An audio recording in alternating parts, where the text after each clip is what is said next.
all dignitaries, guests and delegates present here today. I am Dr. Pauline, General Practitioner from Idea Clinics.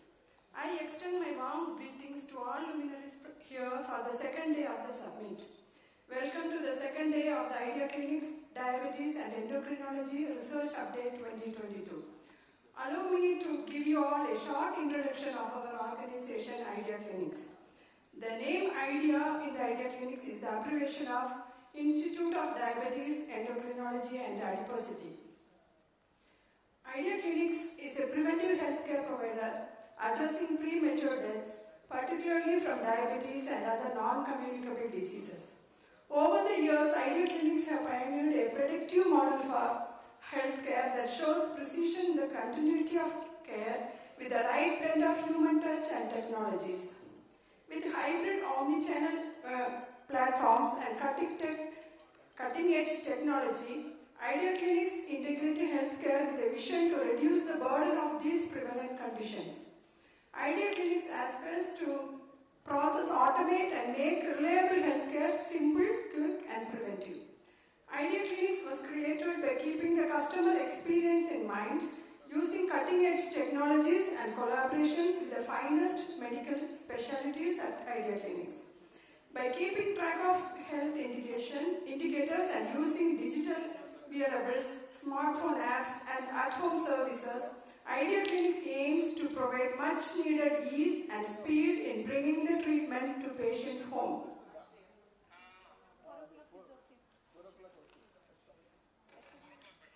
Heading into the first session of the day, diabetes and its complications, let me invite the chairpersons to the stage. It is a matter of great pleasure and pride to address Dr. Santosh Hedao.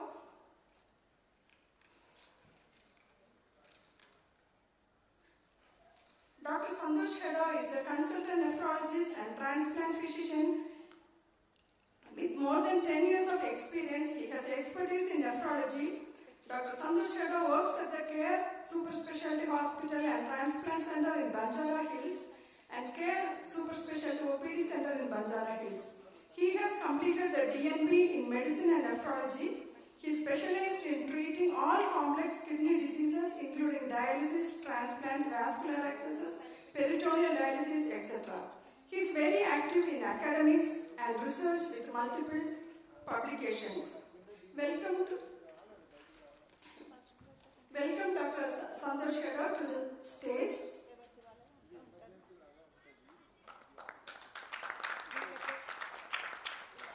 And we request you to take your chair, sir.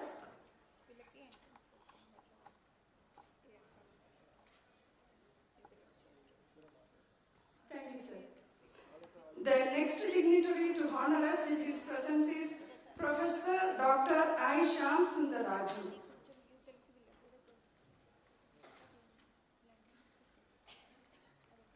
Dr. Professor Shyam Sundar Raju is one of the renowned general physicians in Secunderabad and Hyderabad. He has been practicing as general physician for over 27 years. Dr. Shyam Sundar Raju completed his MBBS from Kakatiyan Medical College, Warangal in 1990 and MD in General Medicine from Osmania Medical College, Hyderabad in 1995. He is also a professor at Gandhi Medical College. We welcome you, sir, on the stage and request you to take your chair. Thank you, sir.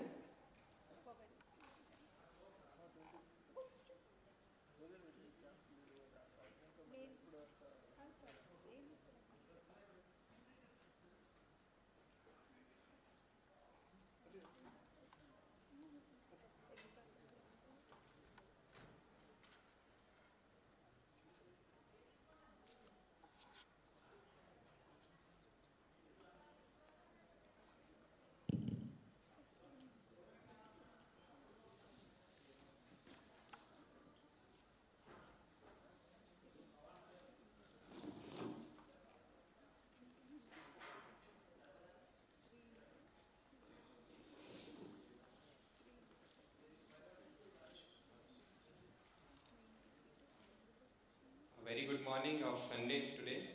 So I can see numbers are increasing slowly. So at the outset, I want to thank Dr. Shyam and his Idea Clinic team for having me here to chair this because I deal with nephrology, and this is a really important session for me.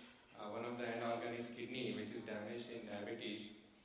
So I directly go to invite Dr. Ramakrishna Janpati, who is a cardiologist, and he is trained in all aspects of clinical cardiology. He underwent structured training in reputed institutes such as NIMS, Hyderabad, which helped him to achieve skill sets that a good cardiologist desires. Over the years, Dr. Ramakrishna attended various national and international conferences to enhance his cardiology knowledge and presented cases to experts in the field. He is very interested in academics and research and has multiple publications in various journals. And he is a very humble person. This is something extra which I wanted to add here. Dr. Ramakrishna, over to you. Thank you, Dr. Santosh, and thank you, Dr. Shyam and the organizers for giving me this opportunity. And today we'll briefly discuss about what are the cardiovascular complications of diabetes, and it's all why it is important to know about cardiovascular complications, because this is the number one killer in diabetic population. And what are the various ways it affects your heart, we'll discuss in the coming slides. And cardiovascular diseases are twice more common in diabetics compared to the general population, and it is also 2 to 4 times increases the risk of cerebrovascular accidents, that is stroke. And if a person once have a stroke, it's almost double the risk of having a recurrent stroke, especially in diabetics. And other important aspect of cardiovascular disease is it affects at an early age. And nowadays, we are seeing people with heart attack at the age of 30, 32 or sometimes below 30 years. And one important risk factor among all these youngsters is diabetes. And these are various ways of diabetes affecting your heart. That is, the number one risk factor is ischemic heart disease. That is development of coronary artery disease because of accelerated atherosclerosis. And other important aspect of this is heart failure. With various reasons, the heart pumping gets affected. That is low ejection fraction, or it may be diastolic. Another important part of this cardiovascular risk is stroke, and the other important risk is peripheral artery disease, maybe because of diabetes or accelerated atherosclerosis in this diabetic population. So I will briefly show you some of the case examples. This is a 52-year-old male diabetic patient, and he is of diabetes duration is 10 years, and he presented with one episode of TIA 1 week back, and at the same time he had retrosternal chest pain, and it is ECG showing dynamic changes in the anterior leads, and we did coronary angiogram and cerebral angiogram for this patient. This you can see there is a tight stenosis of the internal carotid artery, and because of this patient developed some transient ischemic attack. Luckily, he escaped major stroke. Suppose if a person of this tight stenosis, he develops complete occlusion of this vessel, and complete cerebral hemisphere will get damaged, and he will land in major stroke.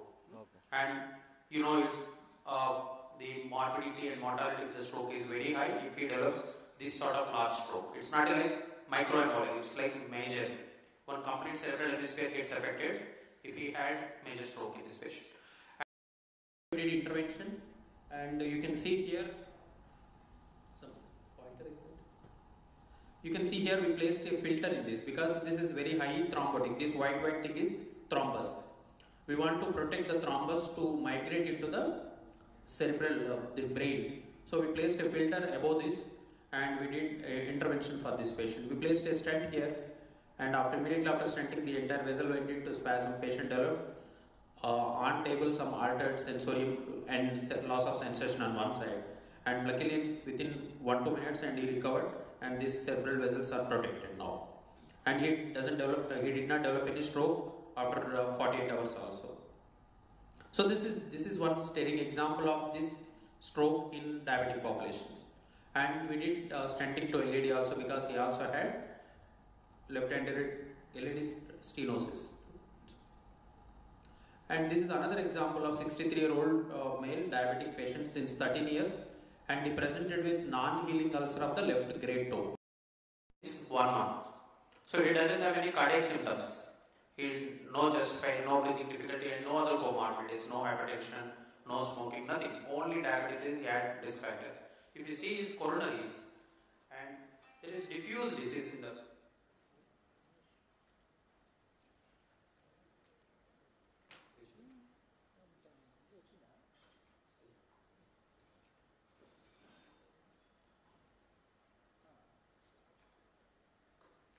If you see his coronaries, there is a diffuse disease in the LCX.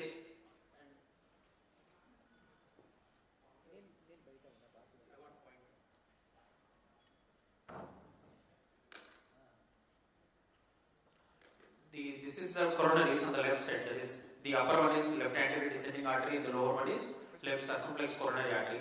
You can see diffuse narrowing at multiple levels, not at one level. So this is typical of diabetic disease, diabetic coronary artery disease.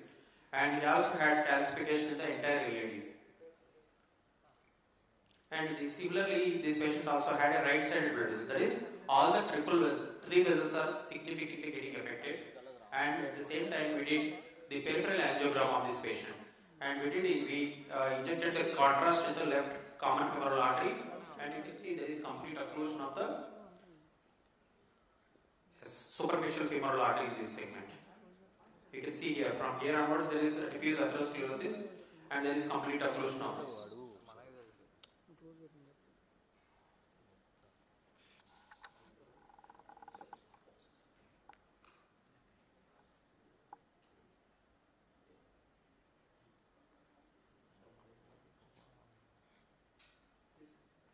This is the right side coronary artery. There is narrowing of the coronary artery from here to here, and the lower portion is relatively preserved. And if you see the leg vessels, this is the complete occlusion of the superficial femoral artery. This is below knee. This is anterior tibial and posterior tibial arteries are completely occluded, and because of this ischemia, he developed ulcer. And this is the complete occlusion of the superficial femoral artery from this short segment. And for this patient, we did stenting from here to here. So with that, the flow is established and this leg wound has healed completely within 2 weeks. And he also had disease on the right side also. And another patient is a 57-year-old female, and she is diabetic since 8 years. She had chronic myeloid leukemia. She is on nilotinib, that is the chemotherapeutic drug, since almost 4 or 5 years. She presented with breathlessness 6 months back, and her ejection fraction is less than 20%. She presented with heart failure, and we stabilized her. After stabilization, we did angiogram for this patient. And you see, this is the LAD, the upper one is LAD, and this is the circumflex coronary artery. You can see narrowing in the LAD, this portion is very tightly narrowed, and you can also see the disease in the LCX here, and this is the OM1 branch here, and OM2 branch. And if you see LAD in other angle, there is a diffuse disease in the LAD from here to here, and you also have a disease in the diagonal. So it's not like at one place discrete stenosis, it's like diffuse disease affecting entire vasculature of the heart. So similarly, this patient also had right side blood vessel is totally diffuse narrowing from in this segment and in this segment. This patient ultimately requires bypass surgery because of effect of all the three vessels and at multiple levels, not at one point. So why we should know this? Because diabetes and cardiovascular disease share common risk factors like unhealthy diet, lifestyle habits, obesity, smoking, and both these contribute to diabetes and cardiovascular disease. And diabetes itself is a risk factor and cardiovascular risk multiplier. And we all know that diabetes is a progressive disease. As the duration of the diabetes increases, there is increase in risk of microvascular and macrovascular complications. If you see the microvascular complications, they start appearing once the patient reaches the threshold of diagnosis of diabetes. But the macrovascular complication starts appearing before the diagnosis of diabetes. Suppose mildly elevated sugars or impaired fasting glucose tolerance. All this acts as a risk factors for development of macrovascular complications, especially cardiovascular diseases. So this is one of the oldest study, and the two is a 20-year follow-up of 1,21,000 women, that is nurses health study. If a person doesn't have a diabetes, the risk of developing MI is less, and at the diagnosis of diabetes the risk is almost doubles, and if the person had diabetes at the diagnosis of MI, the risk is almost 5 to 6 times. So diabetes plays an important role in cardiovascular morbidity and mortality. Suppose if a person have a diabetes of duration of more than 15 years, his risk is equivalent to already had one-time heart attack. One-time heart attack is a predisposer or risk factor for development of second-time heart attack. So this risk is almost 8 to 10%, even if the person is equal to non-diabetic patients. So if you compare various randomized trials, diabetes almost doubles the risk of each and every major cardiovascular disease, like coronary death or non-fatal MI almost double. The hazard ratio is nearly equal to 2, and stroke, ischemic stroke, hemorrhagic stroke, and unclassified strokes also relatively double in diabetic patients when compared to non-diabetics. So what is the pathophysiology of this? You all know that diabetes is insulin resistant state, and even the cardiovascular risk factors increases with insulin resistance. The other important factor for development of cardiovascular disease is inflammation, diffuse inflammation in the vasculature, whether it may be cerebrovascular, cardiovascular or peripheral vascular, that is diffuse inflammation, and the oxidative stress and hypercoagulability. If you see platelet reactivity of diabetic patients with CVD, there is hypercoagulability and hyperaggregation of the platelets, even before development of occult cardiovascular disease, the prompt cardiovascular disease. And other important shared risk factors among these patients is high blood pressure, dyslipidemia and obesity. The dyslipidemia is typical in diabetic population, that is the excessive small dense LDL. Even though LDL is less by lab values, but the small dense LDL particles are high, and they have typical hypertriglyceridemia with low HDL cholesterol. That is called diabetic dyslipidemia. And this small dense LDL is highly atherogenic compared to normal dense LDL. So insulin resistance is the central mechanism for the vascular complications that is leading to endothelial dysfunction and decreased vascular reactivity and increased vascular inflammation, thereby progressing the atherosclerosis. So what is the benefit of lowering blood glucose? We have to, these are the almost 20-30 years studies, and they have shown that aggressive blood sugar control, that is reduction of HbA1c in the tight control range, they have shown there is a significant reduction of the microvascular complications, retinopathy, nephropathy, neuropathy, but macrovascular complications are reduced after delayed effect, that is after 20 years. So you need to have a tight control of blood sugars and HbA1c from the beginning of the diabetes.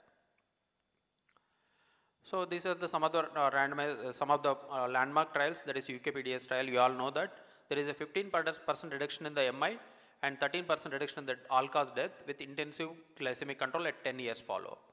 But afterwards, there is randomized studies, that is advanced ECARD and VADT trials. They studied more than 23,000 patients. They studied the effect of reduction of the HbA1c on cardiovascular mortality. In these studies, there is 1% reduction in the HbA1c, there is 15% reduction in the non-fatal MI, but all-cause mortality or overall cardiovascular death is not significant between the control and treatment arms. And after this, in 2008, the FDA has given a recommendation, the guidelines for new drug developments. Each new drug has to show cardiovascular mortality and cardiovascular safety first, and then morbidity and mortality benefit. And in this, the newer drugs are the SGLT2 inhibitors and GLP-1 receptor agonists and the DPP-4 inhibitors. So these are the newer class of drugs, and what are the benefits of these class of drugs on the cardiovascular safety we need to identify. If you compare with the placebo, the empagliflozin has reduced the overall major cardiovascular death, non-fatal MI and fatal strokes. And if you coming into in-depth, so there is reduction in the overall cardiovascular death and CV death in particular, but there is no major difference with non-fatal MI, non-fatal stroke. There is maybe minor strokes and MI, there is no difference, but overall cardiovascular mortality has significantly reduced. Similarly, the heart failure patients has shown reduced number of hospitalization, and there is almost 15 to 20% mortality reduction with heart failure with this new class of drugs. And with this, all-cause mortality is relatively less compared to placebo. So these patients almost more than 10 years diabetic, almost 7,000 patients are studied in the empiric study. Almost 90% of the patients had pre-existing cardiovascular disease. And this study has shown mortality benefit with all-cause mortality and CV death, but not much difference with the non-fatal MI and non-fatal stroke. So there is a reduction in the almost 20% reduction in the all-cause mortality and CV death. So other important study that studied SGLT2 inhibitors is CANVAS study, and this study also included almost 10,000 patients. Almost 60% of the patients had cardiovascular disease before inclusion into the study, and this study also shown some mortality benefit and reduced CV death and non-fatal MI in these patients. So what are the other various landmark trials? That is Credence study and Declare TIMI 38 study, that is studying dapagliflozin versus placebo in diabetic patients with cardiovascular risk factors. The other important group of drugs is GLP-1 receptor agonist, that is liraglutide and exenatide. So liraglutide versus CV events, this drug also shown liraglutide has cardiovascular mortality and morbidity benefit when compared to the placebo. There is reduction in the overall CV death, MI, but there is no difference in the non-fatal stroke, non-fatal MI and heart failure hospitalization. And all-cause mortality is slightly low in the liraglutide group. So other important class of drugs is DPP-4 inhibitors. So these drugs are, we can say it's a cardio-neutral. So they don't have a increased risk of drug-induced heart failures, but they have a cardiovascular neutral benefits. So these are some of the trials, that is Carolina and Carmelina studies. They have shown there is no significant difference. If you see hazard ratio, it's almost equal to 1. So it's like cardio-neutral drugs.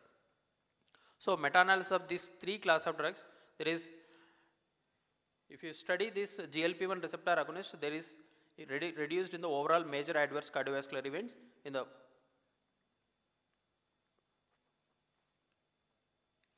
there is reduction in the major cardiovascular events with the GLP-1 receptor agonist, SGLT2 inhibitors, but DPP-4 inhibitors are cardio-neutral. And even the non-fatal myocardial infarction is slightly reduced with the GLP-1 receptor agonist and SGLT2 inhibitors, but this DPP-4 inhibitors are, they're cardio-neutral but cardio-safe. And non-fatal strokes also, they similarly similar between SGLT2 inhibitors and DPP-4 inhibitors, and GLP-1 receptor agonists are slightly more favorable in this aspect. And overall cardiovascular mortality benefit with GLP-1 receptor agonist and SGLT2 inhibitors, but DPP-4 inhibitors are more or less cardio-neutral with slight benefits. And not only the controlling of diabetes, and we also need to look at the other contributing factors for cardiovascular disease, that is reduction of the cholesterol and control of blood pressure and the use of newer drugs and aspirin based on the selective use and lifestyle modification. That is the four most important in reduction of all these events like regular exercise, diet and weight reduction. And we all know that statins has shown major cardiovascular benefits in major trials with or without diabetes, especially with the diabetes. The statins has a primary important role. If the patient's LDL cholesterol is more than, more than 70 or 70 to 190, or if the cholesterol is more than 190, you have to give high dose statins, especially in diabetic population. Even if their cholesterol is more than 100, you have to treat with high dose statins in this diabetic population because these patients have higher dyslipidemia, diabetic dyslipidemia. Apart from statins, what are the other newer class of drugs? This is the drug that is ezetimibe, that selectively blocks the absorption of the LDL cholesterol from the gut, and it selectively inhibits the, selectively reduces the LDL cholesterol. So if you add ezetimibe to statin, there is almost 20% reduction in the major cardiovascular events at 1 month. And apart from this, the newer class of drugs, that is PCSK9 inhibitors, that is evolocumab. So that has once in a month or once in 14 days injection that reduces LDL cholesterol by more than 50%. If the patient's cholesterol levels are not under control with statins or ezetimibe, still you need some other drugs, that is the once in a month injection of evolocumab. So you need to maintain the LDL cholesterol below 70. So apart from the cholesterol, we need to have a tighter BP control. So this is the landmark trial. This has shown patients with uncontrolled blood pressure has higher cardiovascular events when compared to the tighter blood pressure control, that is systolic blood pressure. And why only systolic blood pressure? Even the diastolic blood pressure has cardiovascular complications. We need to maintain the diastolic blood pressure below 80, especially younger patients who have higher diastolic blood pressures like 90 or 100, but systolic pressure is around 130 or 140. In these patients also, we need to have a tighter control of diastolic blood pressure. This study has shown the tight control of the diastolic blood pressure below 80. So there is almost 50% reduction of the major cardiovascular events with tighter diastolic blood pressure control. So the other important, which class of drugs we need to use? Suppose there are so many classes of antihypertensive medication. So which class of drugs you need to use in the diabetic population? So there are some randomized studies. So that has shown benefits in these diabetic population. That is the ACE inhibitors and ARBs, which has cardiovascular and renal benefits, not only cardiovascular. So if you compare the in ramipril with placebo, there is almost a reduction of the major cardiovascular events, all-cause mortality, MI, stroke, and CV death. The number needed to treat is hardly, all patients, all events is less than 30 or 40 like this.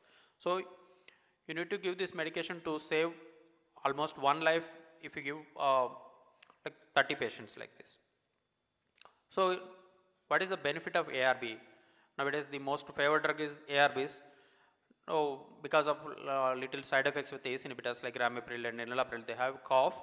So majority of the patients will be on ARBs. And ARBs also had more or less same benefit. But the first line of drugs is ACE inhibitors. If the patient is intolerant to ACE inhibitors, then we can shift to ARBs. And when we should start this medication? Patient had clinical cardiovascular disease, already had one MI or peripheral vascular disease or cerebrovascular disease. In these patients, we need to give ACE inhibitors and ARBs provided other contraindications are not there, like renal failure or hyperkalemia, and microvascular complications like proteinuria, albuminuria. And what are the recommended doses? Suppose if you give perindopril, you need to give maximum dose of 8 mg, and ramipril 10 mg daily, and telmisartan you need to go up to 80 milligrams. These are the strengths that are studied in the randomized studies to have a major cardiovascular benefits. And we need to be careful, especially in pregnant women and women of childbearing age, while starting this medication.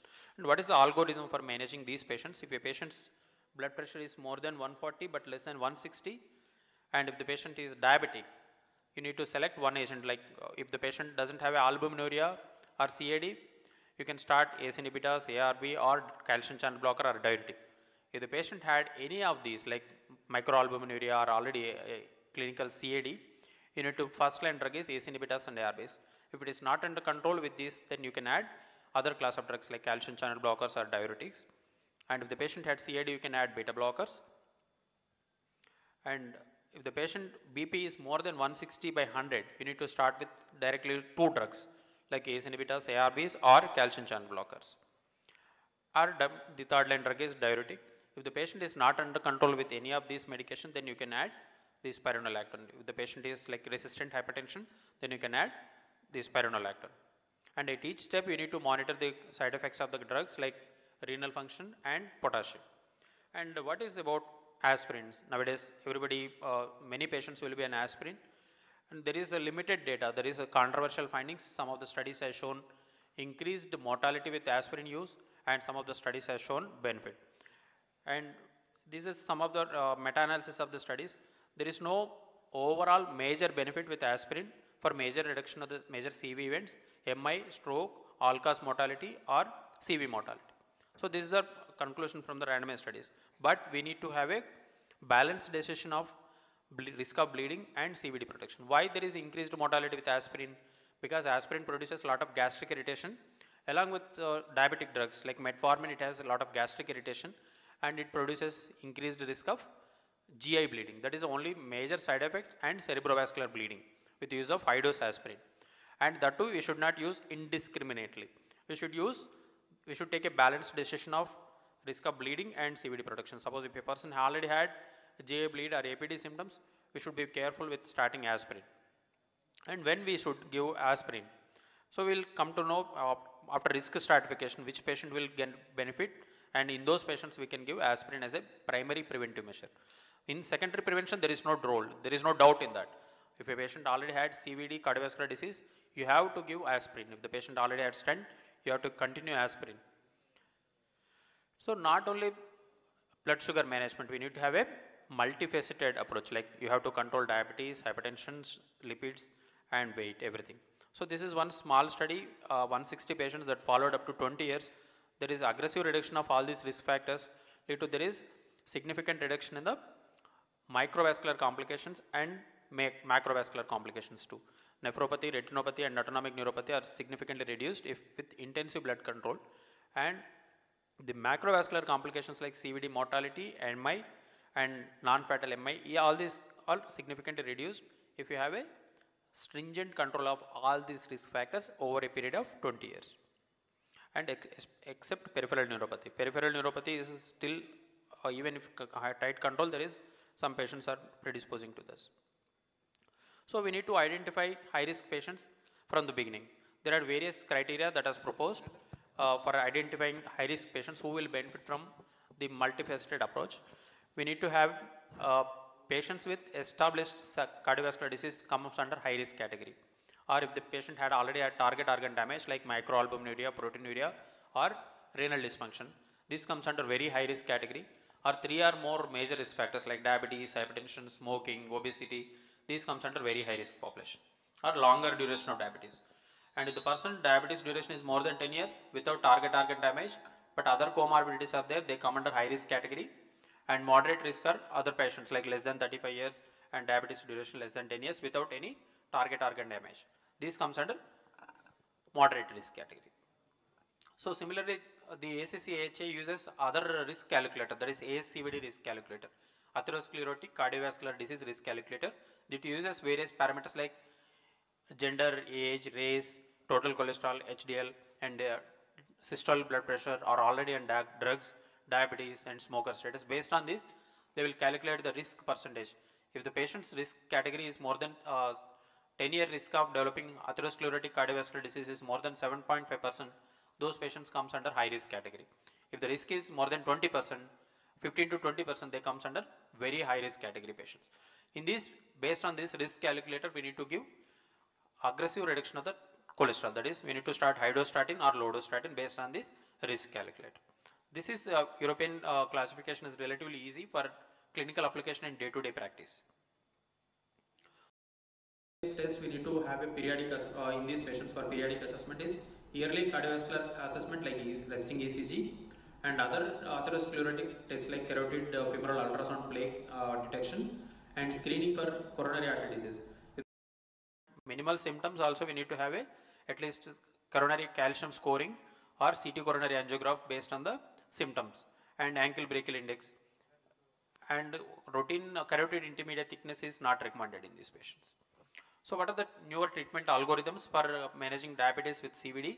If the patient already had atherosclerotic cardiovascular disease or high or very high risk category, and we need to give medication that has shown cardiovascular mortality benefit, that is SGLT2 inhibitors or GLP-1 analogs as a first line drug. If the HbA1c is not under the target, then you can add metformin, and if still HbA1c is not under target, you can add other class of drugs and DPP-4 inhibitors and basal insulin and thiazolidinoleucins. If the patient is not having heart failure, you can start thiazolidinoleucins and sulfonylureas. If the patient already on metformin monotherapy, if not under control, you can add one of the SGLT2 inhibitors or DPP-4 inhibitors based on the HbA1c target.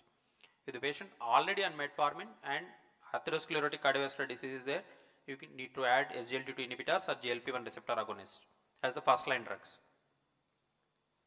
So the SGLT2 inhibitors and GLP-1 receptor agonist as a class 1 recommendation for diabetes with CVD, established CVD, and metformin comes as a class 2A recommendation and insulin class 2A, and the pioglitazone and dasiglucagon comes as class 3, especially if the patient had heart failure signs and symptoms. And saxagliptin is also increases the risk of heart failure hospitalization. So we should not use it. Nowadays it's not available, I think. So what are the individual blood pressure targets? So it's not like blanket treatment for everyone. We need to have a individualized, personalized approach for young patients. If the patient BP is more than 130, and we need to bring it below 130 for especially with younger patients. And in older population, we need to have a less tight control, like 130 to 140 is okay. And you need to have it, diastolic blood pressure also should be less than 90. So we need to have BP management, same lifestyle management, dietary control, and renin-angiotensin receptor blockers or ARBs comes as the first line drug, followed by calcium channel blockers. Based on the BP level, you can add the second line drugs, and home BP monitoring is recommended. And the cholesterol levels, similarly cholesterol levels, if the person comes under very high risk, already had atherosclerotic cardiovascular disease, you need to maintain his LDL below 55. And if you had high risk, like you had diabetes and other like other risk factors like diabetes, hypertension, microalbuminuria, you need to maintain the cholesterol, LDL cholesterol level below 100.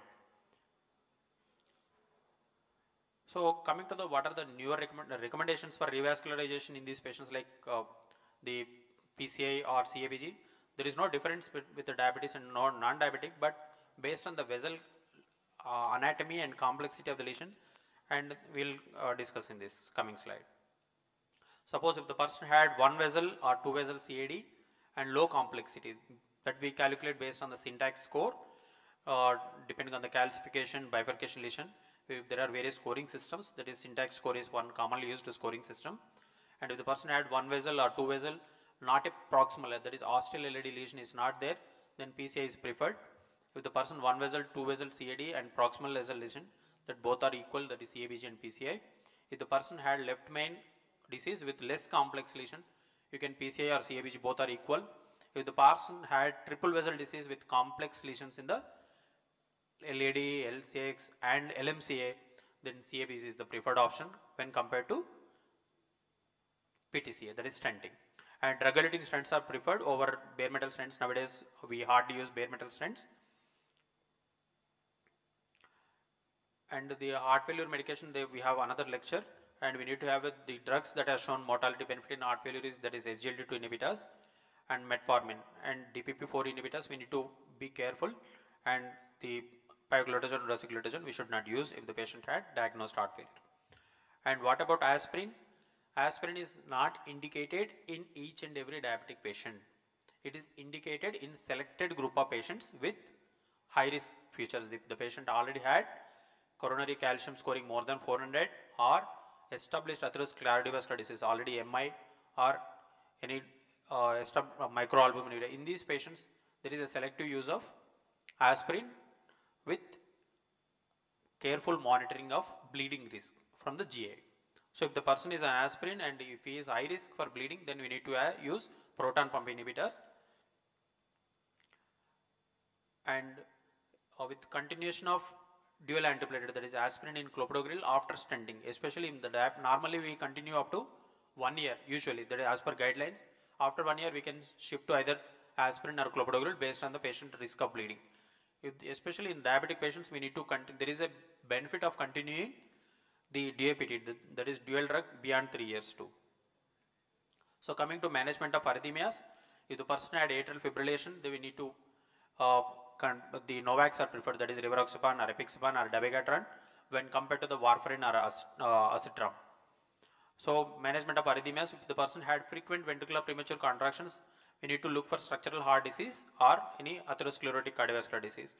And hypoglycemia should be avoided because hypoglycemia is predisposer for arrhythmias and sudden deaths. And if the person had peripheral vascular disease like atherosclerotic disease of the lower limbs along with the coronary artery disease, we need to continue with low dose rivaroxaban, that is based on the CANVAS study. So low dose rivaroxaban plus aspirin or clopidogrel is having shown that there is reduced events of major cardiovascular events. So what are the various we need to have a vascular protection list for each and every diabetic patient, because diabetes is a multi-system disease. We need to have a multi-system approach, not just diabetes approach. We need to reduce HbA1c, that is reduction of the optimal maintenance of the optimal HbA1c, optimal blood pressure less than 130, maintaining LDL cholesterol less than 100 with low risk and less than 70 in the high risk and less than 55 in the very high risk patients. And we need to use drugs which have shown cardiovascular benefit like ACE inhibitors, ARBs for BP, and SGLT2 inhibitors and GLP receptor agonists for diabetes. And along with that, and exercise and healthy eating, that and smoking cessation. And thank you all for this patient listening.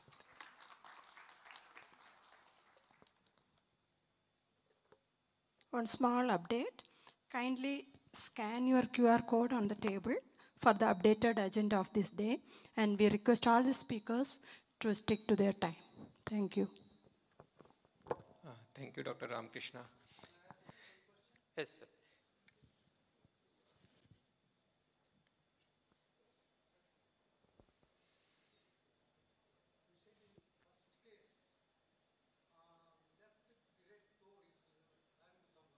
Yes, sir.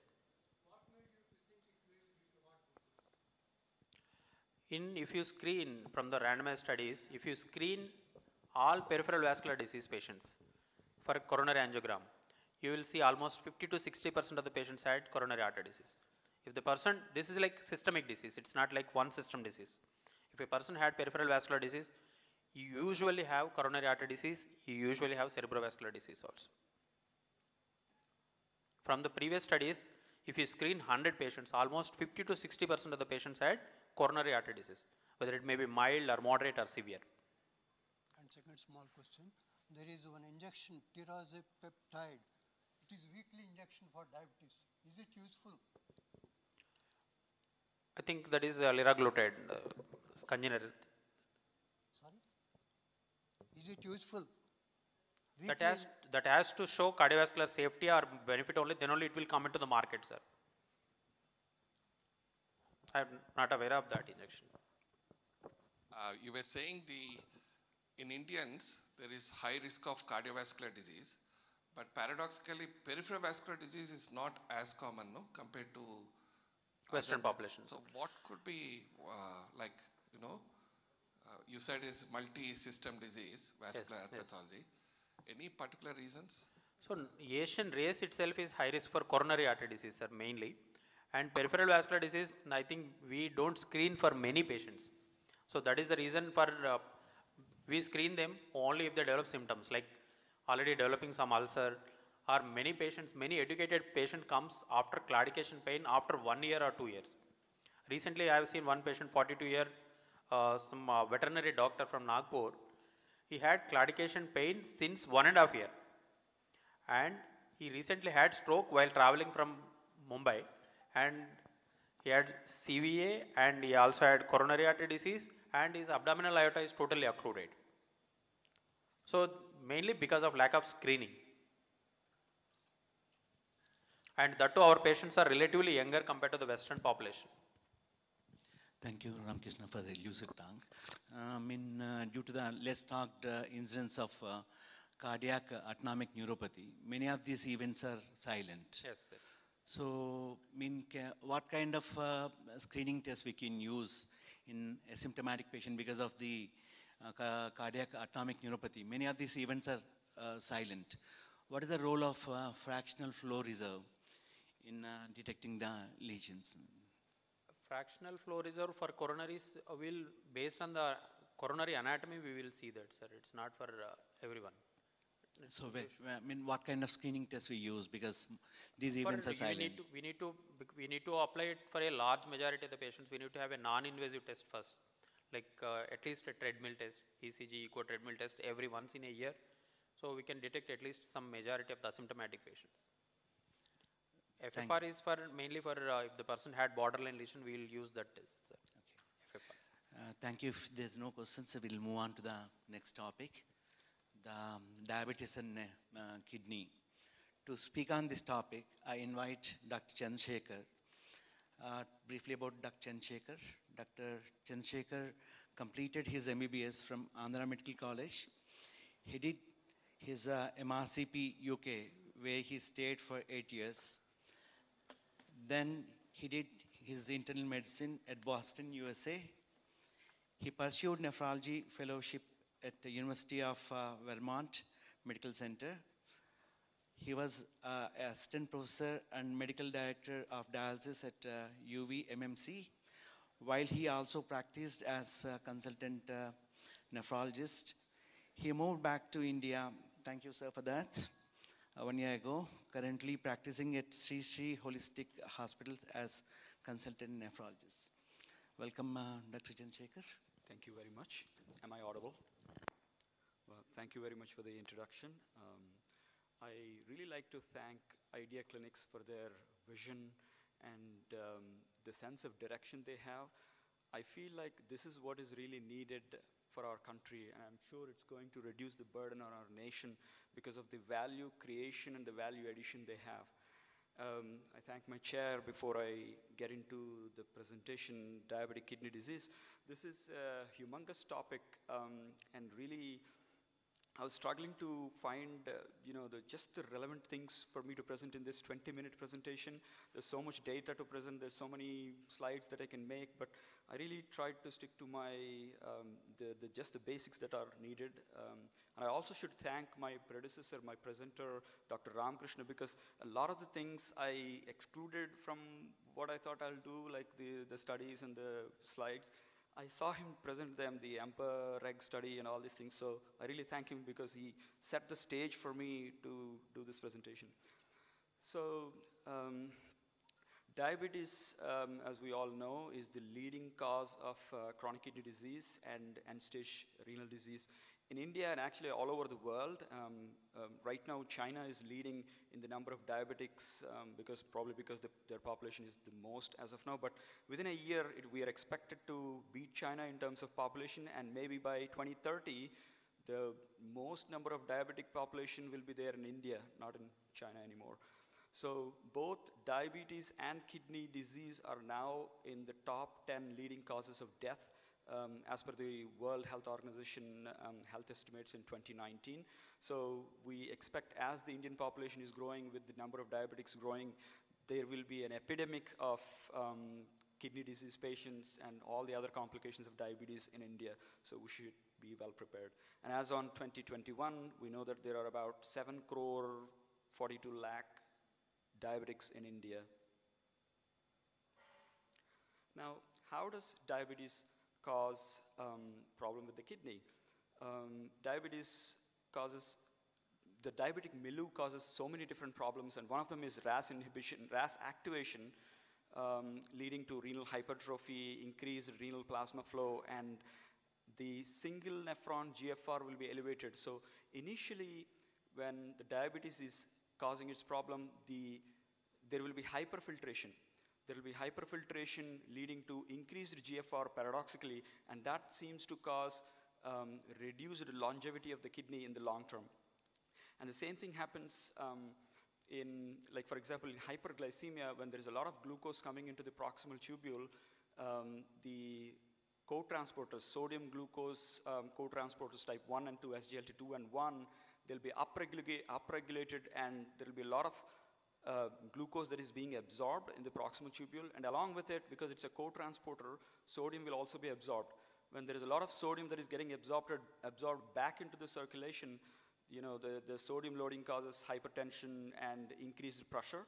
And also, when a lot of sodium is being absorbed, the amount of sodium that goes to the distal part of the nephron, which is where the macula densa is there, the sodium will be low. So there will be a tubuloglomerular feedback from the macula densa, which is the distal part of the nephron, telling the glomerulus that something must have happened, there is low perfusion of the kidney, so let's increase the perfusion of the glomerulus. So what it does is it increases the it dilates the afferent arteriole, allowing more blood into the glomerulus. So this leads to intraglomerular pressure, and thereby hyperfiltration. So that is one of the initial mechanisms in which hyperglycemia causes the problems it does. In addition to that tubuloglomerular feedback, there are a lot of vascular factors affecting both the afferent arteriole and the efferent arteriole, and which lead to increased glomerular pressure, and thereby that leads to albuminuria. And some of the advanced glycation end products that are there in hyperglycemia, they cause reactive oxygen species, and they lead to stimulation of a cascade of systems where there is pro-inflammatory and pro-fibrotic cascades, and that causes sclerosis of the glomerulus. So there were numerous studies that have been found to show that hyperfiltration is associated with increased risk of moderate to severe albuminuria. Previously, moderate albuminuria is called microalbuminuria, and severe was called macroalbuminuria, but those are the ones. So controlling this glomerular hyperfiltration is the primary mechanism in which we try to control the renal disease induced by the hyperglycemia. So both the ACE inhibitor ARB group of drugs as well as the SGLT2 inhibitors help control this glomerular hyperfiltration. And there are some of the studies that I can show where the GFR is initially reduced when we use SGLT2 inhibitors, but it increases the longevity of the kidney function. So there are several mechanisms in which the pathogenesis happens, like the glomerular basement membrane thickening. When the pressure inside the glomerulus is high, the basement membrane gets thickened. There is mesangial cell hypertrophy, matrix accumulation within the mesangium, macrophage infiltration. There is increased vascular proliferation through VEGF mediation. This is the same pathophysiology in which the diabetic retinopathy also happens, the VEGF, which is why we give the bevacizumab injections into the eyes to control the vascular endothelial growth factor. There are several non-modifiable risk factors and modifiable risk factors, just as in any other condition. So age is directly related to the prevalence of the diabetic kidney disease and decreased EGFR. So it's about 8% in people from in the 5th decade, and it rises to 19% by 6th decade and to 35% in their 7th decade of life. Similarly, in females are found to have more common CKD in general and also diabetic kidney disease, but their progression from an advanced stage to end-stage kidney disease is seen more in men. Low socioeconomic status is another risk factor because they have low access to healthcare and health education compared to the rest of the strata population. And also the risk of exposure to unhealthy elements and unhealthy behavior is probably higher among low socioeconomic status. So the diabetic kidney disease incidence is higher in low socioeconomic status people. Obesity is another thing which causes which increases the risk of diabetic kidney disease, because some of the biopsies we've seen in obesity-related kidney disease, like for example, a form of a secondary focal segmental glomerulosclerosis, the findings that we see in the renal biopsy are very similar to that of diabetes to some extent, even though those patients didn't have diabetes. So what it says is that obesity creates kidney disease in the following sort of the same pathways in which diabetes affects them. So even before the person develops diabetes, probably from obesity, they already have changes seen within their kidneys through the same pathways. And it's a similar thing even in smoking. So there is nodular sclerosis seen in the kidney, and a lot of the pathways in which smoking causes kidney damage through endothelial dysfunction, oxidative stress, and inflammation are the same pathways, or at least some of the pathways that the diabetes also uses to cause kidney damage. So they're all interlinked in a way. And in hyperglycemia by itself is a risk factor in creating diabetic kidney disease problems. Even though they have diabetes, their glycemic control should be good, because there were observational studies that have demonstrated that lower HbA1c levels are associated with reversal of the hyperfiltration we were talking about, because the interglomerular pressure will come down, and thereby the albuminuria will come down, and the rapidity with which the GFR decline happens can also be controlled when you control hyperglycemia. Hypertension is another major risk factor, we all know, and there were studies to show that a systolic BP that is more than 140 millimeters of mercury has consistently been found to increase the risk of development of severely increased albuminuria, and also it increases the risk of reduction in EGFR, so stages of the chronic kidney disease keep rising. Acute kidney injury is a risk factor for diabetic kidney disease. In other words, when people have acute kidney disease in the presence of diabetes, their mechanisms of repair are affected already, and so when their GFR goes down or they have an AKI, they don't recover as well as people without diabetes. So that's a risk factor. How do we diagnose? Well, the gold standard of diabetic kidney disease is kidney biopsy, but we can't do kidney biopsy in so many people with this, and most of them don't get it, particularly in countries like India. And these days, diabetic kidney disease diagnosis is mostly clinical. We diagnose it based on the presence of albuminuria or the reduction of EGFR for more than 3 months in a patient who is at the right setting, like they should have had diabetes for some time, and if it is type 2 diabetes, we usually think that, if type 2 diabetes with the albuminuria, we think they may have had diabetes for long enough time that at the time of presentation itself, they have features of diabetic kidney disease. Probably in type 1 diabetes, we usually like to see that it's around 5 years or so before we think that the features that we see, like albuminuria, reduced GFR, is probably because of diabetic kidney disease as opposed to some other kidney disease. And higher levels of albuminuria as well as lower levels of GFR are independently and additively increase the risk of cardiovascular events and death. So how do we identify people with diabetic kidney disease, particularly when the albuminuria by itself is asymptomatic unless it's in the nephrotic range, and also reduction in EGFR is also asymptomatic for the most part. People don't know that they have kidney disease. A lot of them present in the very late stages when their GFRs are less than 20. Nobody will have any symptoms related to kidney failure unless their GFRs are well into the late stage 4 kidney disease, below 20 ml per minute per 1.73 meter square kind of range. Or lower, unless they reach that stage, they don't have any particular symptoms from the reduced GFR.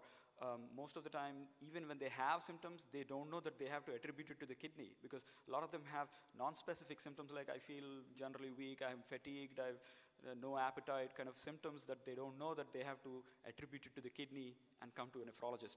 So in such people where we don't have a mechanism, a symptom that drives the patient towards the doctor soon enough, how do we detect them? How can we identify them soon enough so that we can do something to prevent this progression of the kidney disease?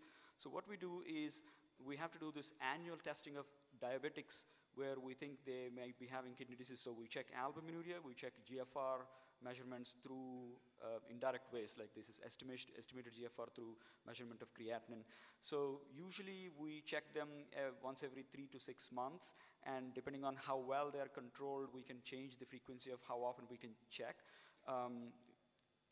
For people, like I said earlier, for people with type 2 diabetes, we presume that they may have had the diabetes for some time before they presented, and so if they have features of diabetic kidney disease, it is very likely to be diabetic kidney disease indeed. Whereas for type 1, we usually wait for 5 years. So how do we treat it? As I said before, there are many risk factors that we need to modify. The non-modifiable ones, we leave them, but the modifiable ones, of all of them, albuminuria has the strongest connection with the progression of chronic kidney disease, that reduction in GFR. So we try to focus our attention towards controlling the albuminuria.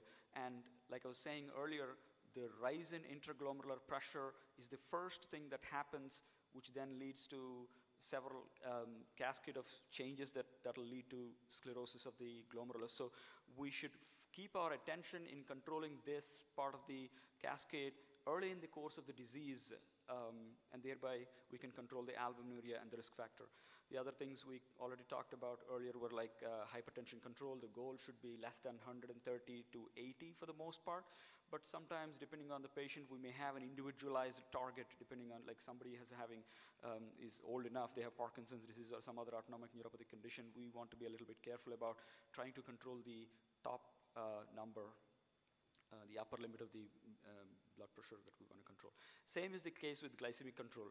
Usually we'd like to see that their HbA1cs are less than 7%, but that should also be, again, an individualized target for patients. Somebody who's really old, maybe they can have an A1C of somewhere around 8 or something, but the idea is to see that we achieve a balance where the microvascular complications and the risk of hypoglycemia are balanced in such a way that's beneficial to the patient. That is the whole idea. Statin use is also an important risk modifier that we do, because people with diabetic kidney disease, as it is, have increased risk of cardiovascular mortality and morbidity. So if they also have dyslipidemia, it'll increase the major adverse cardiovascular events. Lifestyle changes, of course, smoking cessation, weight loss, exercise, and so on and so forth. KDIGO, which is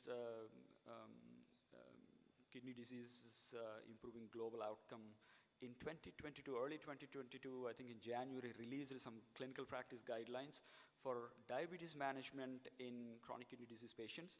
And that is on the same lines as we discussed. So initially, we should focus on the lifestyle changes, like having a healthy diet, exercise, smoking cessation, weight control, and so on and so forth.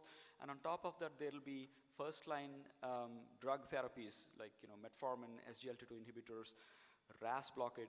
So the reason why SGLT2 inhibitors and RAS blockade are there in the very first line therapy is for the same reason I mentioned. We need to control the intraglomerular rise in pressure and the albuminuria statins. And then we come to the goal-directed therapy, trying to look at each of those individual things, like whether the cholesterol is under control or not, is the LDL under control, and so on and so forth. BP, blood pressure control, are we achieving it? If not, we make subtle adjustments and specific drugs to get what we want. And it's the same thing with lipid control and glycemic control. So a little bit more in detail about what I just skimmed through quickly. So after the lifestyle changes, in the first-line drug therapy, we use SGLT2 inhibitors in type 2 diabetics if their GFR is not less than 20 ml per minute per 1.73 meters square. And we continue it until they end up with end-stage kidney disease. And we also use metformin as long as their eGFR is not less than 30, or unless they're having severe GI side effects, like we were talking about it yesterday. And the reason why we don't use metformin in people with less than 30 GFR is because of the risk of MALA, which is the metformin-associated lactic acidosis. It might cause more problems than it solves. And in these are the two things that we use for type 2 diabetes, but for the rest of the ones, we use, in addition to insulin for the type 1 diabetics, we use RAS inhibitors, that's for the blood pressure control, as a first-line drug therapy because it has dual role. It is also an antiproteinuric drug and also an antihypertensive, so we can control two different things with just one medicine. And moderate to high-intensity statin therapy, to control the dyslipidemia that is usually accompanied in diabetics. So that is the first line therapy we use, and we follow them up with the parameters that we talked about once every 3 to 6 months to see whether we've achieved the targets with these therapies. And if we don't, then we go to the second line of therapy for controlling each of these different risk factors. So in diabetics, if the metformin and SGLT2 inhibitors didn't do the job enough, then we go for usually GLP-1 receptor agonists because of the evidence that we've seen. These are the ones that I was saying, like some of the evidence that we have is pretty good for GLP-1 receptor agonists in controlling the cardiovascular mortality. So we usually go for that as the first line within the second line therapy of diabetes. And then even that, if that is not sufficient, we can go for other ones like DPP-4 and so on and so forth. And in terms of albuminuria, if the RAS inhibitors, like the ACE inhibitors and ARBs, do not achieve sufficient level of control of albuminuria, or if we have side effects like hypokalemia or hypertension or something that is preventing us from being able to maximally utilize these medications, then we can go for the non-steroidal selective mineralocorticoid receptor antagonists. And the example is finerenone. I think FDA recently approved that for its use. And we use that as a second line therapy after the ACE inhibitors to be able to control the proteinuria and the albuminuria more so. And in terms of blood pressure, for the blood pressure control, after using the RASI therapy, the renin-angiotensin-aldosterone inhibitor therapy through ACE inhibitors or ARBs, then we usually go for dihydropyridine calcium channel blockers like amlodipine or something like that. And again, this over here, we use either that or a diuretic depending on their volume status. If I see somebody who's already on an ACE inhibitor, and if their potassium is slightly high, if their volume status is slightly high, I might choose a diuretic as opposed to a calcium channel blocker, because as it is, they already have, maybe they have a pedal edema or something, their blood pressures are high. I want to achieve volume reduction more so than trying to go for a calcium channel blocker, which again might give, like a drug like amlodipine might give pedal edema in somebody who's already hypervolemic. So that choice between a calcium channel blocker and a diuretic as a second-line therapy for hypertension control is individualized, and I choose one or the other depending on the potassium levels as well. So, and then in terms of once we control the steroid, the statin, lipids to some extent with statins, we then look at this ASCVD scoring. We were talking about that as well, the atherosclerotic cardiovascular disease scoring system. And based on the scoring system, we may choose to use an antiplatelet agent as well to reduce the risk of cardiovascular events. So that is the targeted therapy that we use in patients who have risk factors that are modifiable. And in terms of blood pressure control, once we have done with the one with the ACE inhibitors or ARBs, but not both, either one of them, because if we use both ACE inhibitor and ARB, there is a study which shows that there is no extra benefit, but the side effects might be higher. So we use either an ARB or an ACE inhibitor, and after that we go for either a calcium channel blocker, which is a dihydropyridine one, or a diuretic, depending on the need. And if one of them is consumed, we go for the other one. So once all three are done, we usually, if we still need additional medications, that's when we go for a steroidal mineralocorticoid receptor antagonist, which is like the spironolactone or eplerenone or something like that. And in terms of the after the control of the cholesterol, once we are done with the antiplatelet agent, we can use drugs like ezetimibe or PCSK9 inhibitor. We were just talking about that. The alirozumab or avelosumab injections, I think they're pretty expensive. I haven't seen any in India as yet. Or there is another drug, the icosapentaethyl. There is a brand called Cositil. We're starting to use that. 2 grams twice daily is what we use, and that reduces the triglyceride levels in people who are already on statins, and still if we couldn't control their triglycerides. And mind you, the triglyceride levels are usually on the higher side for patients who have had diabetes, and we were talking about that as well earlier. So in those patients, if we want to control the hypertriglyceridemia after they've been already on statins, that's when we tend to go for this additional drug, icosapentaethyl. So these are the various treatments that we use in an order to achieve lowest risk for patients with diabetic kidney disease. So this is a little schematic that shows the SGLT2 inhibitors, which work in different mechanisms. We already discussed a couple of them. And I also want to bring your attention to some of these things like ketogenesis.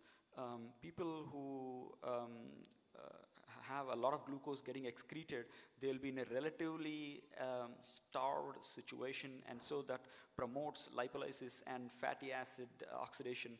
Thereby, there'll be a lot of ketones will be produced, and that's why in people with type 1 diabetes,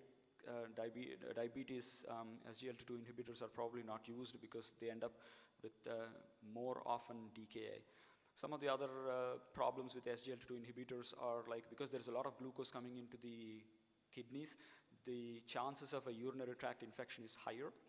And some of the studies have shown that the incidence of toe amputations is also a little higher among people who have used SGLT2 inhibitors. We already talked about the interglomerular pressure reduction. That is the mainstay in which they provide benefit to us.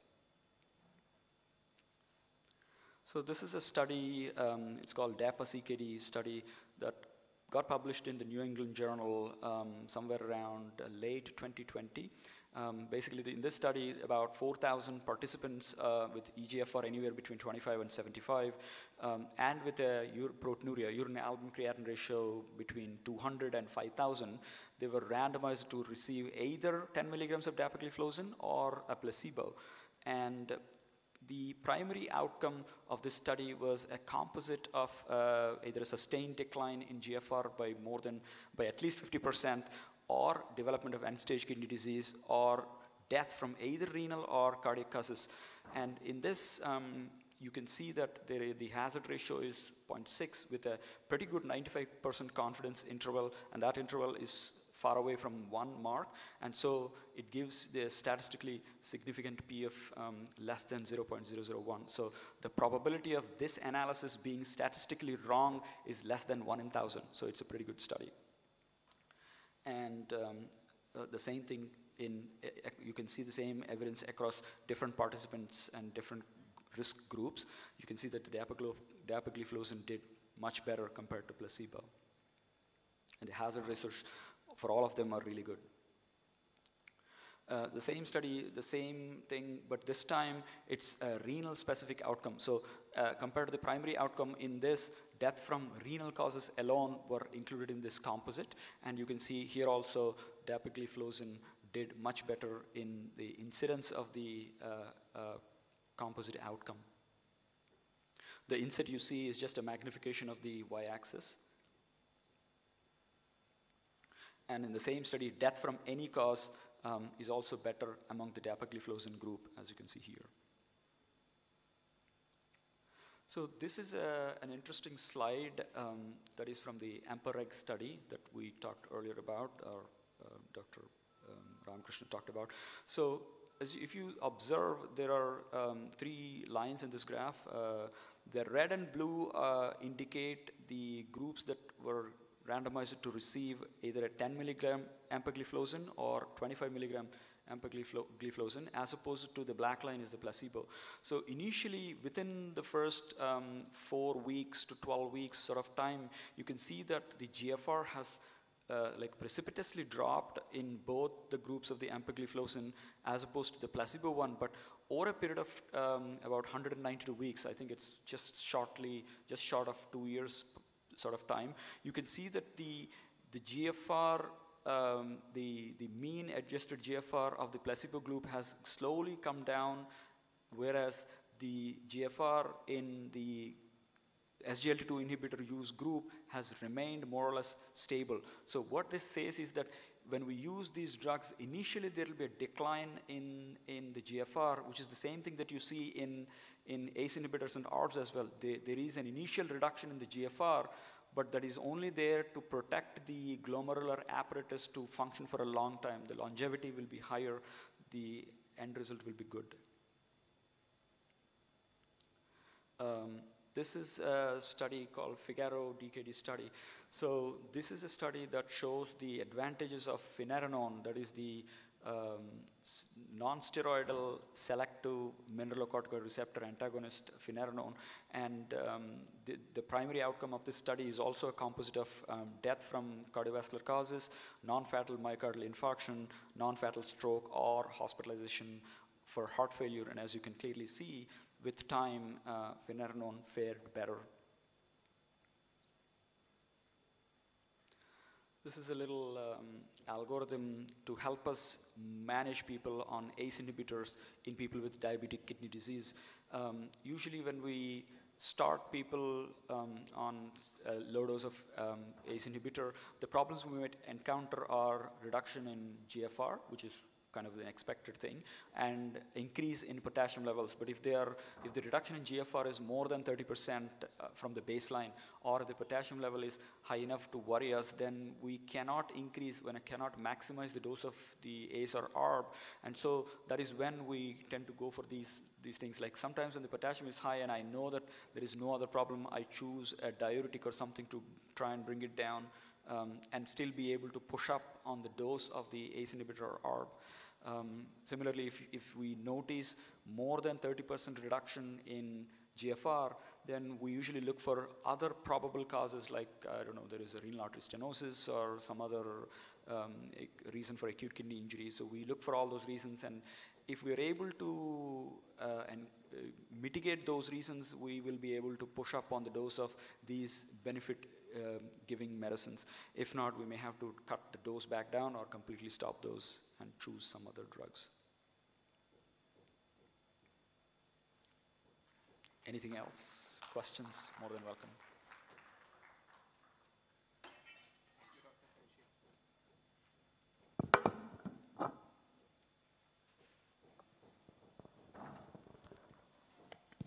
Yeah, thank you, Dr. Chandrasekhar. That was a very lucid talk covering almost all the aspects.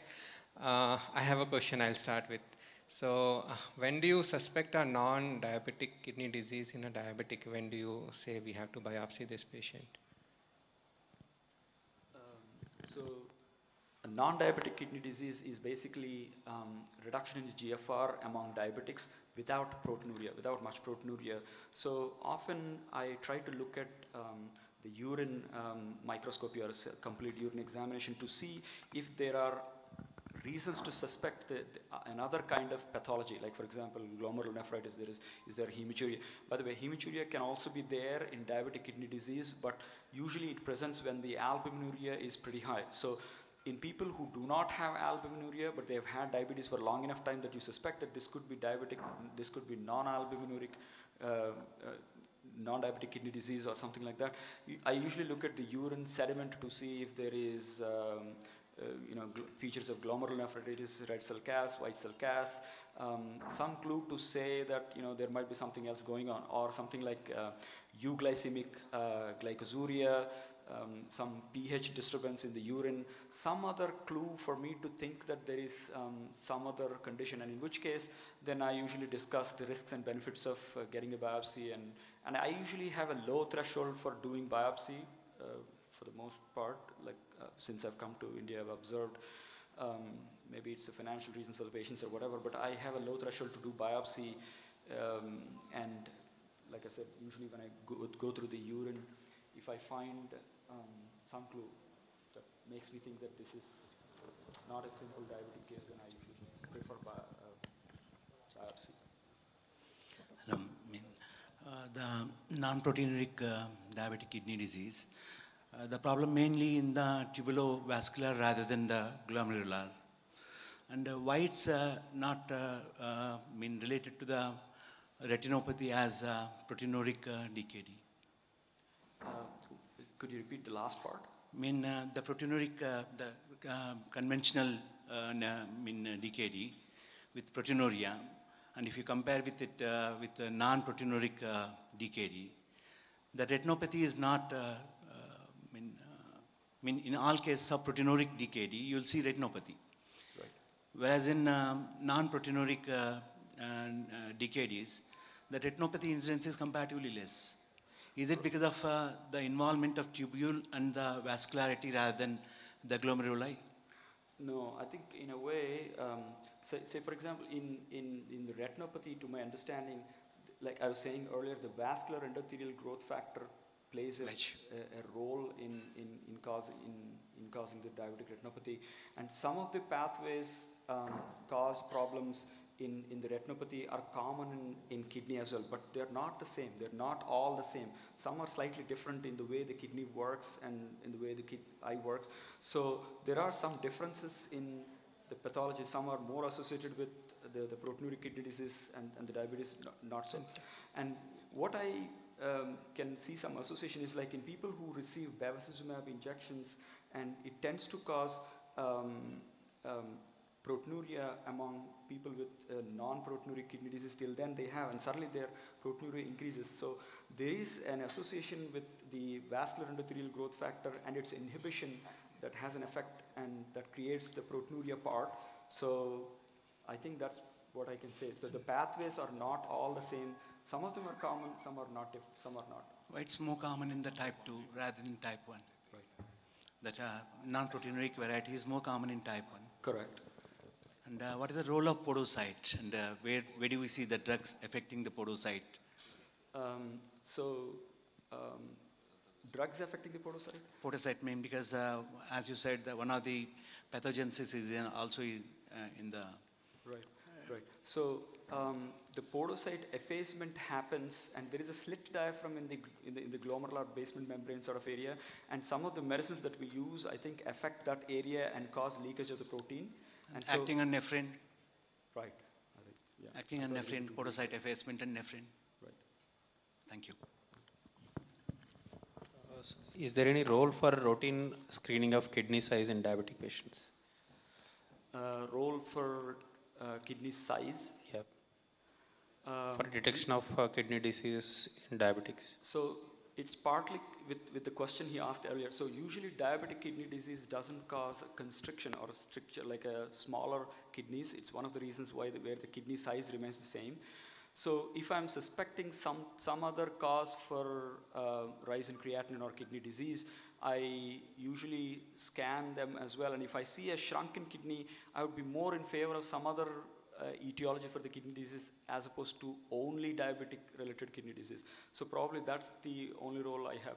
And people with diabetes, they have vascular disease very commonly, like we have seen in heart and lung, wherever. So renal arterial disease can cause a shrunken kidney. So that sort of distinction I make with the size of the kidneys.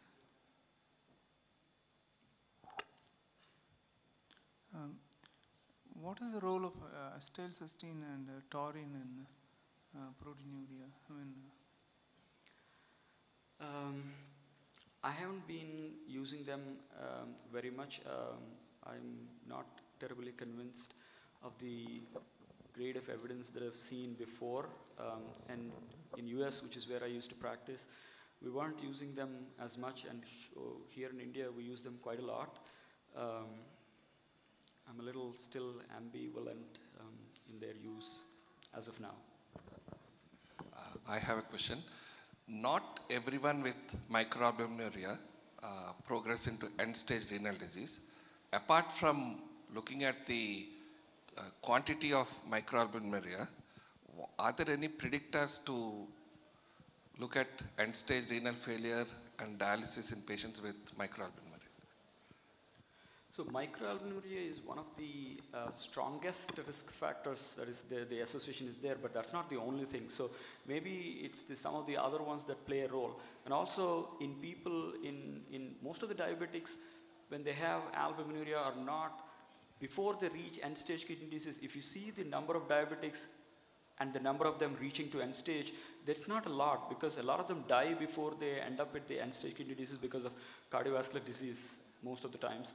So it's not just the albuminuria, but some of the other factors, I believe, like the hypertension control, lipid control, smoking cessation, so on and so forth. Maybe they have a role in what you're asking.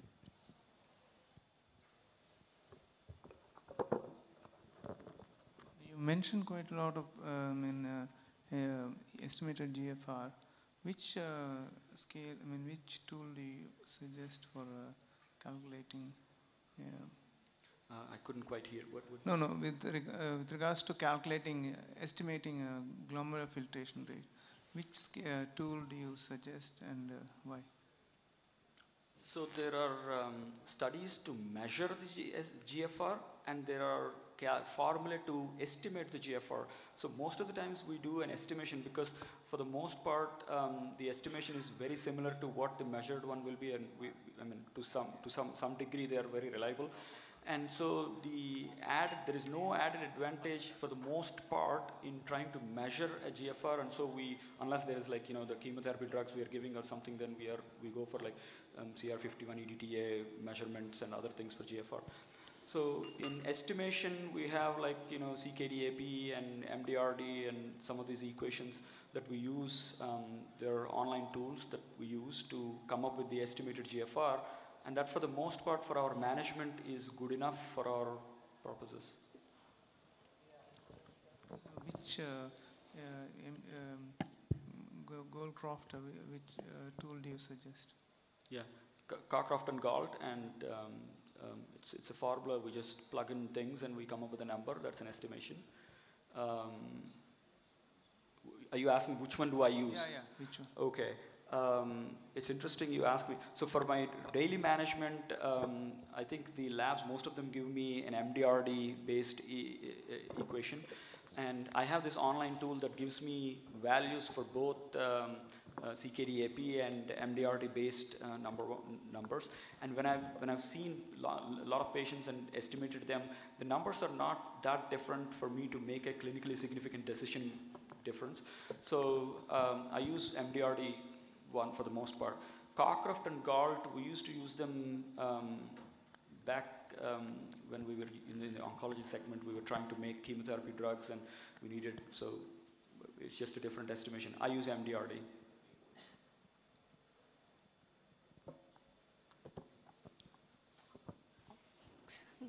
Good morning, sir. Oh, sorry. Yeah. Good morning, sir. You've been emphasizing on dyslipidemia, right? So I just have a small doubt whether dyslipidemia as such is causing any direct problems, direct effect on the nephrons, or is it because of the vasculature or complications that it has a role here? I don't think it has a direct effect on the nephron as such, or not that I'm aware anyway. But because a lot of vascular damage is what the dyslipidemia causes for its pathogenesis, whether it's in the heart or the brain or wherever. And kidney is very much dependent on the blood vessels. If you see about 300 grams of kidneys receive a quarter of blood supply, there's a highly vascular organ, and most of the kidney, glomerulus, you take it or whatever, it's mostly made of blood vessels. So if there is a problem with the blood vessels, you're bound to have problem with the organ that's mostly made of blood vessels, I believe. And also, like I said earlier, the main reason why we use statins in kidney disease people is to save the patient from cardiovascular mortality, because that is the #1 killer of kidney disease patients. Even before they reach end-stage kidney disease, some of them die because of heart attack or whatever. So what good is our treatment trying to save the nephron if the patient dies? Sir, is there any difference with atorvastatin or rosuvastatin in patients with diabetes for kidney disease progression? Like some of the studies. Yeah, so for kidney disease as such, there is probably not much difference between these compared to the cardiovascular ones. So the high-intensity therapies versus low-intensity therapy kind of thing. But once they come to end-stage kidney disease, there are actually studies which show that the benefit that you reap out of statins in CKD or cardiovascular cases is non-existent among dialysis patients. So there is a 4D study, a Dutch study and all. They show that the benefit that you reap out of statin use among other patients is not seen in patients who are on dialysis. So those who are already established on dialysis, if they're on statins, back in my mind, I'm not very sure whether they are doing anything. So if they are already on polyforms, there are a lot of medicines and they're keen to get rid of some of the ones, I sometimes reluctantly or with some, I remove the statins because they're not helpful. There is no much difference with the rosuvastatin or rosuvastatin? Not that I'm aware of in terms of the kidney outcomes.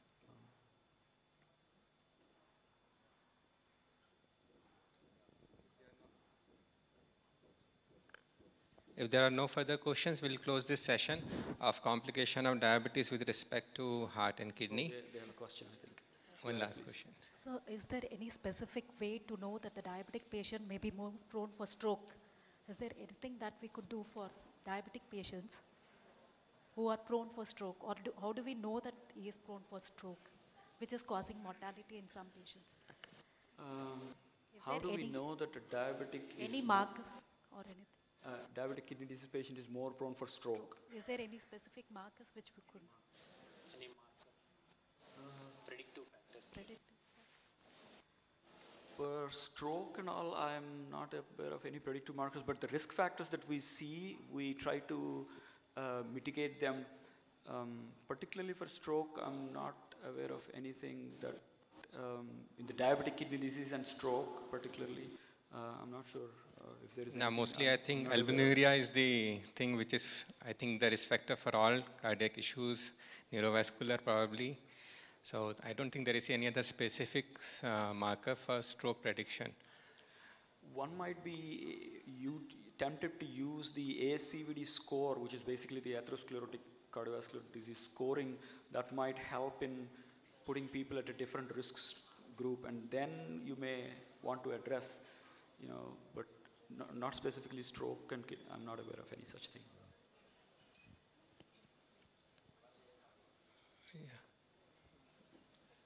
Yeah, thank you, sir. Thank you for the good discussion, actually.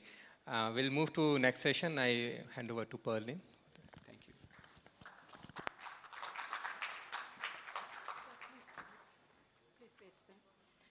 We are grateful to all the chairpersons and speakers for the time and effort you took to share your thoughts and experiences with us.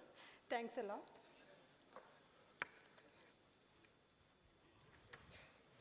So we request all our respected speakers to stick to your time as we are running short of time.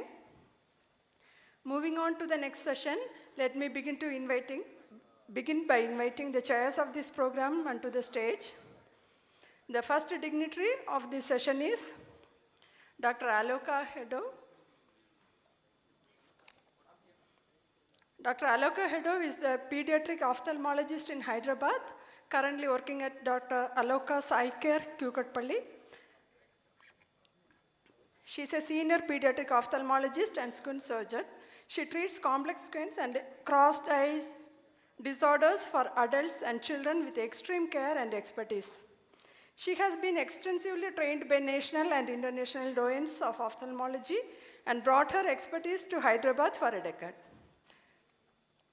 We cordially invite you, ma'am, to the stage. Thank you. Nextly, I would like to welcome Dr. Ramakrishna Ganapathy.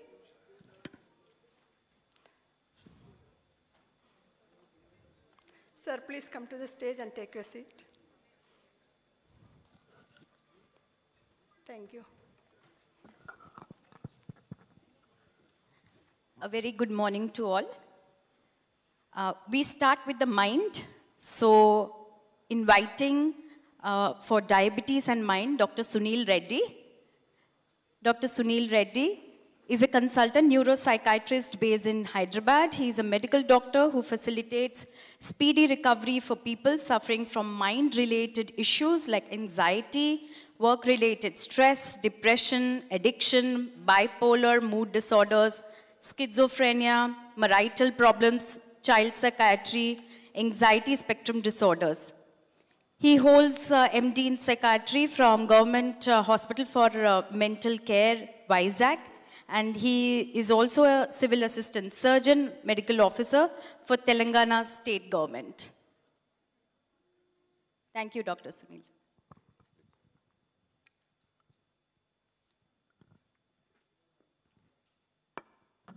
Good morning, all. Thanks for a great introduction, madam. So, I'm Dr. Sunil, psychiatrist. So, thanks for wonderful presentation, Ramakrishna sir and our urologist.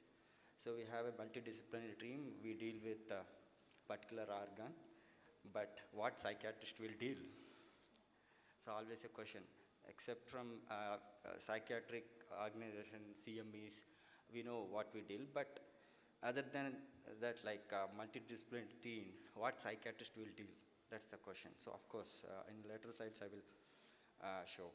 So, with a brief introduction of psychiatry and diabetes and mental health, so I will go into the topic. So, in introduction, I'll go with an evolution. How was evolution programmed with the endocrine system? Evolution has major role in guiding the metabolic pathway and hormone action.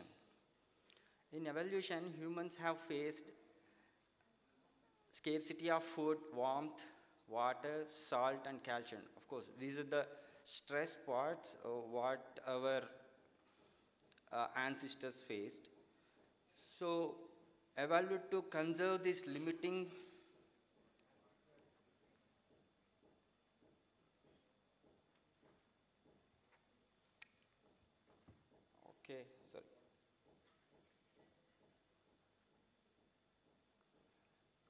So in evolution, what happened? 4 hormones to increase the glucose. That is glucagon, cortisol, and growth hormone epinephrine. And 1 hormone to decrease glucose, that is insulin. Of course, yesterday I saw the insulin pump and artificial pancreas. Of course, God has not created that. Team, like technical team created that. So about history, the relation between mental health and endocrine system or diabetes. So the interface of diabetes and psychiatry has fascinated both endocrinologists and mental health professionals years together. So in 17th century itself, Thomas Williams speculated that diabetes was caused by long sorrow, that is nothing but stress. Sir Henley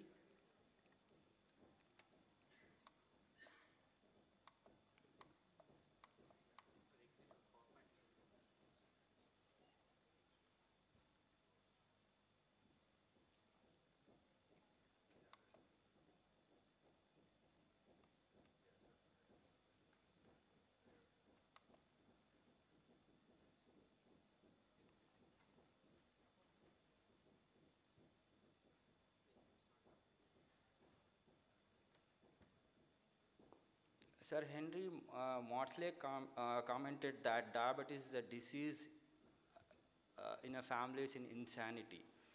So there is a therapy called insulin coma therapy was used as a psychiatric treatment previously. So with this brief introduction, so which comes first, diabetes or mental health disorders? Like we say, more common is depression. So it's a bi-directional association.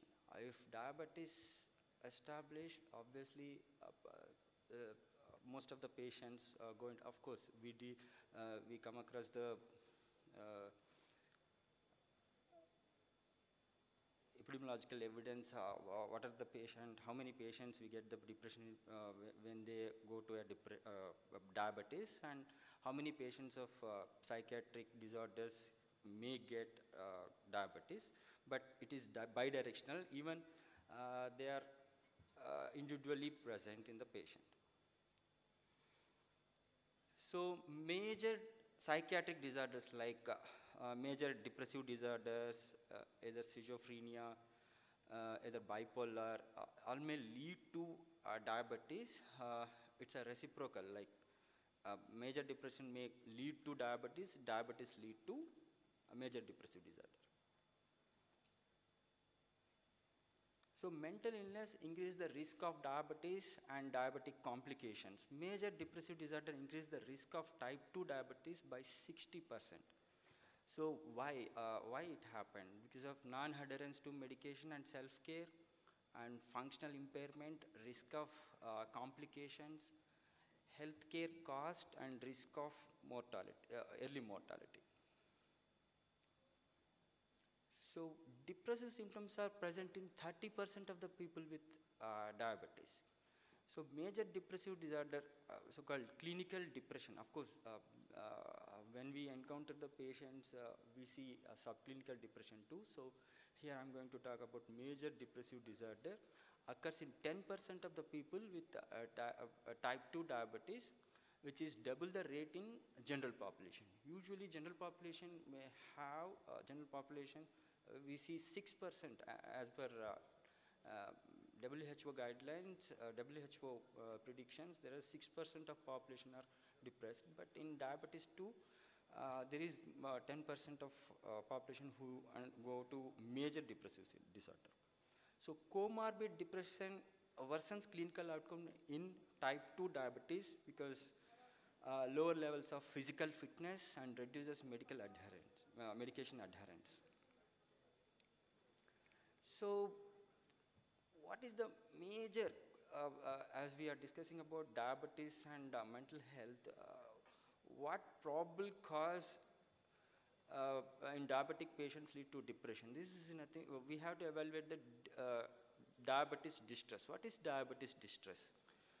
Diabetes specific, it's also called as diabetic specific distress or diabetes-related distress is an emotional response to living with diabetes, the burden of reluctance, daily self-management, and its long-term complications. Obviously, once patients come to clinic and diagnosed with pre-diabetic or diabetic, these are the things they will go through usually they are going through these kind of questions and mistrust. Obviously, there is a social impact like stigma, stigma and discrimination and dealing with other people, and even financial issues, how to deal the medication things and hospitalization, self-care issues. So how we screen depression or this kind of diabetic distress in diabetes. So there are screening tools like diabetes distress scale, and if we have a paid scale also, and quality of life scales, WHO-5, and depression and anxiety scales, Beck's anxiety or Beck's depression inventory.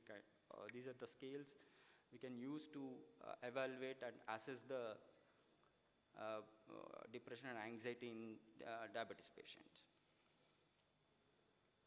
And once we came to the diagnosis that patient having diabetes and of course depression, so what are the treatment modalities? Directly we don't go to medications per se, because obviously they are using medication for diabetes. So most of my patients prefer not to use any medication. They want only a kind of therapy. So we prefer cognitive behavioral therapy, and of course other types of psychotherapy. Most of all, talk therapy. What is talk therapy? You just talk with the patient and know the consent of the patient. So and clear that myths what they have, and of course we have to talk with family also to clear their myths and how to take care of these medications, and even financial things also we have to address. So it's a simple talk therapy, I would say, like. And of course, finally, if they are not recovering and still they don't have any lifestyle modifications, still they are not having any medications, not following any protocol, then yes, we assess and we diagnose and we go for antidepressant medication. So the features of cognitive behavioral therapy in diabetes treatment. So this cognitive behavioral therapy has two components. One is cognitive component and behavioral component.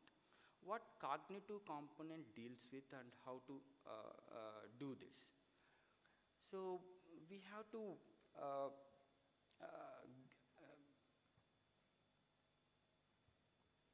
give the patient after a glimpse of the treatment protocol and lifestyle changes and everything, and let them record the thoughts, what they have, and record the myths, what they have, and record keeping to, by this we identify the distressing automatic thoughts. So for example, if they have insulin, so most of the people, if they have insulin, they think that it is a lifetime therapy and it gives a mox and kind of in abdomen or somewhere else. So we have to get the thoughts, what they are, what distressing facts they have. So we have to deal with that. Understanding the link between thoughts and feelings. With that, they won't go out. They don't mingle with the socialization comes down. So usually they avoid people. They don't go for party. Even that is a stigma. So we have to address that. Learning the common thinking errors. So we have to clear it, and analyzing negative thoughts and promoting more functional one. That's about the cognitive component. and behavioral components, strategies to help get the person moving, behavioral and activation, and scheduling pleasant and meaningful events, and focusing on feeling of mastery and accomplishment, learning problem solving strategies, and of course exposure to new experiences. We have to promote them to go out and mingle with the socialization and improve their lifestyle. So what are the other psychiatric associations with diabetes? Of course, we have mood disorders. Here, of course, depressive episodes or manic episodes will be there, and anxiety disorders, and of course, eating disorders. So we shouldn't forget about the substance use disorders and schizophrenia, and of course, other psychotic disorders. So apart from other psychiatric disorders associated with diabetes, even psychoactive medications may lead to diabetes. So especially atypical antipsychotics, which they use for a long term in a psychiatric patients, may lead to diabetes because metabolic changes. And of course, who is using these psychoactive substances, well, obviously there will be a lifestyle changes factors. They are sedentary, they don't go out. These are the lifestyle factors which may lead to diabetes. And comorbid mental illness often worsens diabetes control and causes earlier and more serious complications in later life. So keeping this in the mind, so when we start the psychiatric medication, we have to do metabolic screening. So based on time-based, these are the time-based. Baseline, we, of course, these are the simple measures like weight, BMIs, waist circumferences, BP, fasting blood sugar, lipid profile, and of course, family history and their recreational drug use. These are the baseline investigations, and even every month they come for filling of medication. We have to do at least BMI, and every 3 months we have to do waist circumferences and H1A1C and lipid profile, and at least we have to ask if we have to treat that condition. This is the question usually I get. So first we have to assess whether they are in addiction.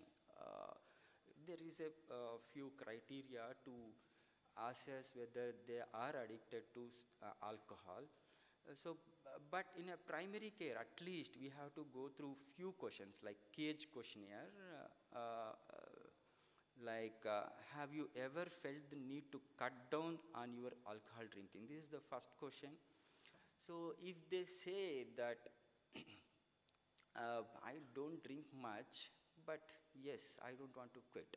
Yes, that triggers our support. Okay, and have people annoyed you by criticizing your drinking? Have you ever felt guilt about drinking?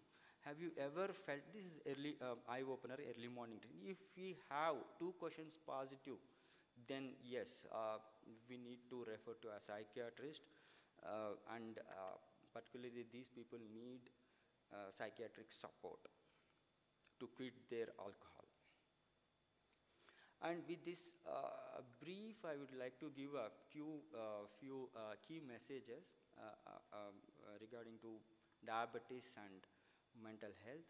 Living with diabetes associated with concerns specific to illness and diabetes distress, psychological insulin resistance, and fear of glycogenic episodes. So we have to address that. People living with diabetes and depressive disorders increase the risk for earlier or all-cause mortality compared to people living with diabetes without a history of depression. Key messages.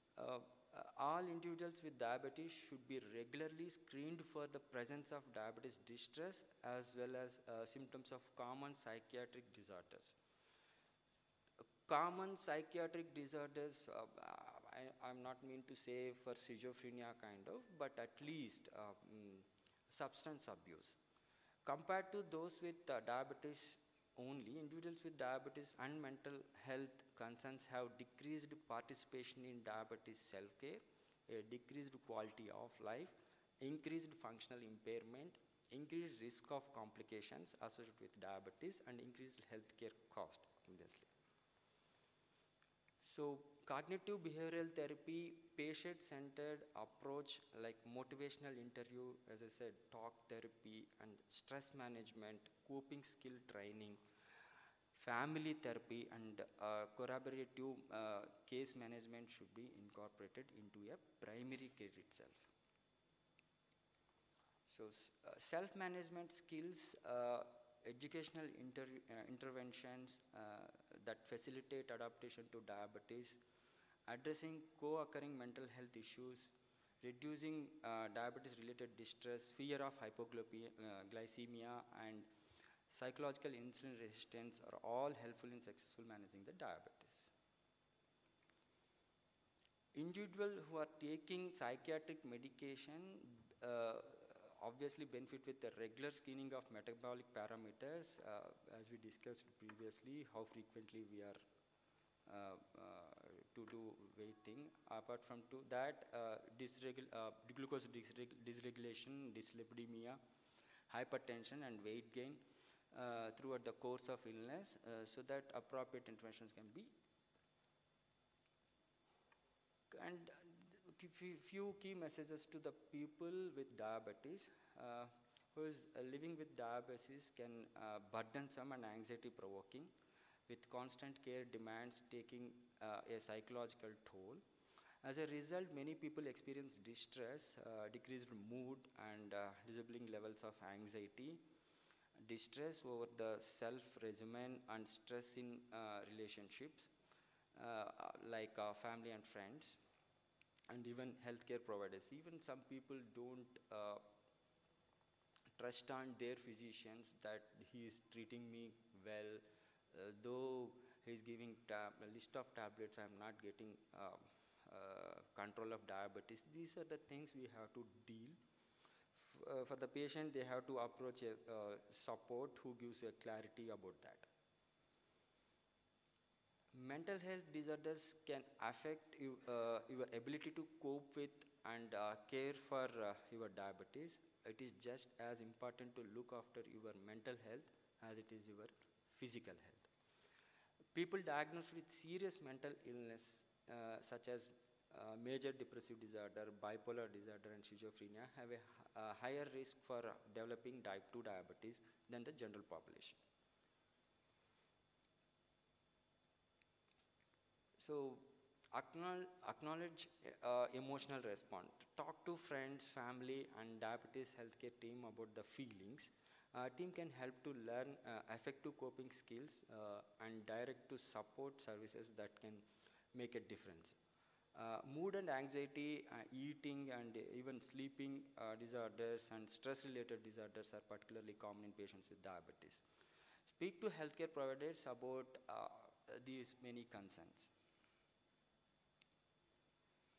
So this is my last slide. So a multidisciplinary team are needed to obtain optimal medical and psychiatric outcomes for the people with comorbid diabetes and depression. The patients and healthcare providers to the patient should be entrusted with the responsibility of shared decision making, so that even their financial concern and relationship issues can be dealt during the treatment of diabetes and, of course, mental health disorders. Thank you. Thank you, Dr. Sunil, for a very mind-stimulating talk. I have a question. You said a lot of correlation between patients with antipsychotic medications and diabetes. So what screening do you do when your patients are on antipsychotic medications, and is there one against the other which is more predilected to cause diabetes?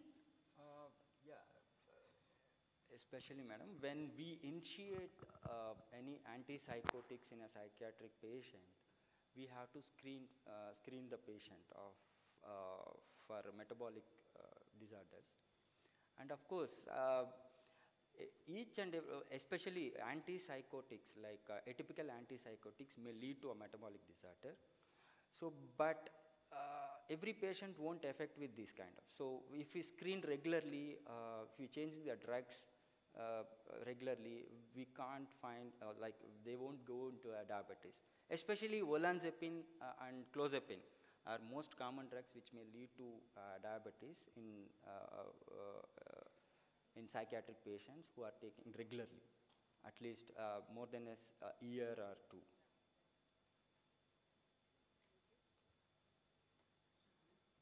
Yes, sir.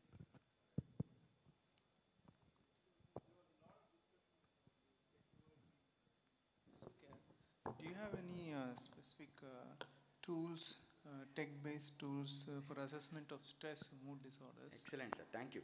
So, yeah, as the platform is for technical people, and yeah, we are going through artificial pancreas kind of. If there is any technical support for to assess the depression or anxiety in a people.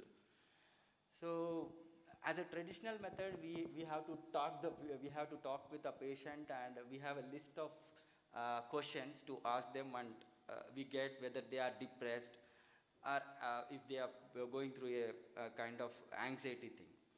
So yes, as the question, like, there is a technical support, there is a technology to assess depression.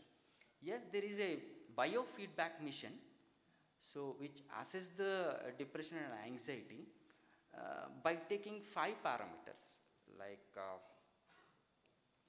pulse, heart rate, respiratory rate, and of course skin temperature, and how we respond to the question, kind of.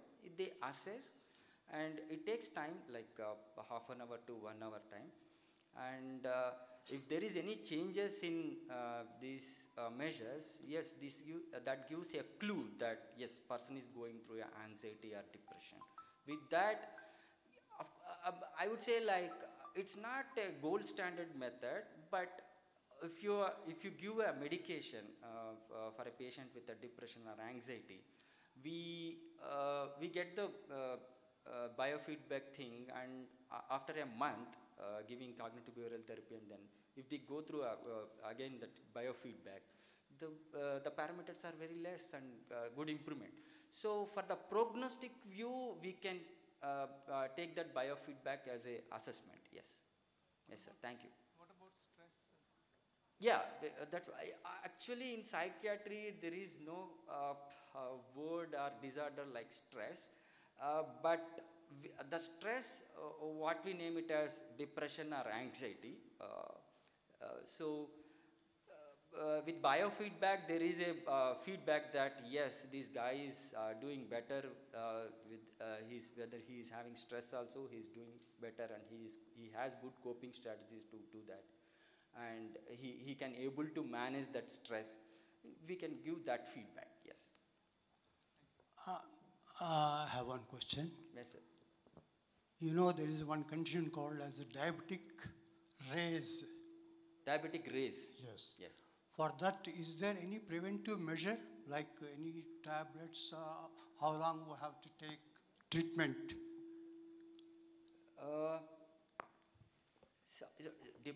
As we discussed, depression is a spectrum Anger. That's just anger. Yes, yeah, it's a spectrum, sir. It's a depression as itself is not a simple low mood. It may lead to a kind of raise like anger to low mood. So there may be a mixed anxiety and depression also. So it's a spectrum. It's a kind of anger to low mood. So first we have to address that anger. If every patient comes with an anger or raise, we can't give directly a medication. So we have to assess whether it is a first incident he is going for a raise or anger. So if it is persistent for more than 2 weeks, then we treat it as an anxiety patient, or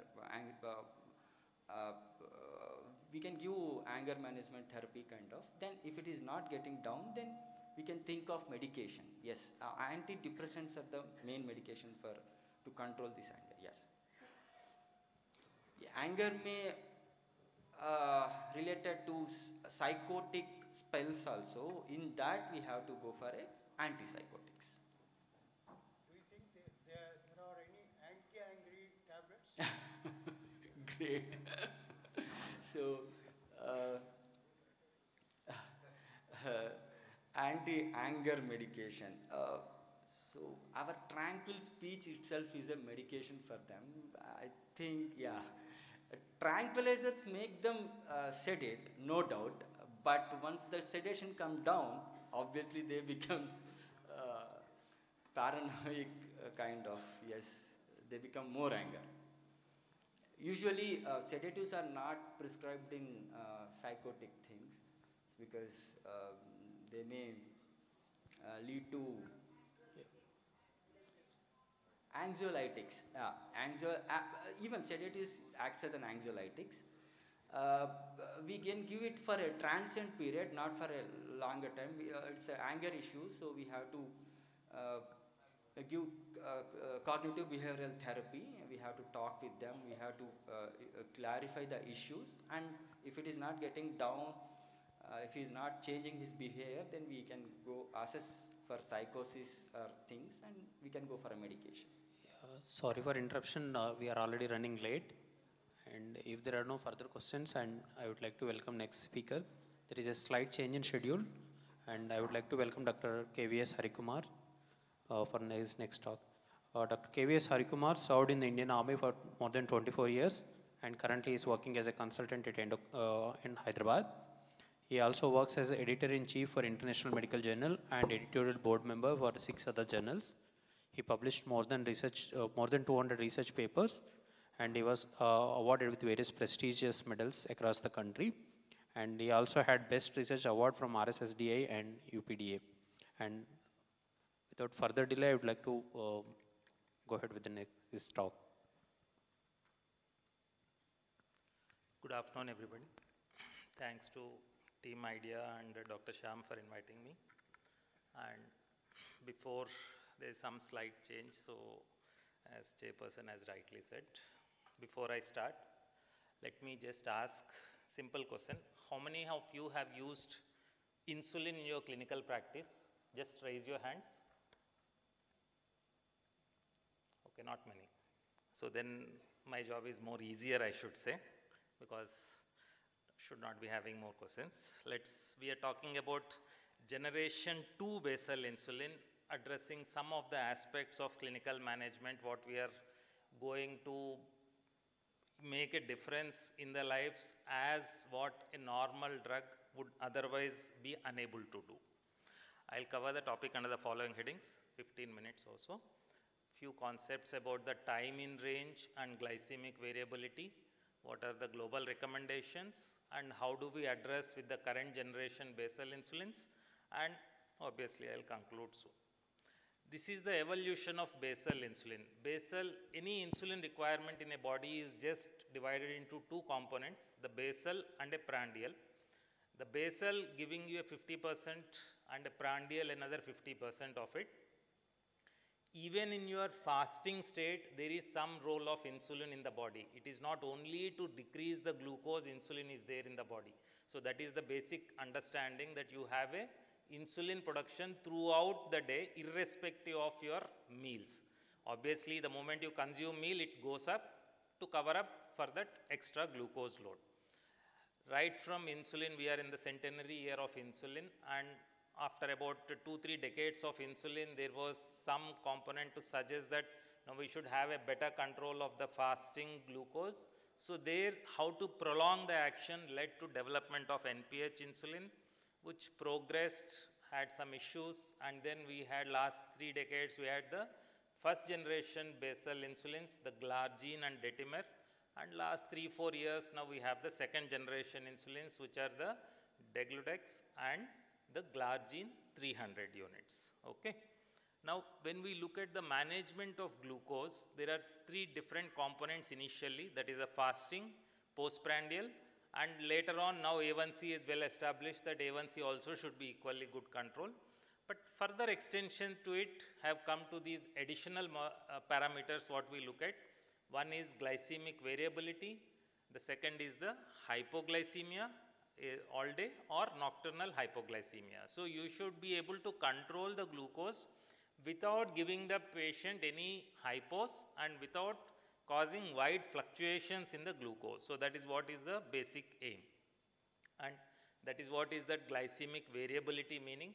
Variability basically means the fluctuation, the peaks and troughs in a particular day, how they are variable, how much of it is varying. So the moment there is more peaks and more troughs, the trough will give you that risk of hypos and maybe a nocturnal hypos.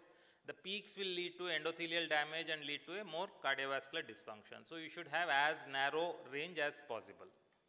And this is important because A1C as a number does not capture your variability. If by just looking at 7% may not give you that clue as that your A1C is not reflecting how widely the glucose is fluctuating in the patient.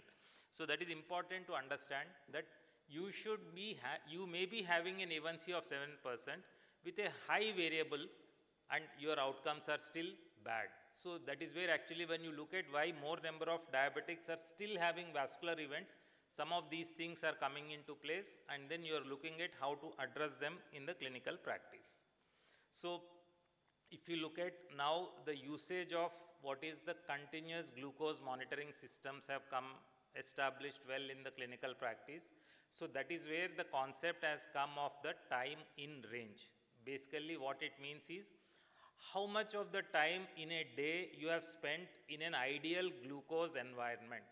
So if you have say catered say 70 to 180 milligrams per deciliter as an optimum, be it fasting or be it postprandial meals, how much of it, how much of the entire day you have spent in that range is what basically the time in range. And across the board in the last decade, the time in range has been established and now is part and parcel of all the guidelines what have come in the management of diabetes. And generally 70% of the time you should be in the range and with a minimum only 5% of hypos and maybe above time below range and above range as minimum as possible. So if you look at what is the target what you decide, it is at least 17 hours per day, that is more than 70% you should be spending time in range in a range of 70 to 180 milligrams per deciliter.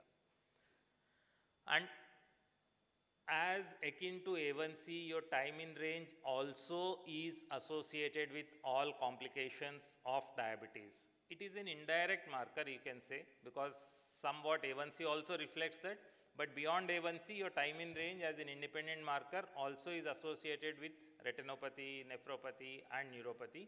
So if you are able to have some interventions which will keep you maximum within the range, possibly all these complications are reduced. And what are the guidelines which say that how much of time you should be spending in the time in range? If you look at this chart, I am sure most of you cannot see this, but nevertheless I will tell you 70 to 180 is the range, that is 70% of the time you should be spending that, and below that, that is time below range only 5% and time above range is about 20 to 25%. So that is important to understand that majority of the time you should be spending between 70 to 180 milligrams per deciliter. And ADA has now in most of the standards of care for last 3 years, it has been part and parcel of the ADA standards of medical care for diabetes that you should be having this much of time in range. Now when you look at, you have a parameter which is important in the clinical practice which will give you a better outcomes. Are we having any drugs which will help us in reaching this objective of keeping the patients in their range? So what are the what are the drugs which are available? We'll talk about the basal insulins. The basal insulin, as I said, will give you a 24-hour coverage. That is why it is known as a basal coverage, unlike the prandial. And it reduces the glycemic variability by controlling the peaks and troughs. And you have, as I said, the first generation ones were the first generation were the glargine, and pre-basal first generation you have the NPH, which had more variability.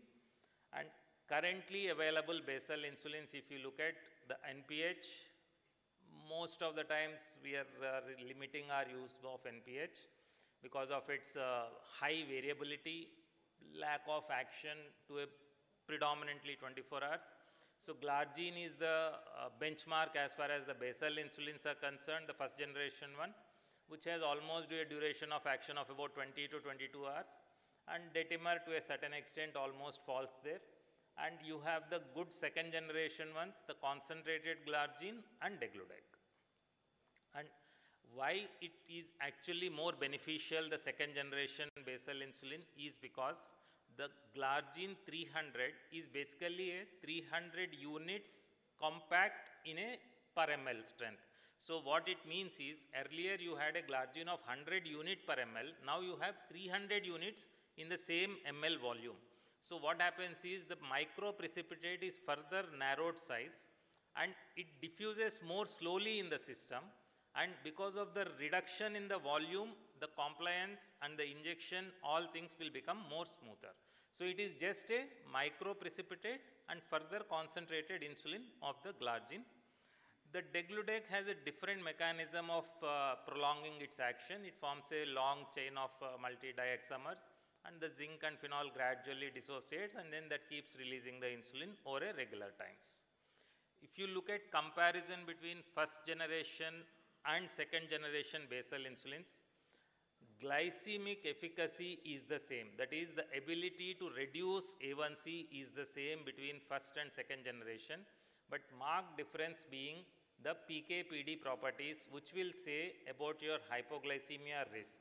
So the BEGIN is the entire group of trials which look at the comparison of glargine with the addition of the U300, and you have the addition which compared with the other second generation, and most of them have shown that it is actually the hypoglycemia risk which is reduced significantly with the use of second generation insulins. Some of the studies, when we looked at direct comparison between the two basal insulins available, this is a type 1 clamp in the type 1 diabetic patients, the clamp study, there are some data to suggest the glargine 300 has less variability than when compared with the degludec 100. So you have 20% lesser within the day variability than when compared with the degludec. And some of the data to suggest if you have shifted from first generation to second generation basal insulin, how things have changed. Predominantly the reduction in hypoglycemia. Onto your right, it is the A1C reduction. A1C reduction is almost the same, but there is marked difference. The left side peaks are the ones which showed that there is big difference in the hypoglycemia reduction. And another study which looked at in the type 2 diabetes, the CGM data, which again compared a time in range between glargine 300 versus degludec 100. The primary objective being how much of time the person spends with the time in range. And again, if you look at the time below range was markedly less with the usage of glargine 300 than when compared with the degludec. So anytime hypos, nocturnal hypos or severe hypos, there is definitely a big difference than when compared with the other second generation basal.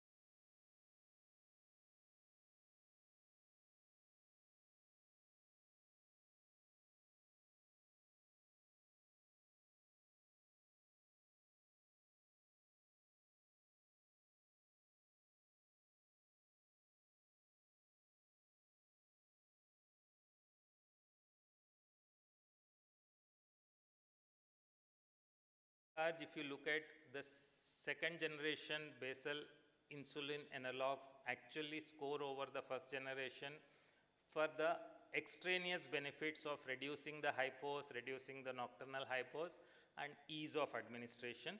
So in summary, first and foremost, prolonged duration of action, and actually these are the ones which have helped in actually giving you a true long-term single dose of injection, which unlike your first generation basal we could not achieve.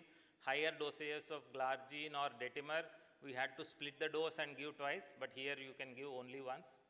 And the another advantage is somebody who is traveling maybe for short time or maybe able to miss one dose, your control is not going to suffer with this. So if you are using this, there is a prolonged duration of action. So one odd occasional missing dose, it is not a problem, and you can actually have the window of taking it even after 6 hours. So that makes it more easy for the patient to manage.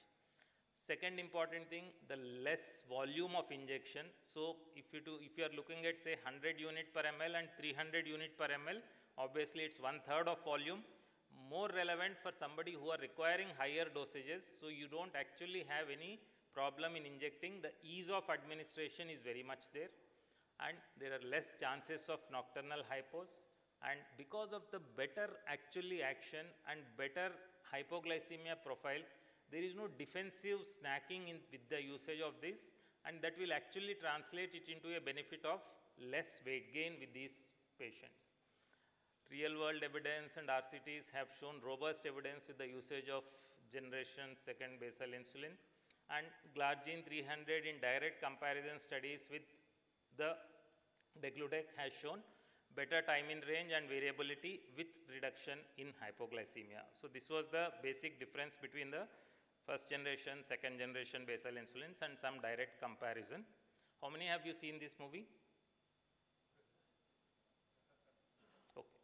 So if you are looking at the generation 2, it is bolder, bigger, better than when compared with the original. That's what is actually the second generation. I have finished here.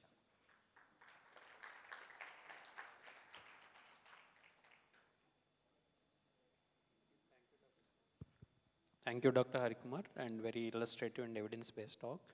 And we would like to take questions at the end, so because we are running late. Sure, thank you. And we'll go to next talk, diabetes and food care, Dr. V.S. Ramarao garu.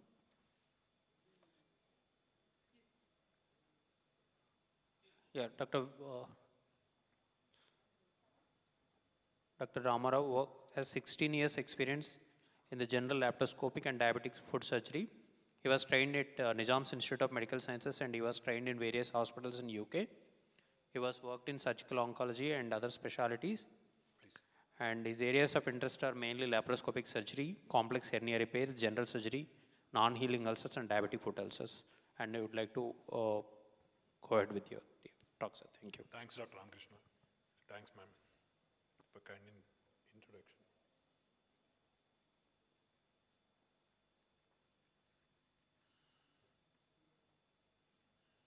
So, the diabetes is now a global problem, with world statistics increasing day by day.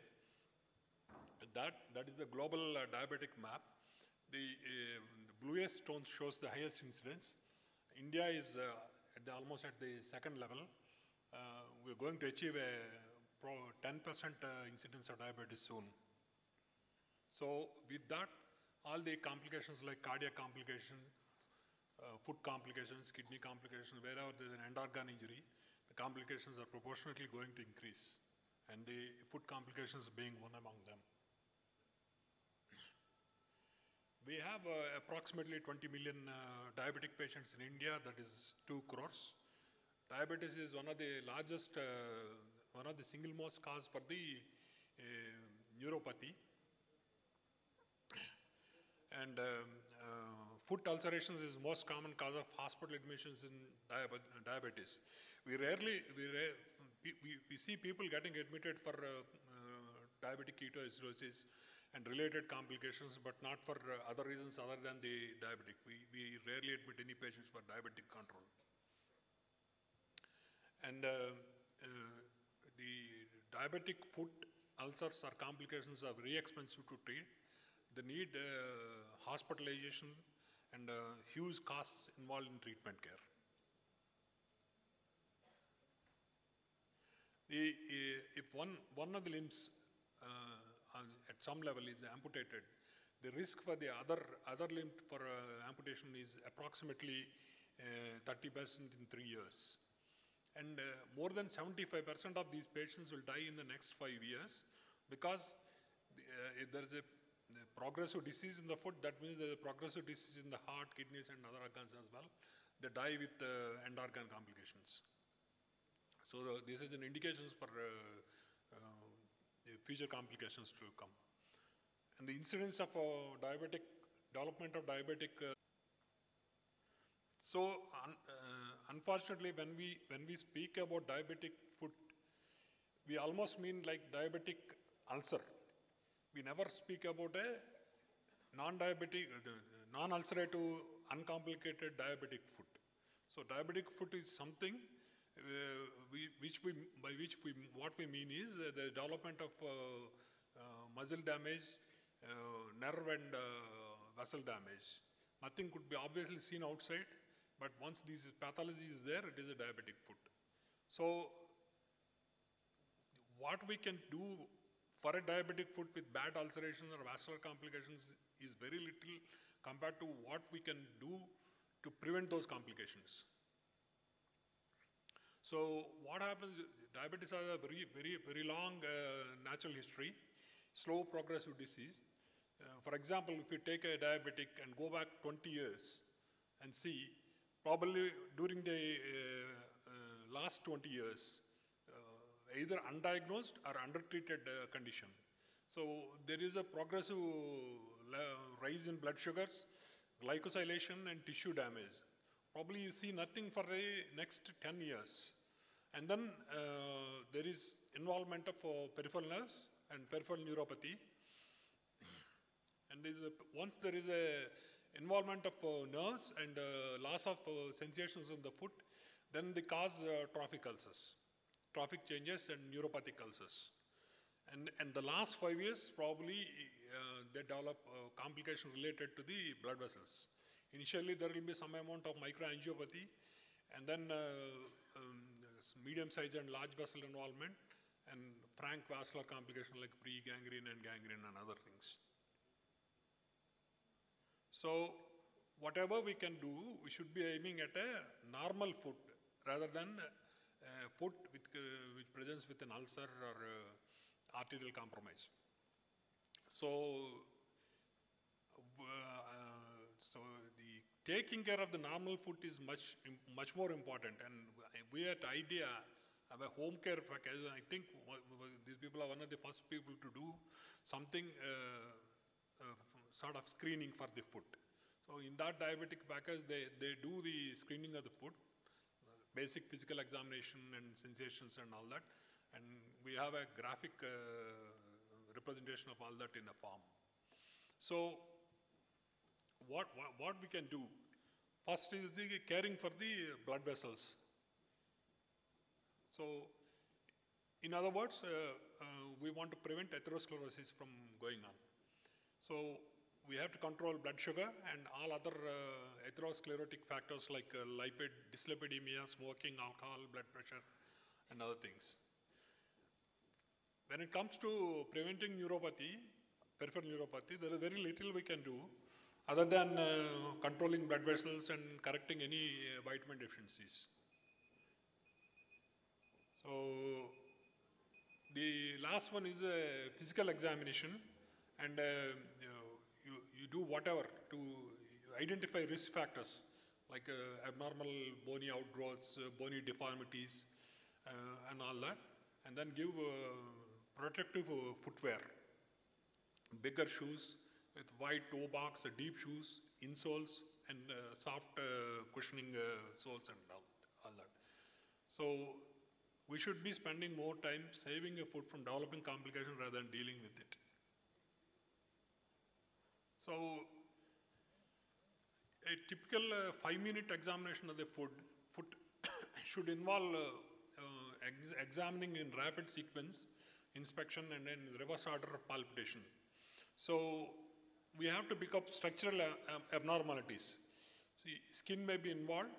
In case of ischemia, you see a shiny skin with hair loss. Evidence of infection, any cellulitic patches or any ulcers or any collections.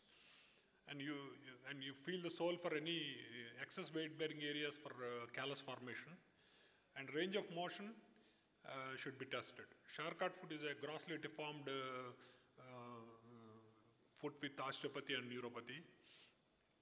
So then we have to do a basic peripheral arterial examination. If you feel the dorsalis pedis and the posterior tibial normally, that means it is a well-perfused foot which barely requires any more investigation.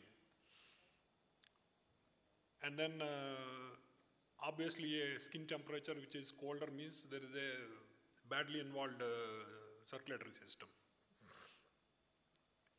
Ankle brachial index is more of an academic tool rather than what we do in clinic. What we do is take a normal BP and put a cuff on the just above the ankle, and then inflate the pressure above the normal systolic pressure, and put a Doppler on the dorsalis pedis and see and drop the pulse pressure. So when the pressure, that pressure, you divide by the normal systolic pressure. So that's one of the very sensitive indicators for showing critical ischemia. Neuropathy assessment is a very simple tool, is a monofilament test. Monofilament is something like one of your toothpaste bristles like thing. It's a strong wire. So you ask you put the patient to close his eyes and touch with it, and ask whether he can feel it or not. Loss of sensation is a very sensitive indicator for peripheral neuropathy.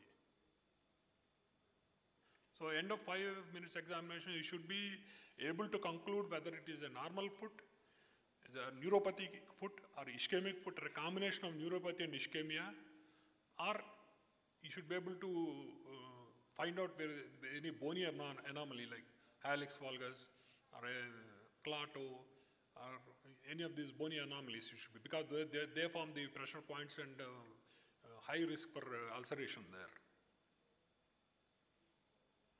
So if after basic examination, if you're satisfied none of these complications are there, they are likely to develop in coming 10 years one of those complications. So they should be looking after for the following, for those signs, like every day they should be examining their foot, both on the dorsum and plantar area, and they should be using moisturizers for dry skin, and if there is ill-fitting shoe, they appropriate insoles, and the bony anomalies, they should be using a custom-made special shoes.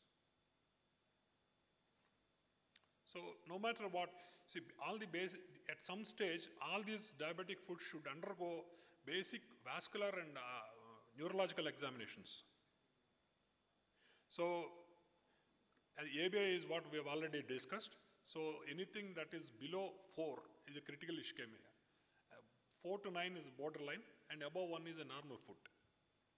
One excellent tool is the duplex scan. Duplex scan is the Doppler scan that combines the normal ultrasound with the blood velocity across the vessels. So the advantage of this is that you can put the probe anywhere along the arterial system and know the morphology of the vessel and the blood flow across that. So the normal healthy Doppler is a triphasic wave.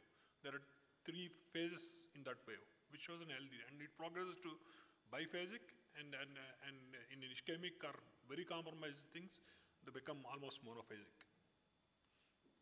Academically, there are sophisticated tests which can predict whether they're going to have any vascular compromise or any future compromise. You can use plethysmography is pressure changes.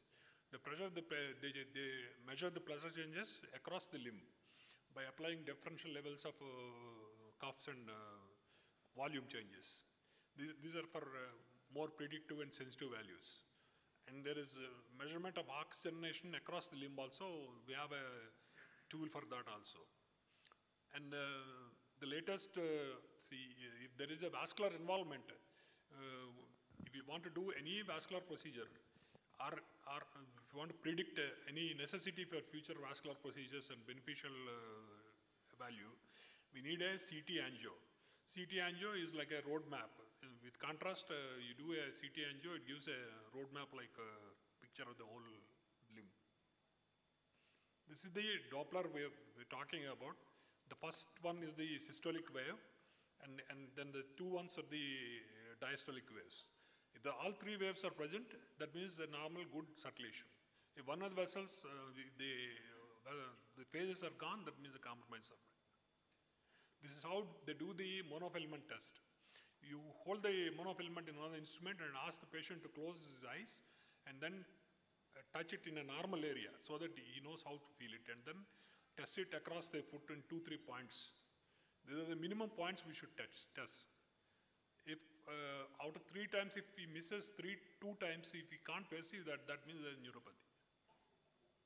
So this is a very classical exam, this is a very classical slide which shows how people develop diabetic ulcers, non-traumatic ulcers.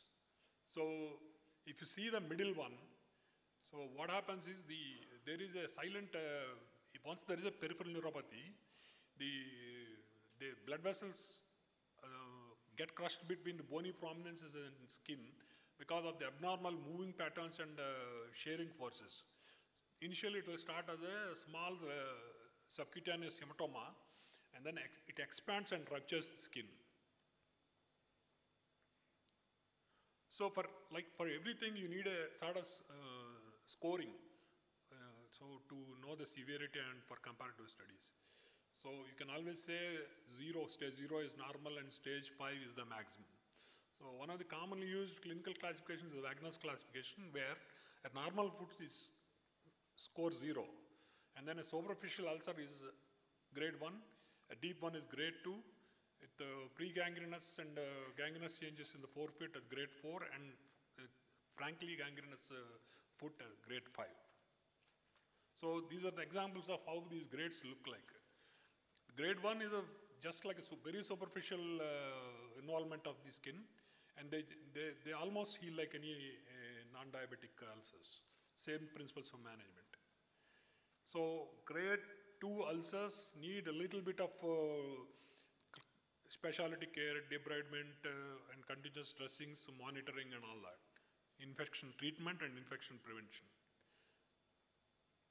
And from grade 3 onwards, they need a proper surgical debridement and further treatment and reconstruction, or allowing them time to heal, and multiple procedures they may require. Grade 4 is like in borderline. They may heal or they may need a amputation at that level. So this is also a grade 4 where these sort of procedures are done more to save a life rather than limb.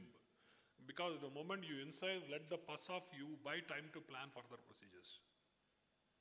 These sort of grade 5 lesions, they go for frank amputation.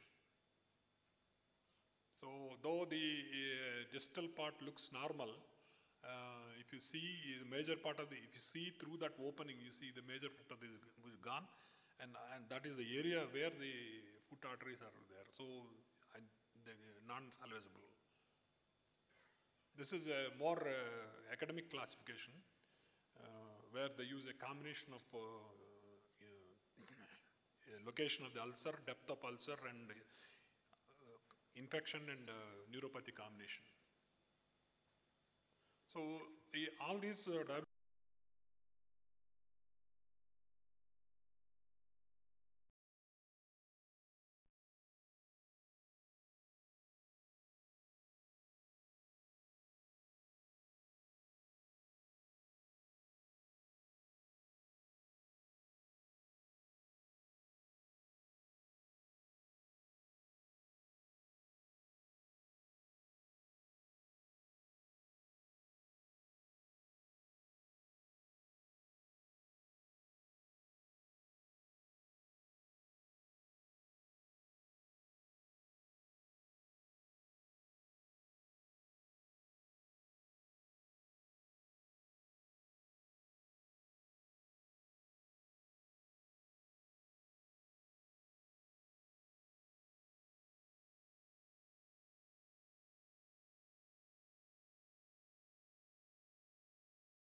products. So for frank ulcer management, so even before you operate, we have to have a plan how we are going to treat that ulcer, close that ulcer. So all your incisions, debridements, taking of bone, everything should be planned before you start incising. So skin flaps and all that we design so that they will close over the underlying ulcer later on. So what are the principles? The principles are sharp debridement. They are all high risk for anesthesia. So they would have already had a cardiac disease and other complications, so they badly tolerate a general anesthetic. So ankle block is block we use for all these foot lesions. So principles are debride all dead tissue, let off all collections, and then, yeah, I'm not going to discuss, ma'am. So basically all these dressings are more fancy rather than, more fancier stuff that we're not using anymore. See, what finally helps is the classical gauze dressings, gauze pads. So these are some of the cases that we have recently handled. You see an elderly man with a burn to midfoot, debridement followed by constant dressings, and at the end we used epidermal growth factor ointments, which are when there is no infection, when everything is fine, there's a clean bed, they work very well in sealing of the ulcers. Classical neuropathic ulcer, they improve with debridement and offloading and dressings. So this is very elderly man. He came with an exposed metatarsal. We expose, you can see the bone in the first slide, first part. So we excise the bone, we put a VAC therapy for some time, and the granulation is there. Then that's the time we start treatment. Instruct the patient how to take care of his foot, and finally heals. The second one is the healed one. There are a lot of fancy stuff. Stem cells. Some people use mesotherapy for that is platelet-rich plasma for a clean ulcer. We use VAC therapy extensively. Vacuum-assisted closure is a constant suction. The device helps in granulation and taking of the infection and helps in rapid healing. This is how a VAC looks like. I think we are running short of time, so we just... Yeah, summary is do a good physical exam, start antibiotics as soon as possible, refer for surgical evaluation, do frank euglycemic range, and screen other systems. At the end, you should teach the patient to take care of that ulcer and also give him enough knowledge to prevent future ulcers from coming up. And we should offer them continued support. Thank you. Thank you, Dr. Ramaraj. Please join us for questions at the end of the session. Last speaker for this session, Dr. Prasanna Bharti.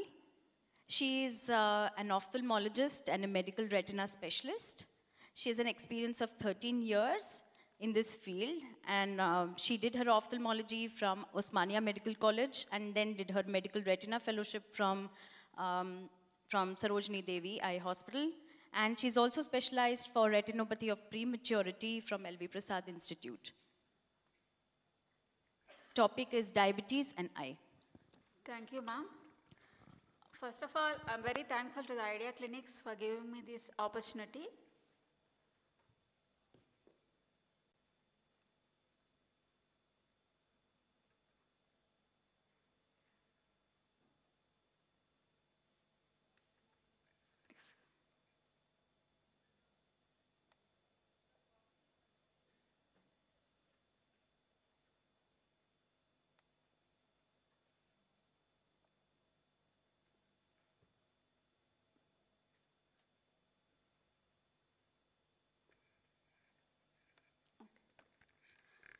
So, effects of diabetes in eye. Why it is important? Because complications of diabetes will result in loss of vision. As all of us know that diabetes mellitus is a group of diseases characterized by high blood glucose levels, and it's classified in type 1 diabetes and type 2 diabetes. and type 1 diabetes, 5% of the people with diabetes have this form of the disease, and type 2 diabetes, which is the most common form of the diabetes. So the study conducted by Shankar Nethralaya Diabetic Retinopathy Epidemiology and Molecular Genetics Study report shows prevalence of diabetes is 28%, and every third individual can be a person with diabetes. And prevalence of diabetic retinopathy in persons with diabetes is 18%. So every fifth person with diabetes can have diabetic retinopathy. So diabetic ophthalmopathy is a common sight-threatening complication of diabetes. I have grouped effects of diabetes on eye into extraretinal effects and diabetic retinopathy. So I am briefing the extraretinal effects on diabetes on eye. Coming to the lids, styes which are painful swellings commonly located in the lid margin caused by Staphylococcus organism, and they are treated by topical antibiotic drops and creams and oral antibiotics. And xanthelasmas are the collection of lipids under the skin which are treated by laser and cauterization. And collagen is the blockage of meibomian glands present in the eyelids which are located away from the lid margin. They are painless swellings. They are treated by incision and curettage. In uncontrolled diabetic patients, they are painful because of infection.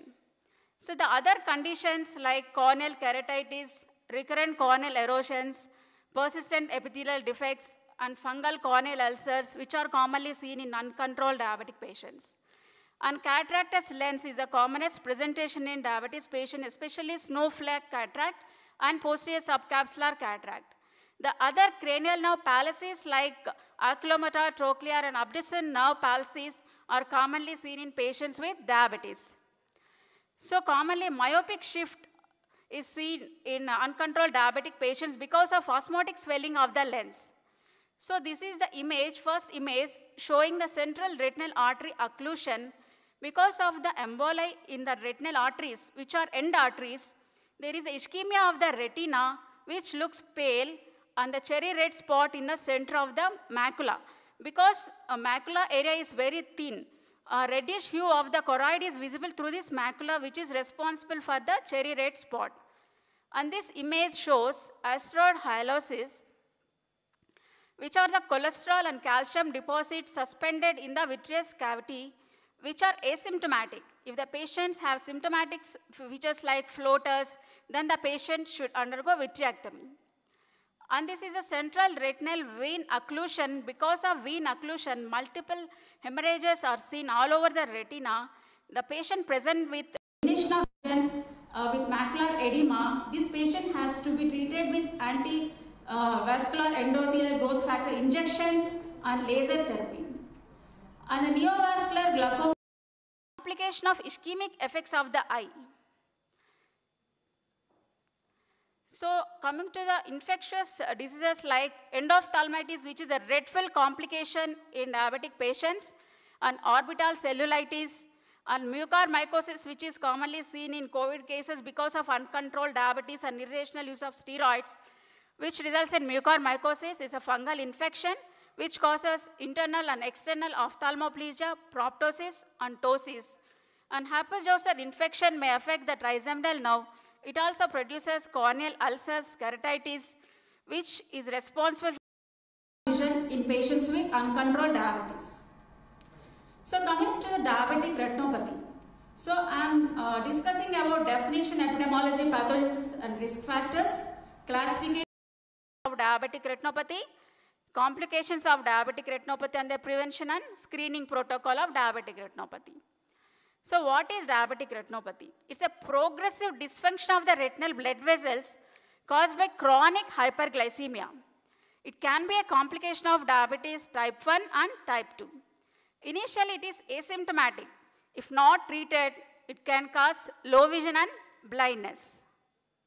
So what is the retina? It is a multi-layered light-sensitive neural tissue lining the inner eyeball, and light is focused onto the retina and then transmitted to the brain through the optic nerve.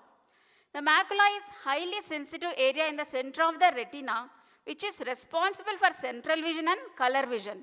The macula is needed for reading, recognizing faces, and executing other activities that require fine and sharp vision. So this is the image showing the retina.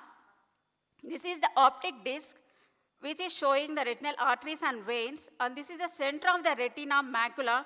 The center part of the retina is called foveola. There are 10 layers in the retina. So this is the image showing the healthy retina with optic disc and retinal arteries and veins and the macula. And this image, this is a retina with diabetic retinopathy showing multiple hemorrhages and hard exudates in the superior and inferior quadrants of the retina under the macula. So why diabetic retinopathy is a global scenario? By 2025, nearly 8 additional persons develop diabetic retinopathy every second.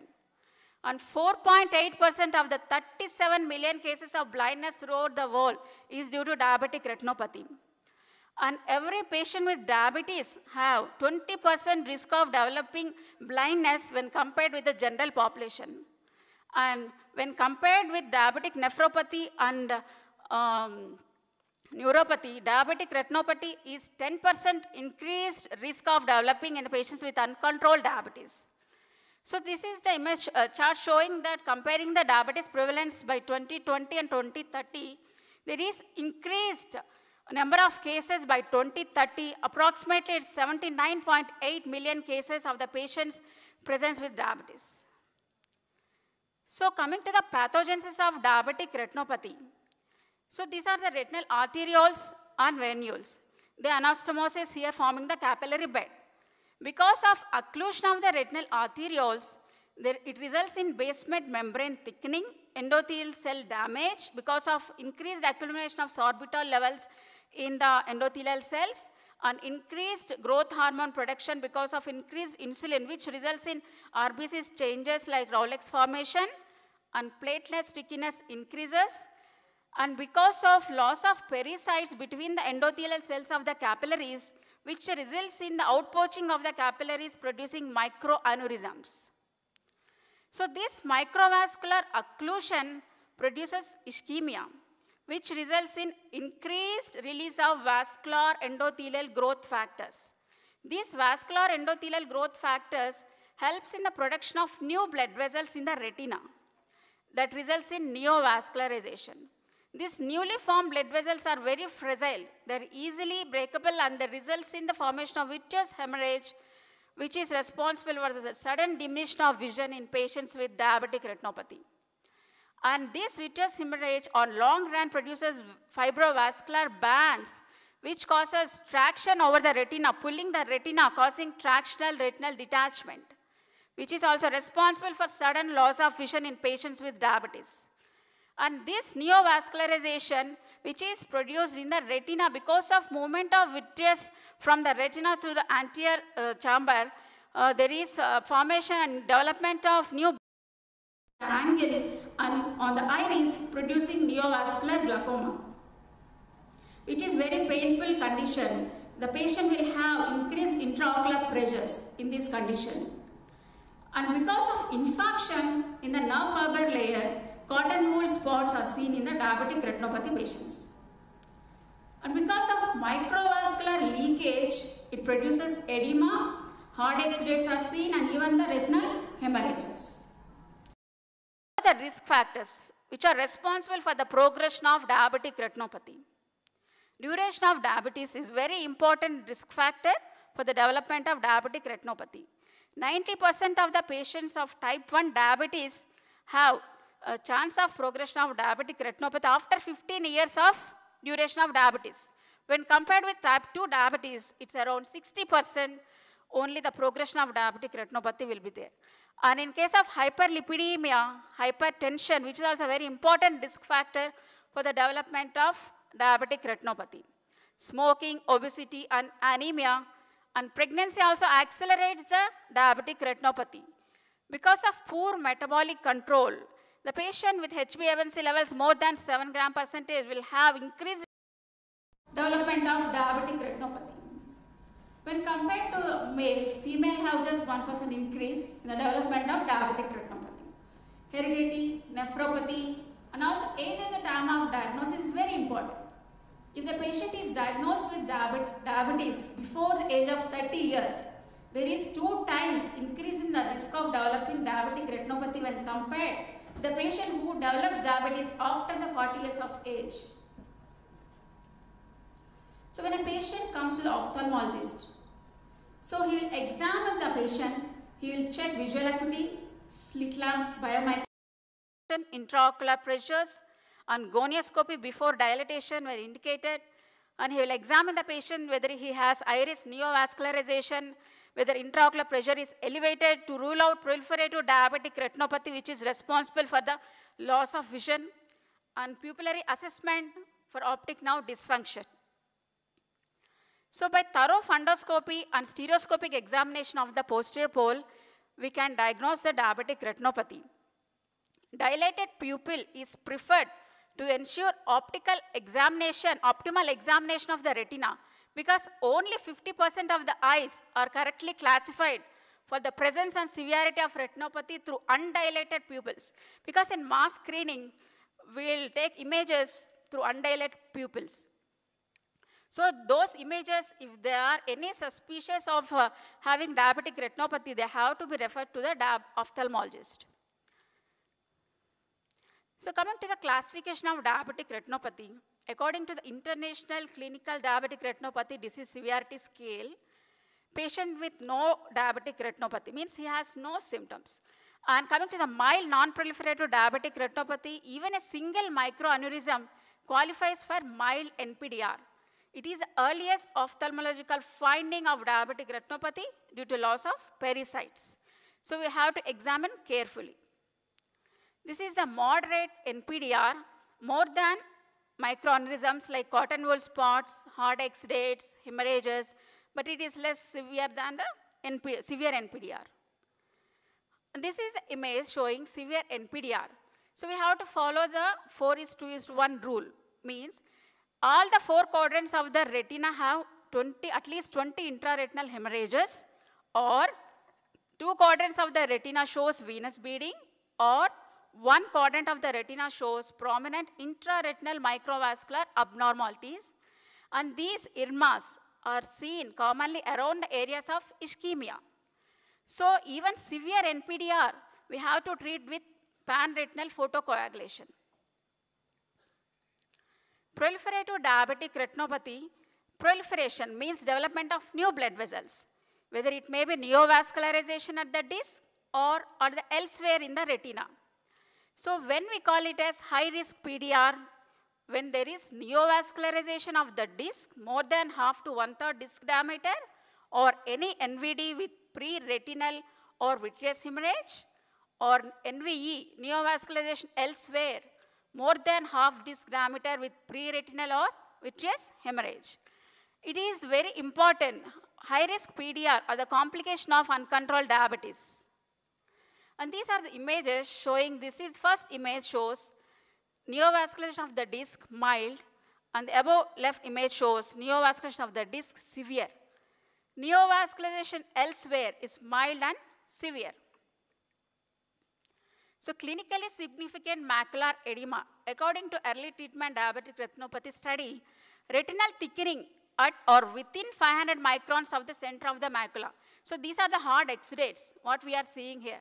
So these are the edema of the macula. So this is the, when we call this a clinically significant, when there is retinal thickening within 500 microns of the center of the macula, or hard exudates at or within 500 microns of the center of the macula along with retinal thickening, and retinal thickening of one disc about 1500 microns or larger within one disc diameter of the center of the macula.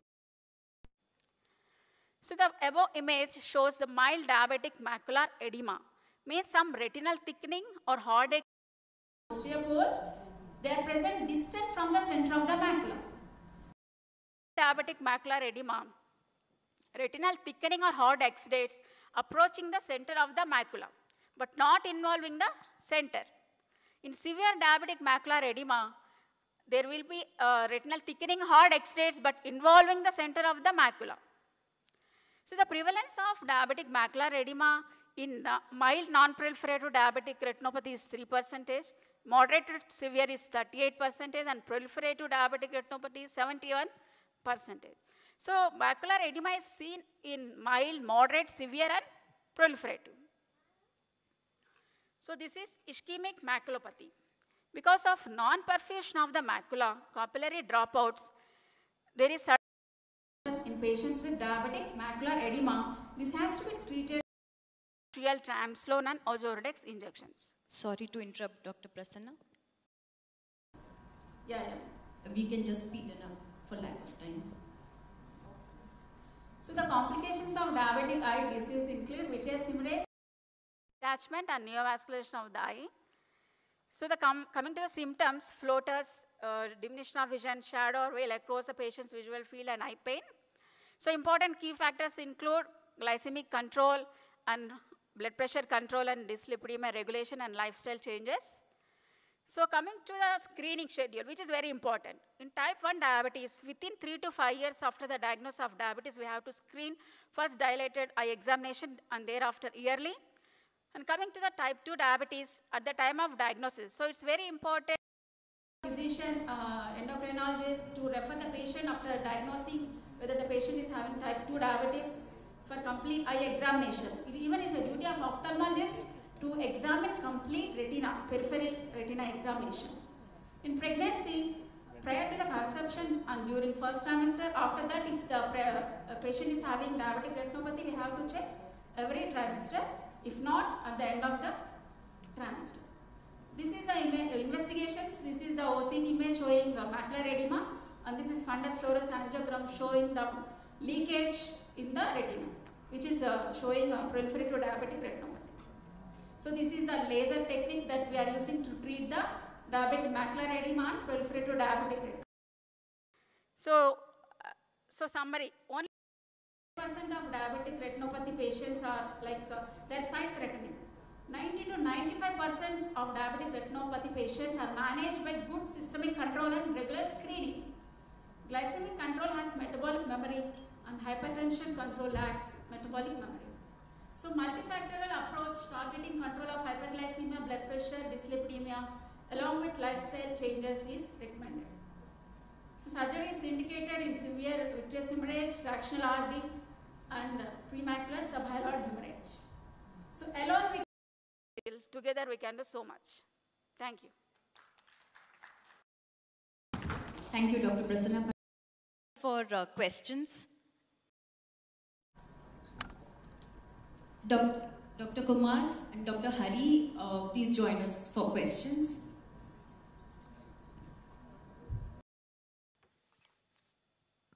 Any questions in the previous session, like diabetes and the mind, and diabetes and second generation basal insulins, diabetes food care, and diabetes and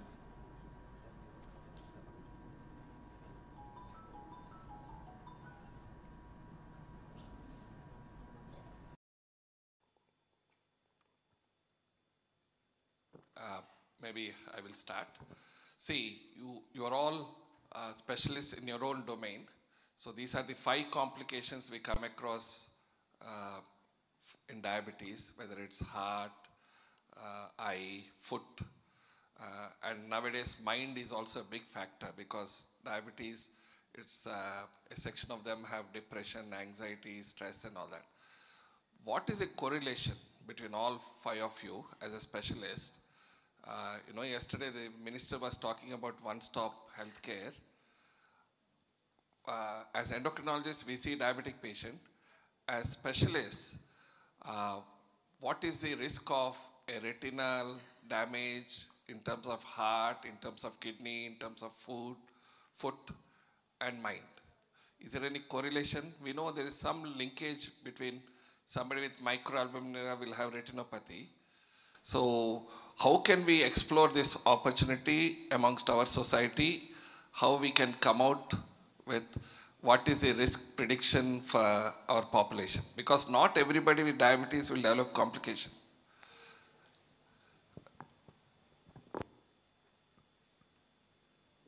first and best thing is screening each and every patient for each of the complications at least once in a year. Therefore, that is the preventive aspect of all these complications. And second thing is treating aggressively the blood sugars. The main risk factor for all these complications is uncontrolled blood sugars. And following with the diet, drugs, and that is the aggressive control of these risk factors will. And from So diabetic retinopathy is commonly seen in patients with uncontrolled diabetes, mostly when there is like their HbA1c levels is more than 7 gram percentage. So after diagnosing type 2 diabetes, immediately we have to send the patient for diabetic retinopathy screening. So even patient must be willing to come for regular eye checkups. So we have to ask the patient, and it's a like combined approach. We have to monitor his metabolic control by consulting endocrinologist or physician, how his sugar levels are controlled. Then we should ask him to refer the patient for proper complete eye checkup. And if any complication is there in the eye, then we have to record it, and we have to ask the endocrinologist or physician to explain and educate the patient to control his sugar levels. Otherwise, the complications will aggravate. So it's a combined approach. So everything has to be like in coordination. Excuse me? Okay. What is the success rate of giving intravitreal injection in case of early macular degeneration, or we can say late stages of macular edema? So we have to give macular edema, which is vision threatening. In cases of macular edema, we can give like intravitreal bevacizumab and ranibizumab injection. But because of cluster endophthalmitis, nowadays intravitreal ranibizumab injection is preferable. And recently, aflibercept is also given, which arrests the growth of new blood vessels and reduces the edema in the eye, which improves the vision. So every 1 month, we have to monitor the patient whether he is improving or not by conducting OCT examination. Then we have to plan for multiple injections if patient is not responding. So every 1 month we can give 1 injection. How many months you have to give? First loading dose is for 3 months. We have to give every 1 month 1 injection. After that we can give after every 6 months. If patient improves and edema decreases and the macula becomes dry, in the examination of OCT, optical coherence tomography is the investigation that we have to do whether the edema has decreased or not, whether the macular thickness has decreased or not. By assessing those conditions, then only we have to ask the patient to come for follow-up for further injections. If patient has improved, then no need of any injection. We have to ask the patient for every 6 months follow-up.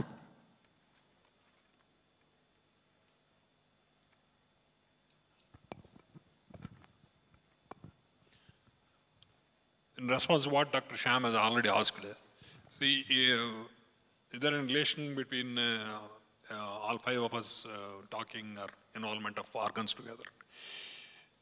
If a foot blood vessel is involved, that means by the time all the blood vessels in the body are involved, it needs to be seen by everybody. For example, some of my patients get seen by Dr. Ramakrishna. So though we are operating basically under local anesthesia ankle block, he does the 2D stratifies the risk. So on table, we see the uncontrolled shoot up of blood pressures and all that. So, and the ophthalmologists are here. See, all these patients, the development of ulcer is primarily because of they can't see things properly. They go walk, they slip and all that. And also, they cannot take proper care of their foot. So, just like a few specialties have evolved, with a special, like if you go to a comprehensive ophthalmology clinic, the patient gets seen by a lot of optometrists, technicians and all that, then the ophthalmologists see. It would be impossible for the ophthalmologist to do every measurement by himself or herself. Like that, I think the patients should be seen by all of these specialists, concerned specialists, in one single spot, in one grouped consultation. In effect, it will be like a MDT. So otherwise it will be difficult to, with no cardiac support, no cardiologist evaluation, if we do any surgery, there is a 50% chance that the patient can have a major cardiac event. So they should be seen by all of them together and preferably in one single consultation, one after one. Excuse me, what is the temporary way of reducing burning feet syndrome? As we have discussed, there's not much we can do for the burning foot syndrome, sir. The basic pathology we cannot change. So what we are going to change is high glycemic control to deteriorate further iteration and tricyclic antidepressants, painkillers, and supportive management. And good footwear helps a lot. I think to answer Dr. Shyam's question, we need more idea clinics and more idea clinic conferences. I think if there are no questions, we'll hand over to the next session. Thank you.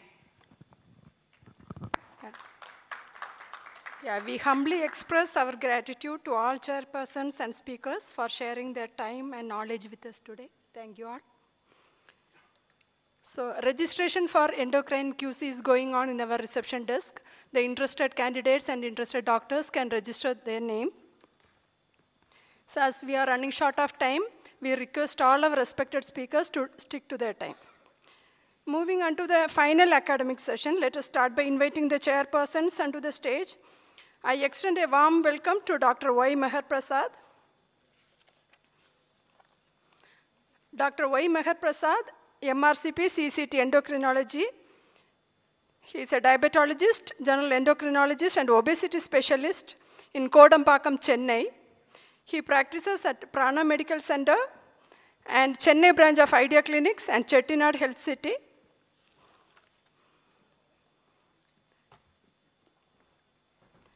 We request Dr. Y. Meher Prasad to kindly come forward to the stage and take your chair, sir.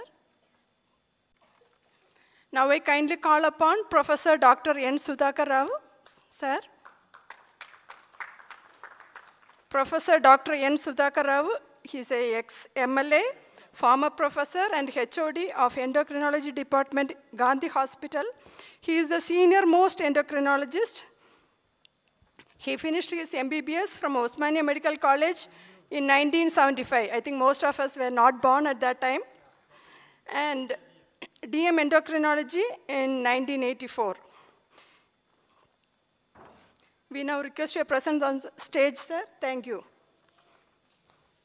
It's a matter of great pleasure to address Dr. Hemant Kaukantla.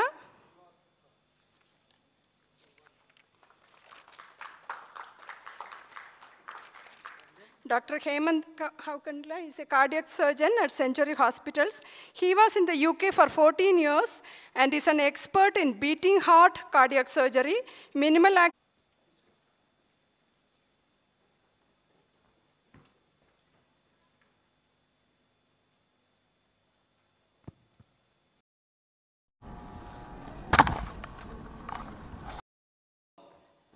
At the outset, I would like to thank my good friend, Dr. Shyam, and also Dr. Bhavani for organizing such a wonderful event.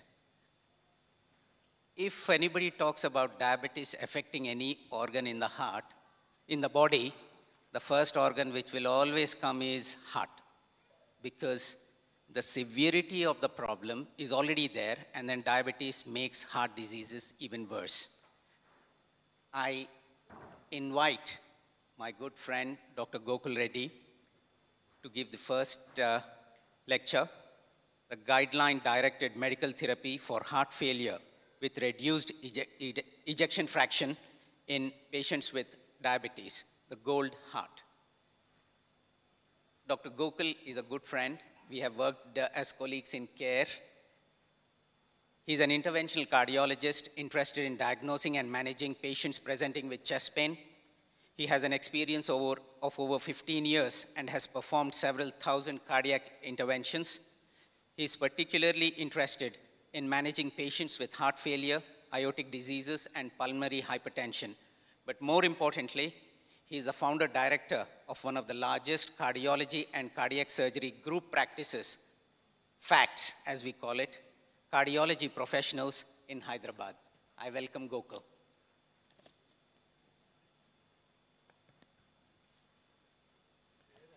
No, I was with him just now.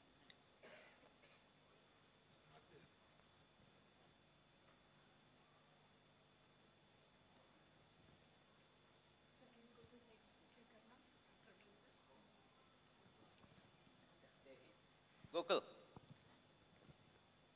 Gokul, you want to come onto the dais? Thank you.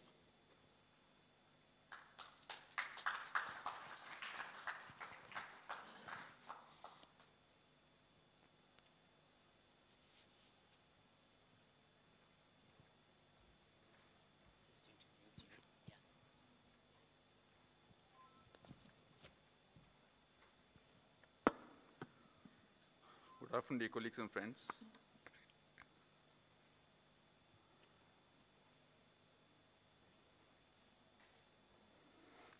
Today I will be discussing quite briefly pre-lunch session about the interplay of diabetes in patients with HFrEF, that is heart failure with reduced EF, we call HFrEF as a short form.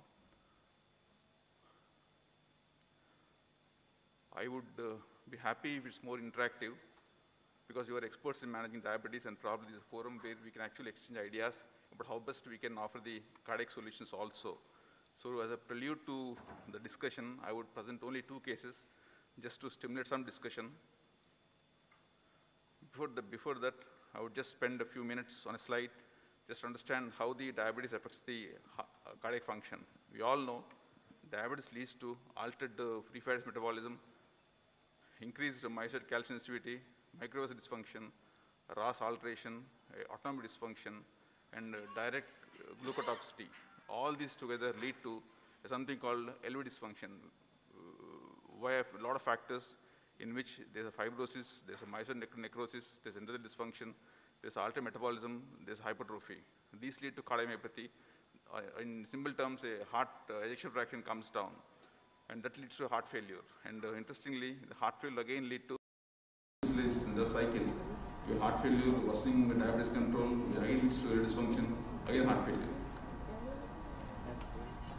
And another slide just to understand that these are very important. A patient with a heart failure, if he develops diabetes, he fares worse. And similarly, vice versa, a diabetic patient who has heart failure fares worse again.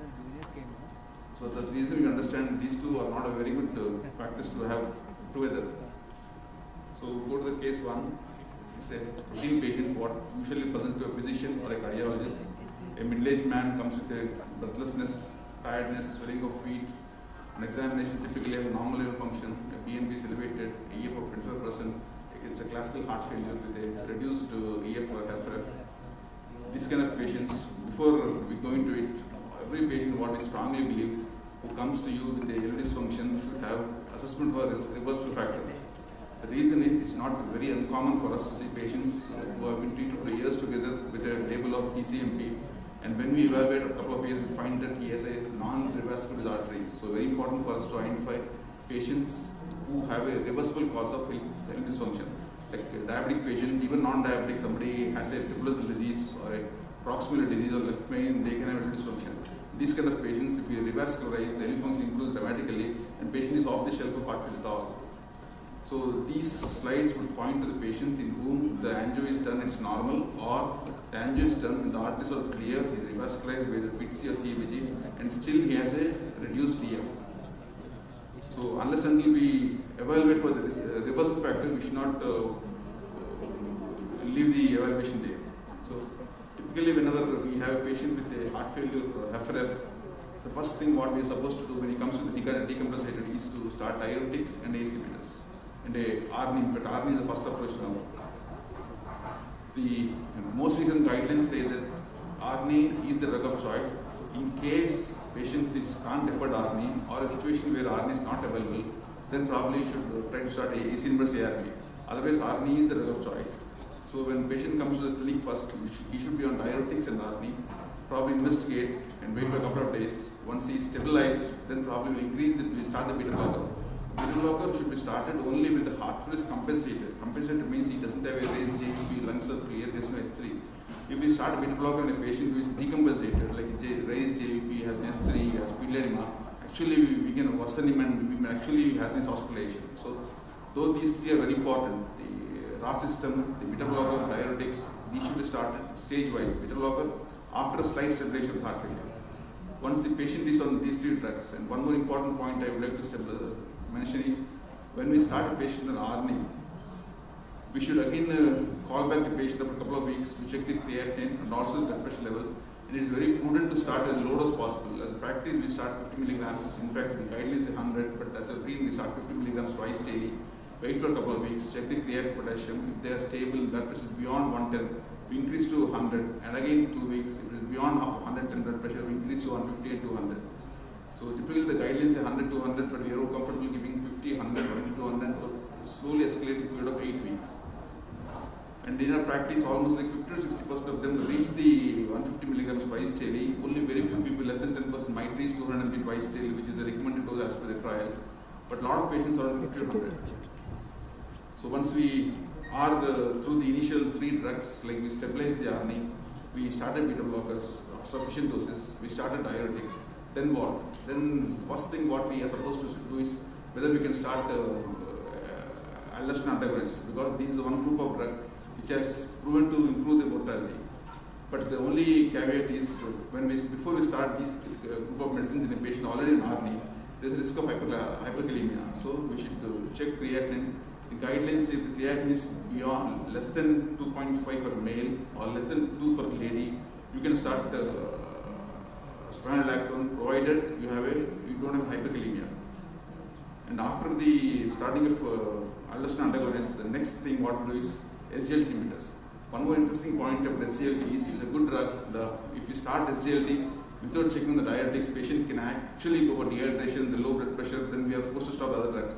So it's wise to decrease the dose of diuretics before we jump on to start the SGLT in full doses. So probably if it's euvolemic outside to slightly de-escalate the diuretics and start SGLT inhibitors. Then usually most of the patients are okay by this stage. Few patients who are not okay, still has volume overload, then we think of starting other diuretics, hoping that the existing diuretics are not working.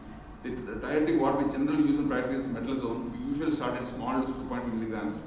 Specifically, if they are on adequate dose of loop diuretics, plus RNA, plus beta blockers, and mRNA inhibitors, then still your heart rate is not controlled or patient is still hypervolemic, we start diuretics as an add-on therapy. But when we start metalazone, it's a very powerful diuretic. We should be very careful in checking the potassium very frequently. We have so many number of patients in whom we start metalazone, a couple of weeks they are lost, and probably if they come late, they come with hyponatremia and singular hyperkalemia.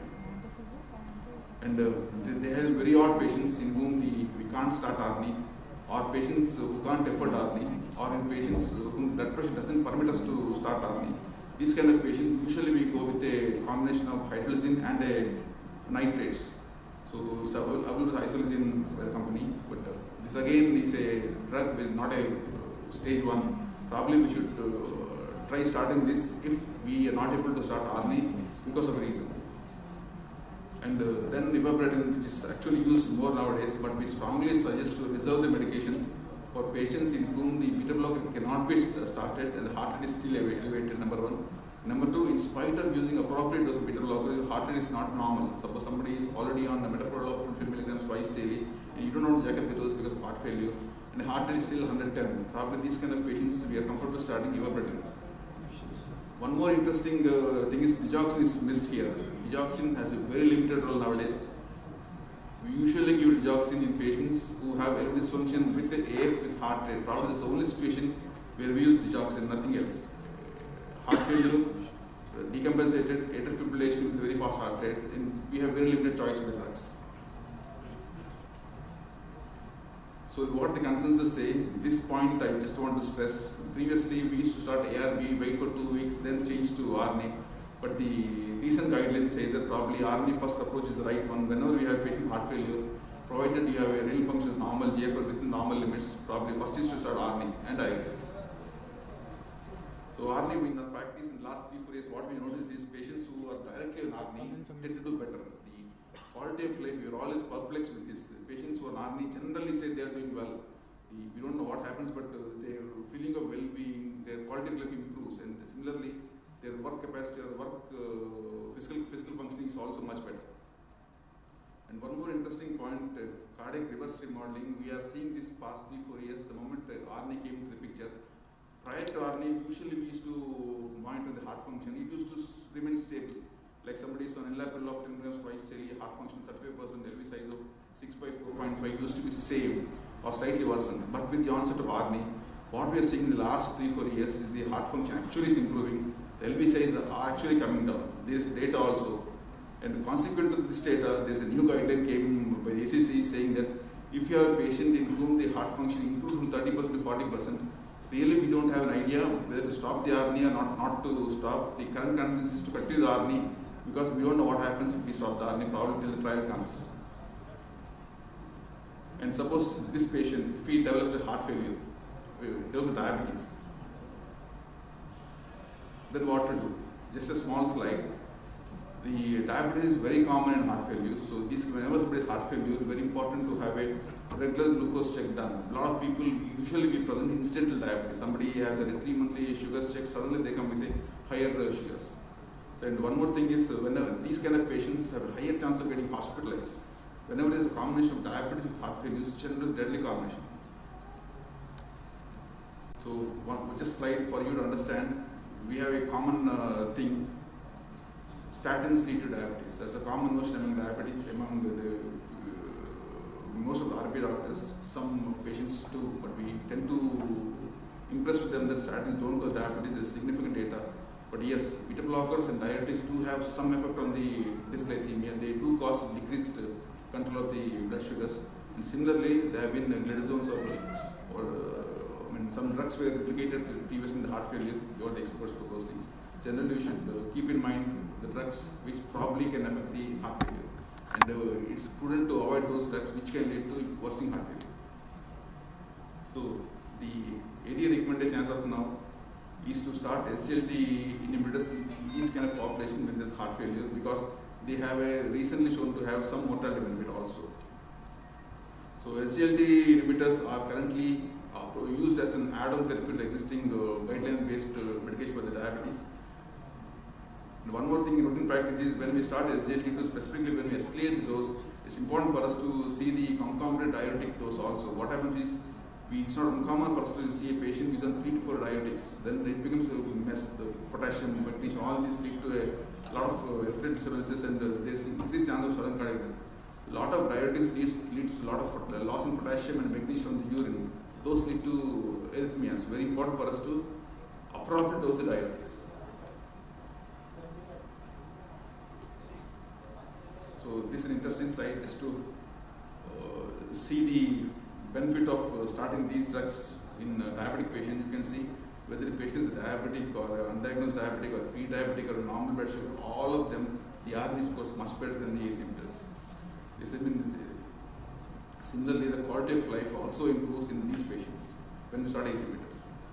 This has a lot of new drugs, they have a lot of new effects being described. We don't know, but yes, RNA has been shown to reduce the A1C levels, and they say probably because of pleiotropic effects of the RNA also. So one of the data shows that there is a 30% reduction in the new use of insulin patients who are on RNA. The conclusion is, in these kind of patients, RNA is the first line of therapy, and probably when the diabetes starts, they should be on SGLT2 inhibitors as an add-on therapy. And the first patient was a patient with a heart failure getting a diabetic. Now we are the vice versa. The patient who is diabetic gets heart failure. A diabetic patient, suppose you are the best, probably just one slide to say that cardiologists agree with the metformin. We are very comfortable with using metformin in patients with diabetes. In fact, in patients with heart failure also, we don't stop metformin unless until it is a creatinine issue. So still the drug of choice as per the ADA is metformin. And if this patient after a couple of years complains of breathlessness, swelling of feet, getting tired, and signs of heart failure, probably these kind of patients develop heart failure. So just a slide to understand what is the risk of diabetes. there's a twofold increased risk of heart failure patients with diabetes compared to those without diabetes. Diabetes also is an important predictor for symptomatic heart failure patients who don't have any symptoms with erectile dysfunction. And the risk of heart failure is higher even in patients who have borderline diabetes. So this is the same thing like what I spoke previously. Even these patients are also, the first of drug choice is ARNI. So this is a trial, the Evaluate Heart Failure, which actually showed that the echo really improves after 12 weeks. We saw after 3-6 months, a lot of patients have a better LVEF. So the data is when somebody, it's a common question for us, when somebody has an improved heart function, please continue the ARNI, don't stop them, because still we don't know what happens to patients if we stop the ARNI. So this last step probably just to show that the mortality benefit when you combine the drugs. When we combine the ARNI with the beta blocker and then aldosterone antagonist, the 63% is the mortality reduction. And similarly, when you compare with only ACE inhibitors, it's only 70%, which is not significant. So that's the incremental benefit of ARNI when you combine with the beta blocker and aldosterone antagonist. So I think, conclusion would be, in a patient with diabetics and then develops a heart failure, metformin is still drug of first choice. The ARNI is still drug of first choice for the HFrEF, and the SGLT2 inhibitors with metformin or replace metformin if there is a contraindication would be the better glycemic choice. So thank you.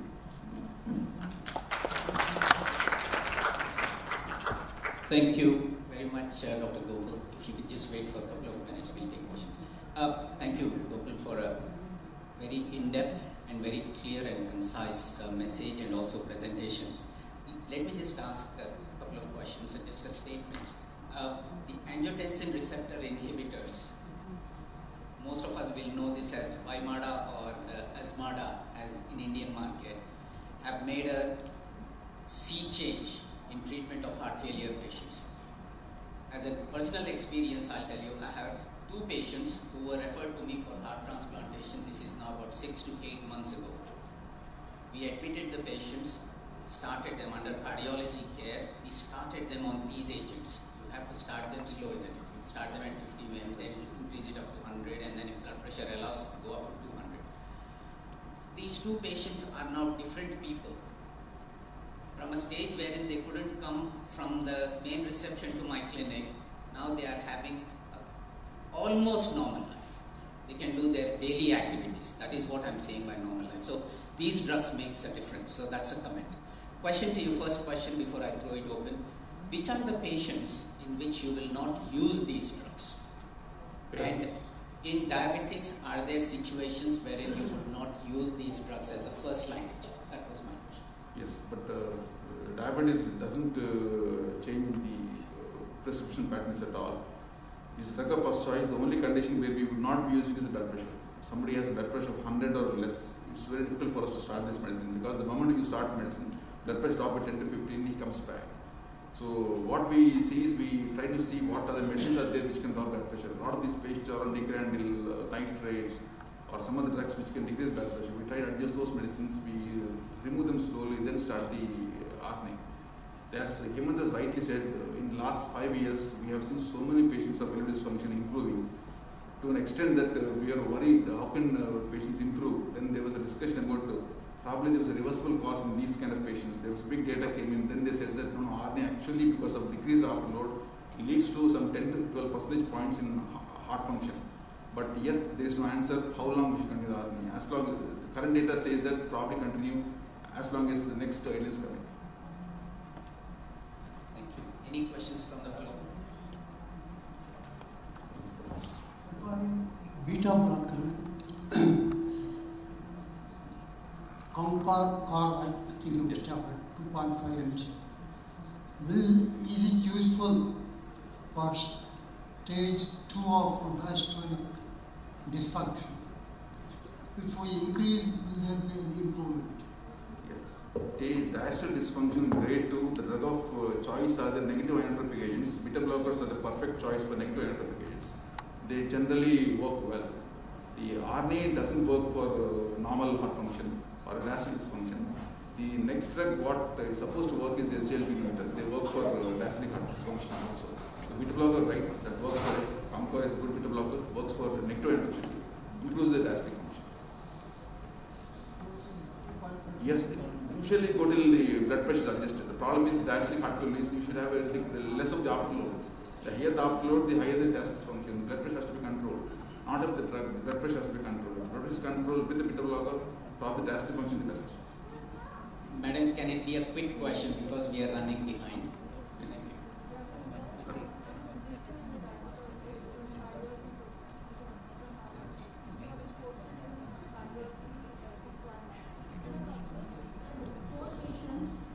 They are HFrEF patients, post-PTCA, and therefore discharged, stable patients, and they suddenly have a syncope or seizure kind of episode.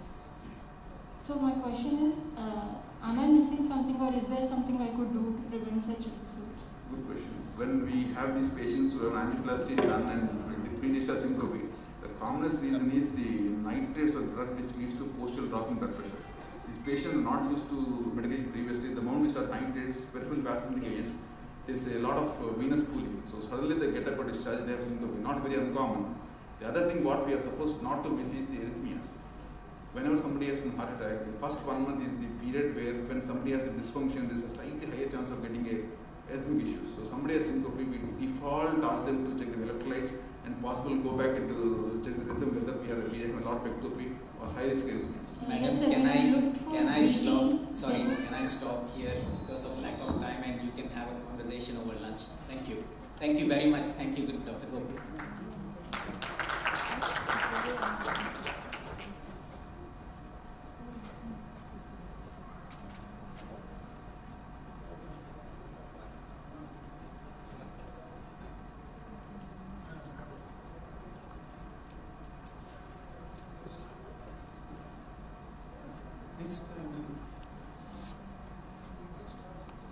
Next, I would like to welcome Dr. Vrinda Agarwal. She's going to talk on dual blockade, SGLT2 inhibitors and DPP4 inhibitors. Dr. Vrinda Agarwal completed her MBBS in GSVM Medical College, Kanpur, and she trained in America and completed her American Board Certificate in Internal Medicine and Endocrinology. She has been she was an endocrine faculty in Franciscan Health System in the United States. Her area of interest, and she's an expert in using technology like insulin pumps, CGMS, and managing diabetes.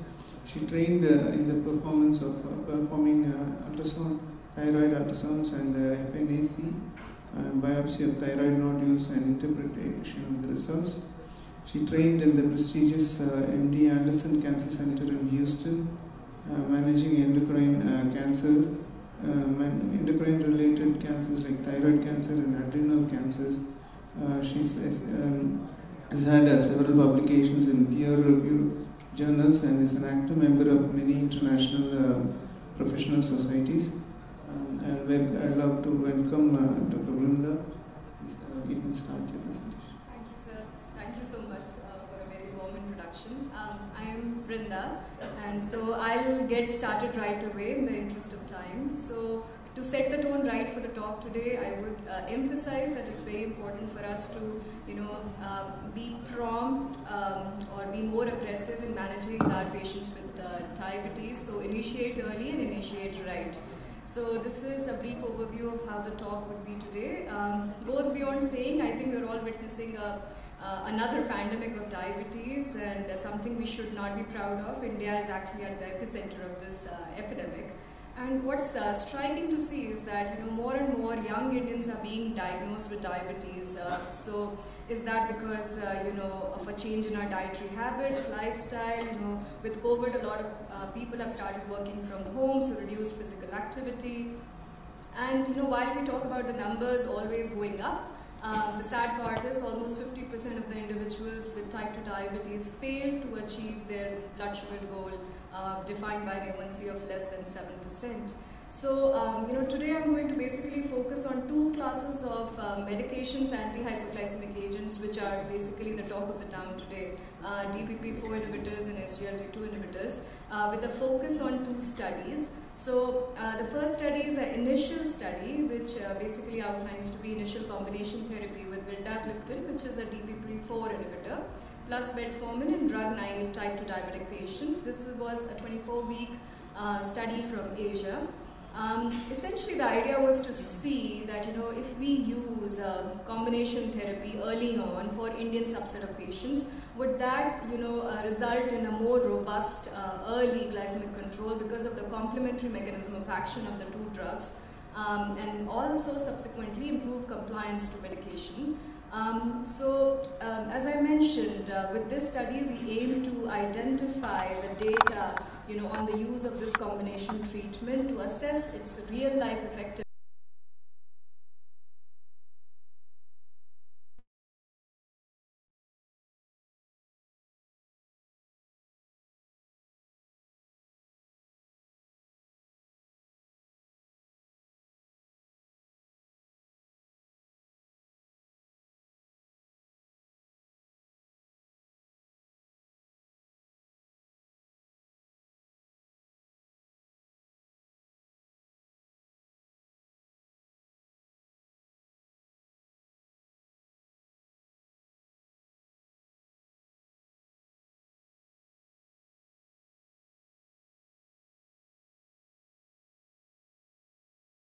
Recommended a combination of vildagliptin and metformin.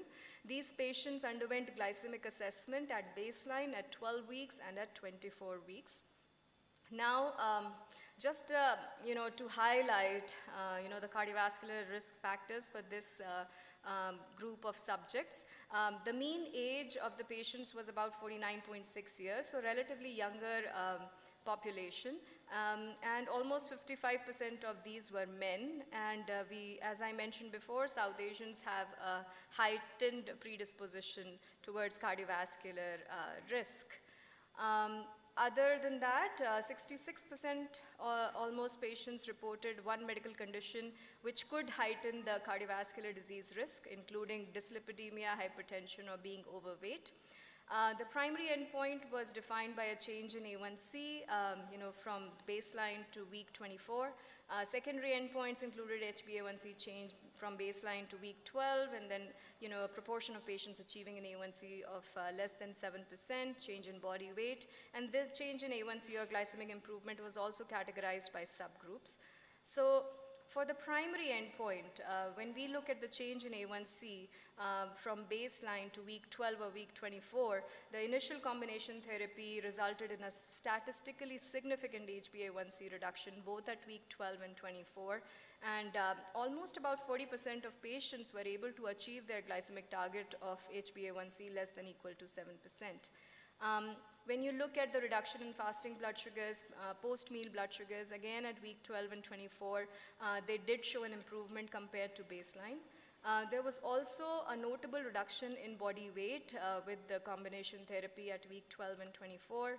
When you actually, categorize the results along, according to the subgroup, what we see, and I think this is what we also understand, that patients who had the highest, or they were in the category of high baseline HbA1c, experienced the most A1c improvement or reduction compared to those with lower baseline HbA1c.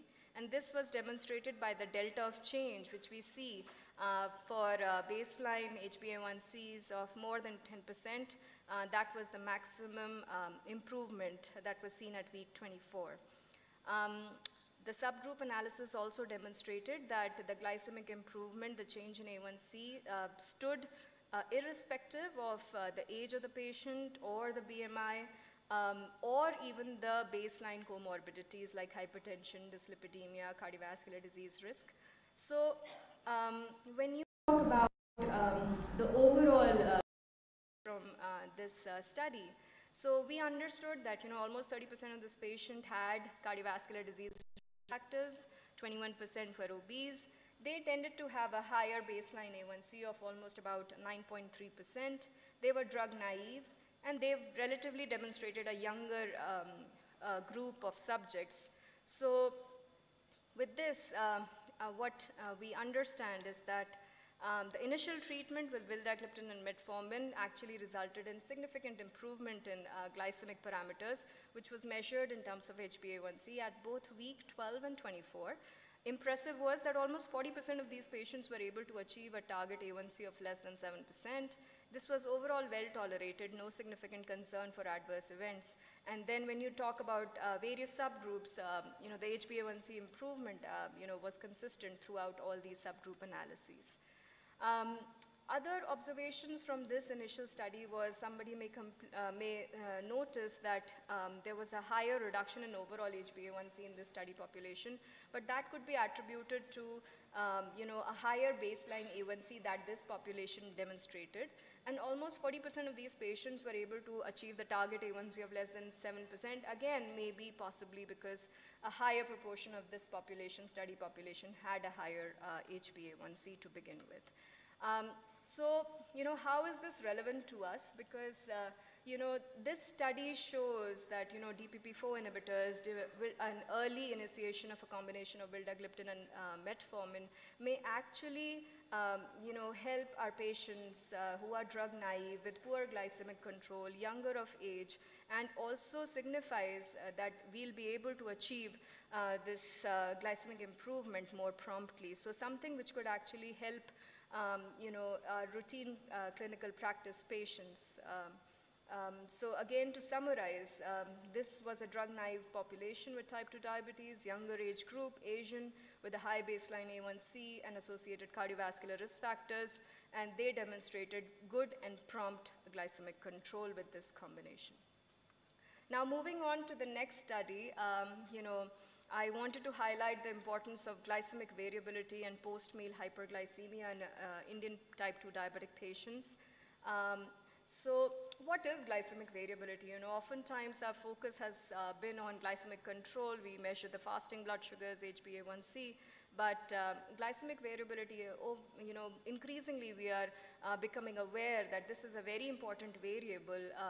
It is defined as the fluctuation of blood sugars over a given interval of time. That could be from visit to visit, or short-term glycemic variability could be within the day, defined within the day or between days. This is an example to show that there may be two patients sitting in your clinic with a similar A1c of say 8%, 7%, but one may be having more highs and lows, more hyperglycemia and hypoglycemic episodes, and one with a more stable blood sugar control. So essentially, if you would just measure the HbA1c for these patients, you may be mistaken that these patients may be at good glycemic control, but variability that also concerns as physicians. Why? Because we do understand that increasingly we are recognizing that glycemic variability in itself actually is a risk factor for cardiovascular disease events, increases the risk for development of macrovascular complications. So how does that happen? Well, of course, post-meal blood sugar spikes, oxidative stress leads to endothelial dysfunction, and subsequently increasing the risk of cardiovascular disease events. So we as Indians, we love our food, and goes beyond saying that I think we have a more carb-rich diet. There was a study, the START study, which aimed to understand the dietary patterns of the Indian type 2 diabetic population. What we saw that irrespective, whether we have diabetes or we don't have diabetes, the total carbohydrate content is about 64–65%. So again, emphasizing that we are carb-loving people.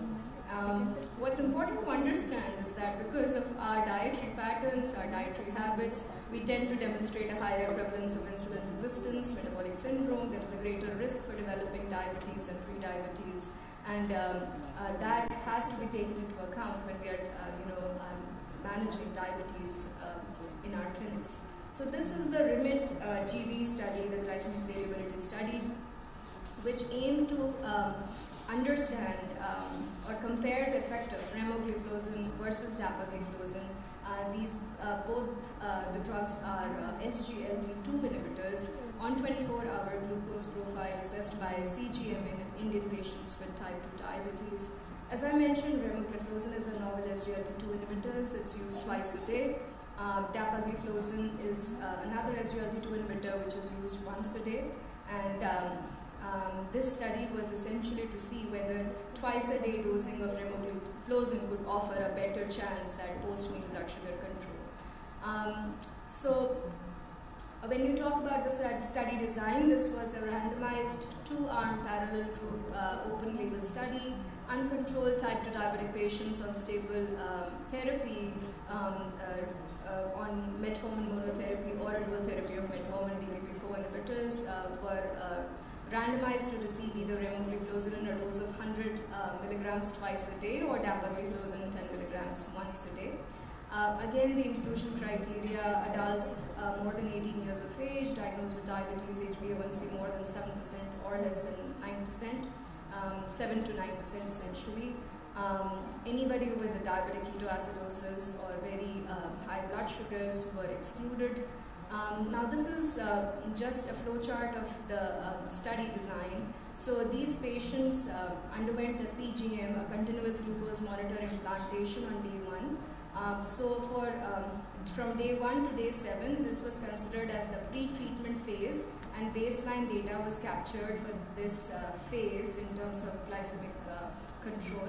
And then remogliflozin or dapagliflozin was started on day 8, and another 7-day data from day 7 to day 14 was collected for these subjects. So this was called as the post-treatment phase 1. The study medication was continued for a duration of 6 weeks, and again these patients underwent a second CGM placement on day 36, and again data was collected over a period of 2 weeks, which was defined as post-treatment phase 2.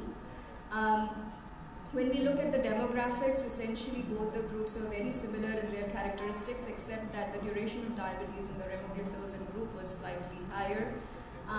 When you talk about the glycemic parameters at baseline, again, very similar between the two groups. So now comparing the glycemic parameters improvement from baseline to phase 1, there was an overall improvement in the glycemic parameters measured by the mean glucose, time in range, the mean amplitude of glycemic excursions with both the drugs, except that it did not reach statistical significance for dapagliflozin when they measured the post-meal glycemic variables. Again, comparing glycemic parameters from baseline to phase 2, similar results, improvement in overall glycemic parameters, but did not reach statistical significance for post-meal parameters for the dapagliflozin group. Between remogliflozin and dapagliflozin, there was no significant difference between the glycemic improvement seen in both the groups. And so this is highlighted here, as I mentioned. So significant improvement from baseline to phase 1 and phase 2 with both the drugs, and this was the mean change in time and range, 70 to 180 milligrams per deciliter, and there was no significant difference between the two drugs. Then you specifically talk about the post-prandial glycemic parameters. There was an overall improvement. However, the statistical significance was only reached in the remogliflozin group. When you talk about the other variables like the mean post-prandial glycemic excursions from baseline to phase 2, again, overall there was an improvement, but the significance was only statistically significant for remogliflozin at breakfast and dinner. When you talk about post-meal 1-hour change in glycemic parameters, again, a statistically significant reduction with remogliflozin, but not with dapagliflozin. When you talk about 2 hours post-meal blood sugar improvement, similar results, wherein statistical significance was only reached with remogliflozin at all meal times, with dapagliflozin only at breakfast and dinner. So this is what our glycemic excursions essentially look like when we eat our carbs at all the meals. And with the plasma concentrations of remogliflozin, we postulate that this may actually lead to better post-meal hyperglycemia in our Indian type 2 diabetic patients. So glycemic variability is important. It's very, very important that we actually address this in our day-to-day practice. And it's been shown that post-meal hyperglycemia is an independent risk factor for cardiovascular disease. We understand that we love our carbohydrates, so it's important to address that same too. And in this study, we saw that both the drugs, remogliflozin and dapagliflozin, showed improvement in overall glycemic control, and slightly better control was observed in this particular study with remogliflozin when we talk about post-meal glycemic parameters. So with this, I would like to end my talk for today. I'll be here, so if anybody has any questions.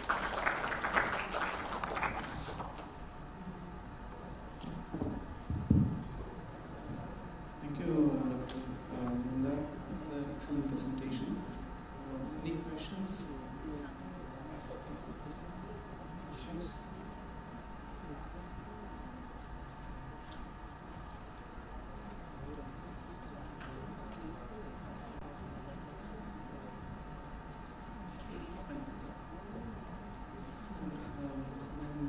No questions, we'll move on.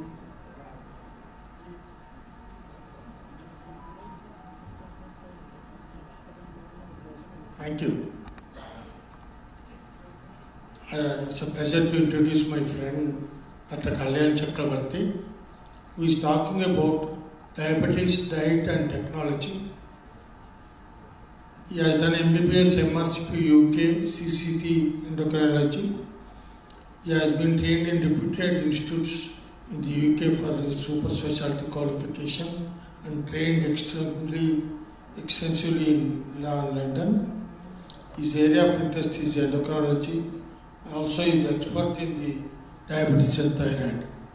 Dr. Kalyan.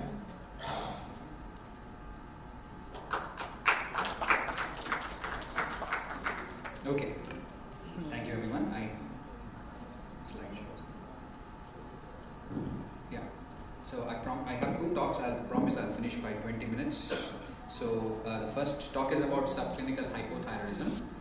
Essentially, we want to see what is the risk of subclinical hypothyroidism in normal individuals and in pregnant individuals. The subclinical hypothyroidism is diagnosed as when the TSH is more than 4.5 with a normal free T4 and free T3. And there should be a persistent elevation. That means 2 consecutive samples should be raised. The consequences of subclinical hypothyroidism, most of them, it's just a little higher risk of cardiac issues in some people, but there is progression to overt hypothyroidism that is the main risk. It is higher in women who have a high TSH level, who have TPO antibodies positive with a normal T4 levels. So the controversies are that subclinical hypothyroidism can lead to cardiovascular events, can lead to mood disturbance and mental health, can lead to goiter and thyroid cancer, and can lead to obesity and At present, we treat subclinical hypothyroidism if the TSH is less than 10 only if there is a goiter or there is antibodies or the patient is trying to conceive or there is a progressive TSH increase. Other factors to be taken into consideration are cardiovascular risk factors and dyslipidemia. Almost all the guidelines suggest that you treat only if you have any other factors that are meant to be taken into consideration, which I mentioned on the other slide. So, according to NICE guidelines, they say consider a 6-month trial of levothyroxine for adults under 65 who have a TSH on less than 10 on 2 separate occasions and have symptoms of hypothyroidism. I think this is the take-home slide you can say. If it is less than 4.4, don't treat. If it is 4.4 to 6.9 with multiple symptoms of hypothyroid, positive TPO antibodies, increasing TSH levels, planning for pregnancy or goiter, you treat. Otherwise, you don't have to treat. If it is between 7 to 9.9, again the same risk factors will come into consideration. In adults more than 65 years, treatment is not recommended because the TSH tends to be higher in the elderly population. If it is more than 10, definitely we will treat. Now, in terms of subclinical hypothyroidism guidelines as per the Indian Thyroid Society guidelines, same thing. They say if it is more than 10, treat. If it is if it is less than 10, if symptoms are present or not present and the age is more than 70, don't treat. If the symptoms are present or there are antibodies, treat. So almost all guidelines suggest the same sort of thing. Even this is the European Thyroid Society guidelines. In children, a TSH of less than 10, you don't have to treat. If it is more than 10, then yes, of course, if there are symptoms progressing, you treat. In adults, same guidelines. In pregnancy, because there is increased demand and subclinical hypothyroidism can progress to overt hypothyroidism, there is an increased need to treat this condition in pregnancy. And according to the ITS and FOXY guidelines, the reason to treat is because the adverse events, which is miscarriage, pregnancy-induced hypertension, and preeclampsia, and many other maternal outcomes. In terms of neonatal outcomes, you have preterm birth, low birth weight, and an increased admission to neonatal unit. So these are all the guidelines in pregnancy, but the simple thing is of what is the TSH target. The TSH target is 2.5. There is very low evidence to suggest that the TSH target should be 4, should be 2.5 instead of 4, but it's a generalized practice now that it is 2.5 that we aim for. In the first trimester, in the second and the third trimester, we aim for a TSH of 3. In TPO positive women who are euthyroid, there is again very less evidence that you can treat. There is only just like some study which says that there is a reduced evidence of preterm birth and neonatal admission in patients who were given thyroxine in TPO antibody positive groups with euthyroid. Then isolated hypothyroxemia, that means patients having low free T4 and low free T3 in pregnancy. The simple thing is that there is no point. You cannot treat it. It's a normal variation. Pregnancy induces a lot of thyroid binding globulin, and therefore your total T4 goes up. The T4 is taken up into by the protein. The free T4 goes down. It is very normal in pregnancy. So please don't treat free T4 and free T3 lower in pregnancy. The high total T4 and total T3 that occurs in pregnancy is also normal and does not need to be treated. It is only the TSH that needs to be at 2.5. So in pregnancy, if the anti-TPO antibodies are positive and the TSH is more than the pregnancy specific range, yes, you treat. If the antibodies are negative but the TSH is more than 10, again, yes, you treat. If the antibodies are positive and the TSH is more than 2.5, but less than the upper limit of normal, you consider treatment, but there is little evidence to suggest that this is going to make any real benefit. If the antibodies are negative and the TSH is more than upper limit, again, you consider treatment. So this is the dose. That is more than 2.5 we should treat, and we should monitor the TSH every 4 to 6 weeks. I would ideally suggest monitoring only in the first trimester. In the second and the third trimester, once every 2 weeks is fine. So with that, I finish my first talk.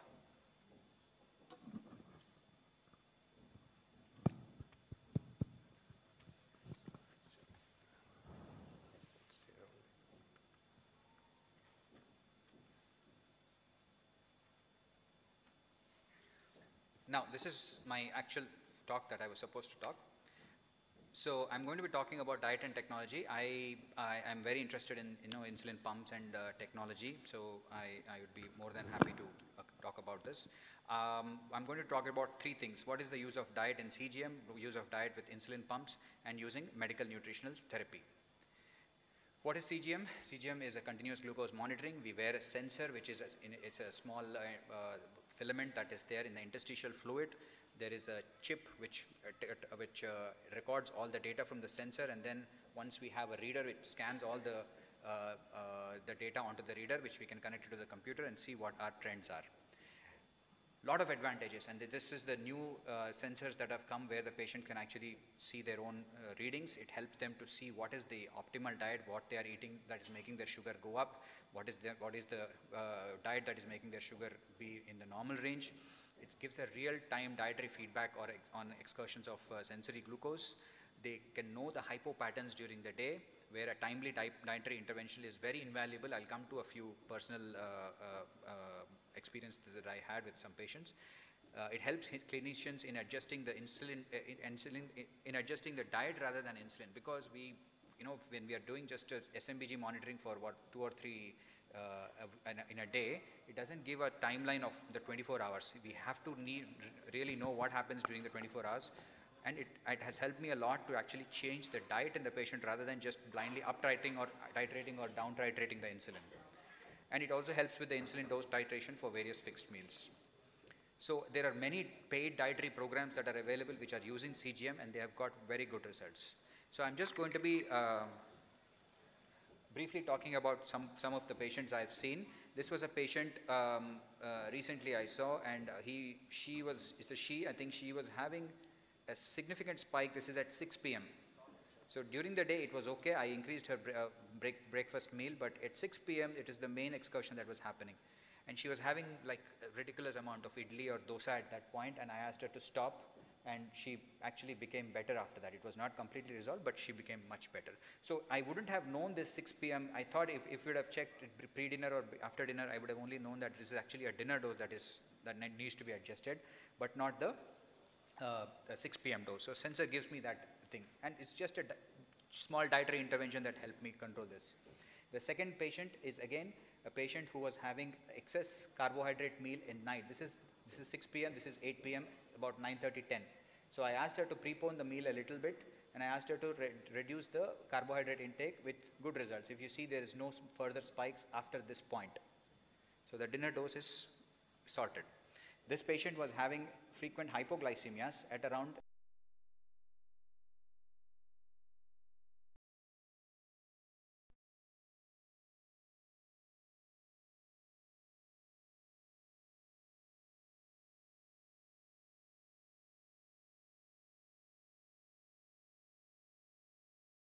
some coffee and biscuits.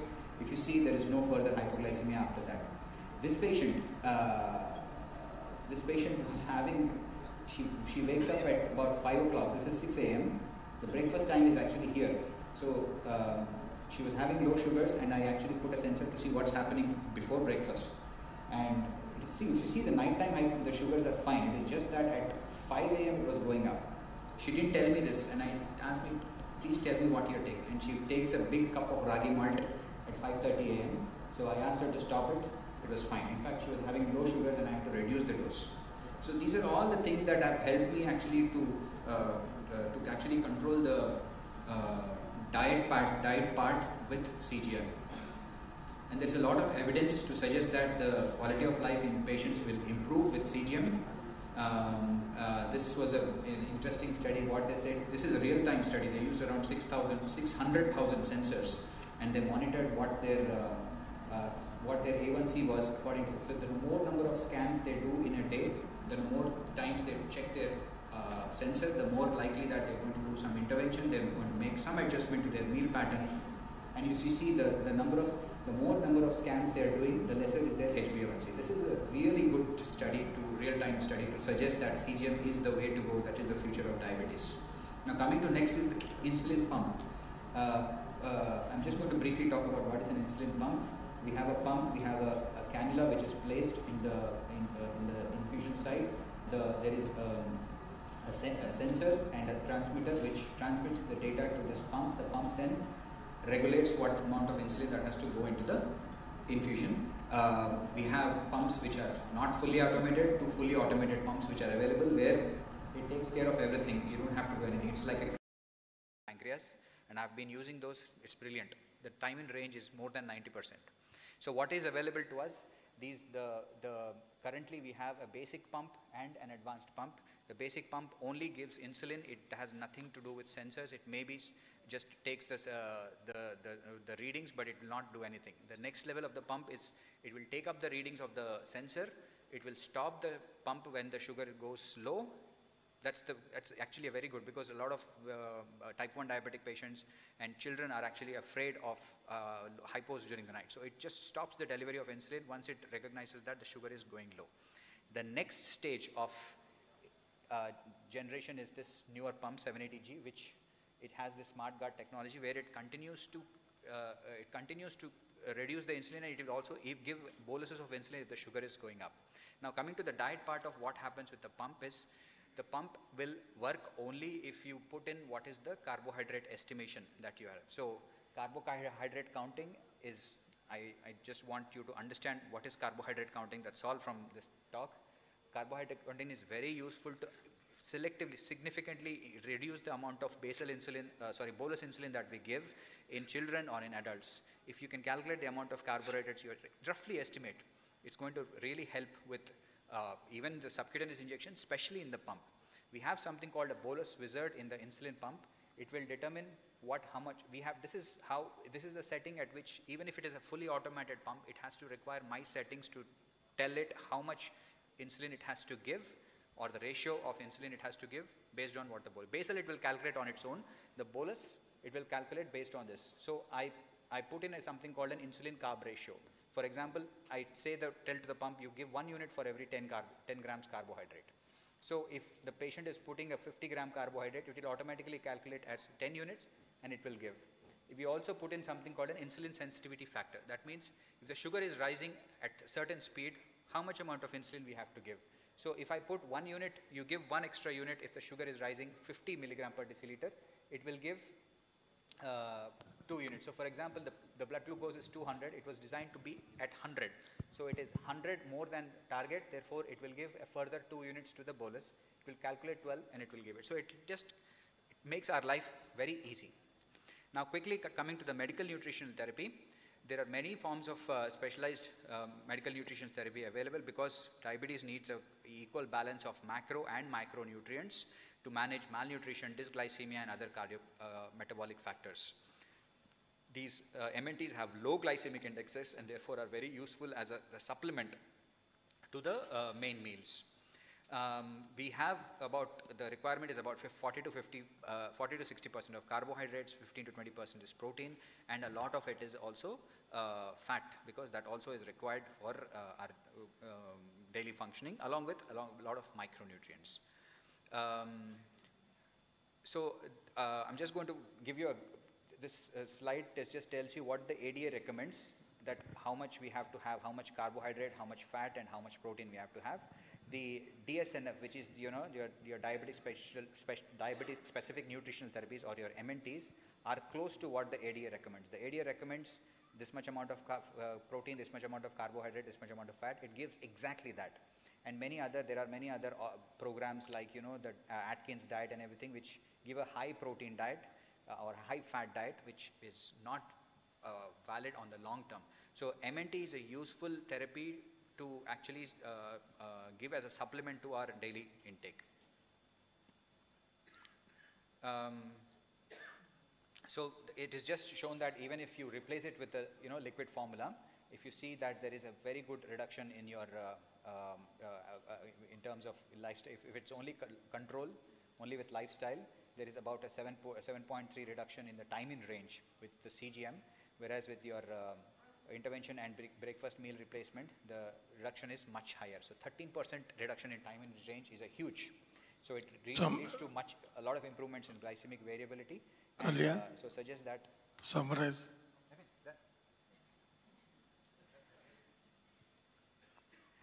So it's an effective treatment to alleviate glucose excursions. There you go, sir. Your wish is my command. So we have an endocrine quiz which we will be organizing. I have formulated a lot of questions. It's very easy. Please don't be afraid. There are multiple rounds of questions. There are 4 to 5 rounds, and the answers are very easy. As the rounds go on, the questions will become difficult. There is a cash prize. There is a lot of cups to be won. So please register yourself for the endocrine quiz in the lunchtime. Thank you, sir. Thank you. Thank you very much.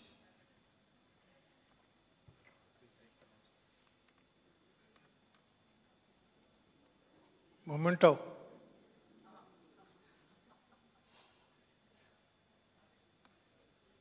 Call upon Sham. I now call upon Dr. Sham Sundar to talk about new generation of insulins only, no subclinical hypothyroidism. So new my generation. talk is only 5 minutes. Anyway, lunch is open now. I think we are all eager for the quiz and the workshop. It's nothing. So basically, my talk is about new generation insulins. Like research in the past used to be in the lab by scientists. Now it's all evidence-based, and predominantly evidence-based medicine is run by pharma industry. The future is going to be big data and the technology. So we know historically insulin was discovered 100 years ago, and it was found in the lab, by looking at the pancreas from a dog, then the beef insulin, pork insulin, animal insulin, then the human insulin. This was all science-based, done by research and all that. Then we moved on to evidence-based. Evidence-based, for example, this is what the latest insulin, Ryzodec, evidence-based medicine started with the 4S study, the Scandinavian statin study and thrombolytic therapy. All this is evidence where you have the two arms, look at different section of population, inclusion criteria, exclusion criteria, and look at improvement, what is impact in HbA1c, glucose, fasting and all that. This is all evidence-based. And then risk of hypoglycemia. This is what is happening now. But evidence-based medicine is predominantly industry-driven.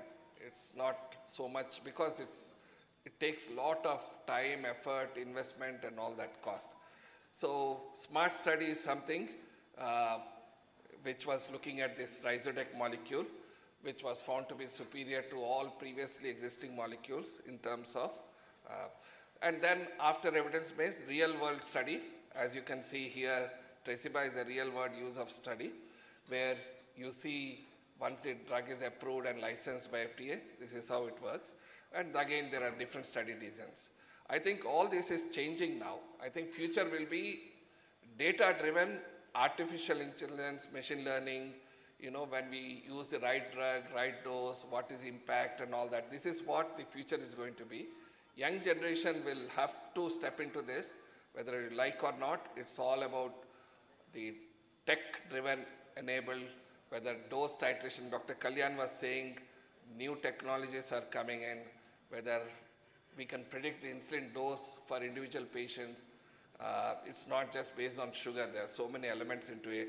So all these things, intelligent pharmacy is something which we have to work together. So things are changing. I think we'll stop for lunch, and we are looking forward to the quiz, which I think you all will enjoy. Thank you. Questions you can ask at the lunch.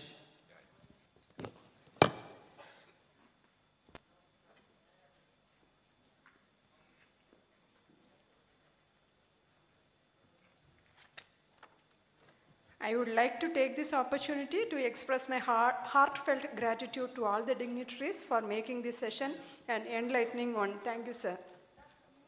Now we will have a lunch break. Post-lunch, we'll be having an interesting workshop on thyroid ultrasound and USG guided FNAC and endocrinology cues. Your participation is invaluable. If anyone wants to register for cues, please approach the registration desk. We will resume here at 2:30. Thank you.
So this is a, or you want the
had their name registered? Anybody who hasn't?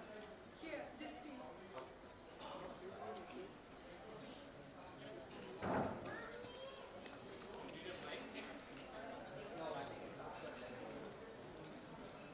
Speakers are here also. Don't have any speakers.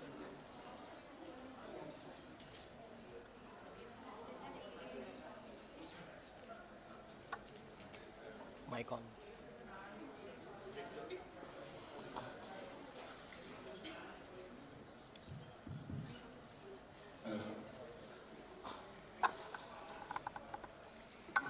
Is it everything? Are you able to listen?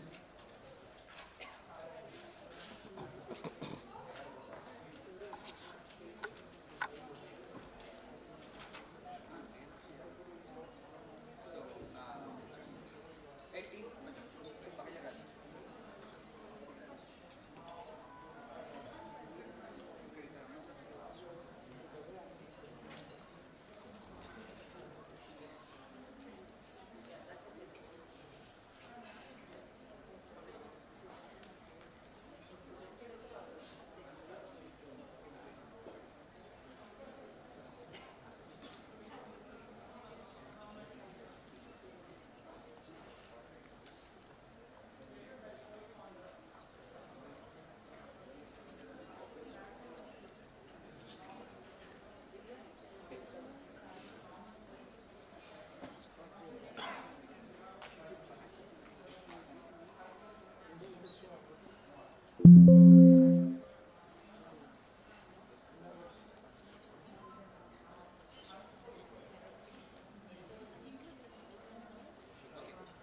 Right.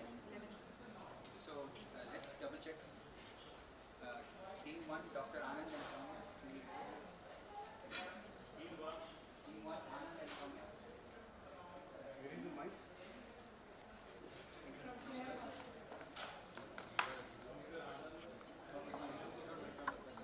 So we'll start with here. Which team is here? Which team? 13. 13. Right. Dr. Usha and Kirtana. 12. Sorry. Usha and 12 and 13.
Shrikant.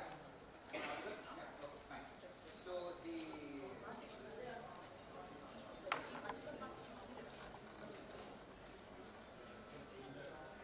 it's okay, ma'am. I won't be that long.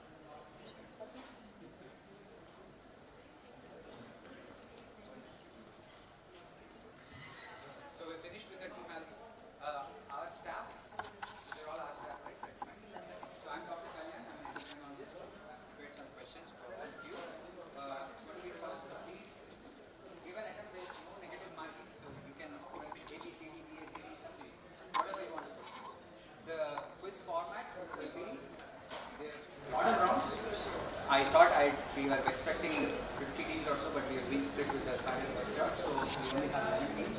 So the rounds, how many people will be eliminated and all, I will decide based on who is ranking first. Initial 2-3 rounds, I'm thinking 2 rounds. 1 or 2 rounds will be written. After that, it will be oral, face to face. Because 11 people, I cannot go to it. So first few rounds will be written. Please write your choice, and afterwards we'll take a 10-minute break. I'll collect those questions and return it back to you. And you can continue to whoever have not. So the concept is that initially 11 teams are there. The second round there will be 8 teams. The third round will be 7 teams, and so on and so forth. The last round will be a rapid fire round. Whoever, easy questions. So whoever, the questions have been designed from easy to difficult, and then rapid fire is pretty easy. So the last 2 teams, the last team, whoever, or the last 2 teams have a very good chance. So please continue to write the answers in your answer sheet, and once you've eliminated, you've come down to 5 teams, we're going to stop the written, and we're going to continue with the oral. Yeah, sure. Sujata. Anything, please tell. Okay, any doubts? So written first, we correct the papers, eliminate a couple of teams in each round, and hopefully when they're down to 5 teams, we were thinking of going on the stage, but we can run it here itself. And please write your answers in capital. A, B is all multiple choice questions. Write A, B, C, D in capital. Yeah, question number. So each question number choice. If you see your answer sheet, there is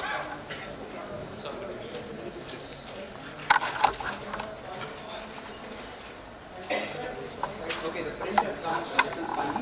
So it should be, the first column should be round 1, second column is round 2, third column is round 3, round 4, round 5, please write that. Yeah, please send it.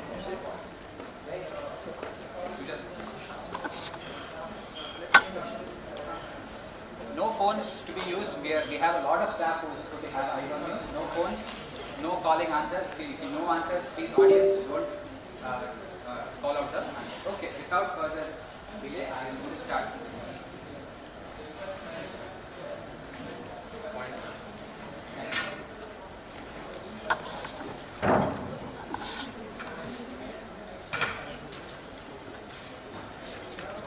Okay, all ready? Let's go. So 30 seconds per question. There will be 2 questions in 1 minute, so we are trying to finish as many questions as possible. I am going to move every 30 seconds. Ready? Start. Round 1. In human mixed diet 30/70, which is a common preparation we always use, what does the 70 indicate? What is the indication? What is the proportion of? Is it human insulin? Is it isochemical insulin or NPH? Is it glargine or is it technical?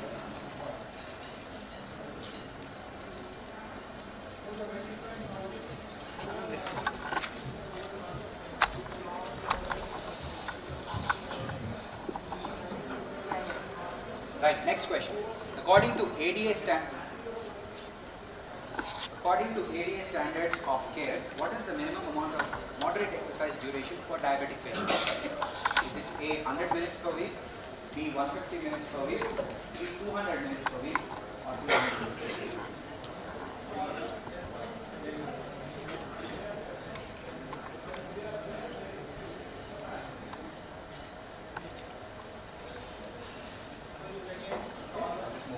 Next question. Which is the only group of oral hypoglycemic agents that can actually cause hypoglycemia? Is it sulfonylureas, DPP-4 inhibitors, SGLT2 inhibitors, or biomarkers.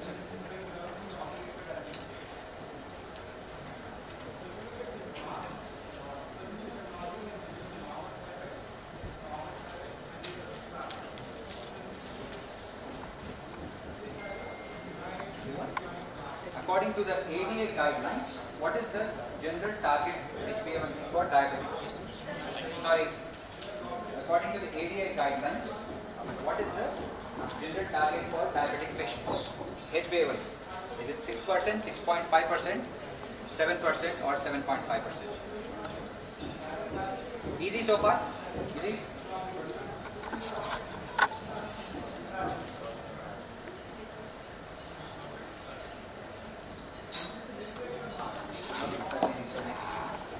What is the temperature range in which an insulin pen or a vial can be stored? The one you are using now, not the ones which are not used, the one in use. What is the temperature at which it should be stored? Is it +2 to +25 degrees Celsius? B, +10 to +15 degrees Celsius? C, +2 to +8 degrees Celsius? Or D, -5 to +5 degrees Celsius?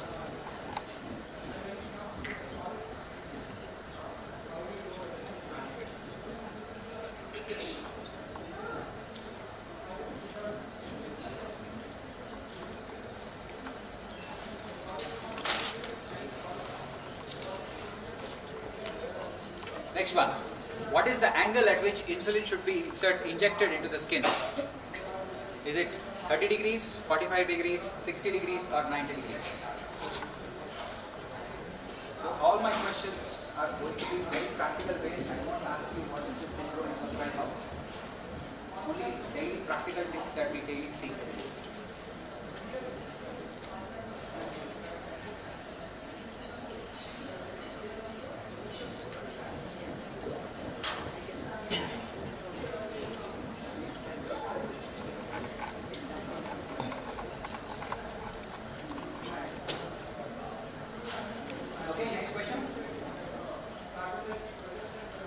Which of the following constitutes pre-diabetes? Is it fasting of 95 and post-lunch of 135? I won't bore you with the others, you can have it.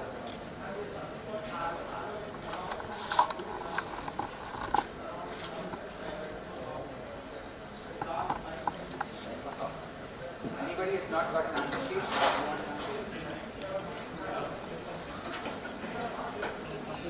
Answer sheets. Give them answer sheets. Take their seat number and give them answer sheets.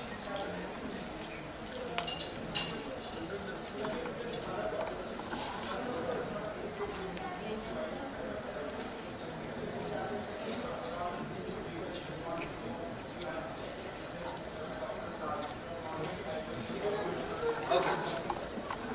Next question. Time and range is the new concept of measuring glycemic control.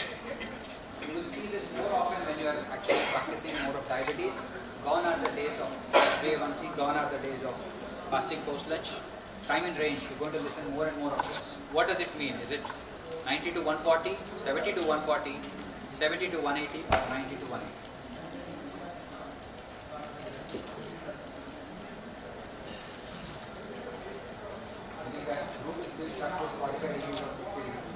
Next question.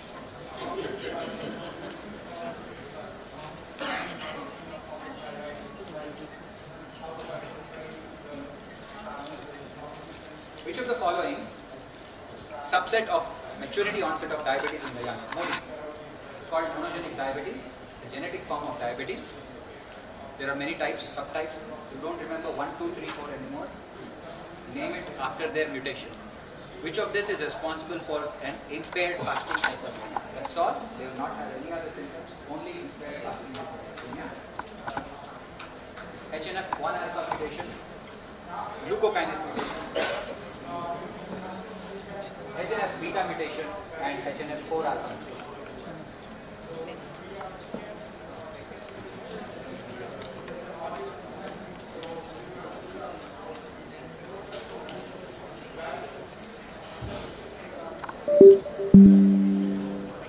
Which of the following drugs have been shown to reduce the progression of CKD in type 2 diabetes?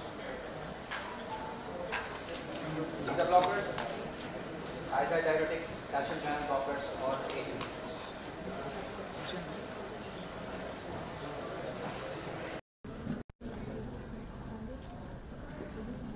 Please come closer.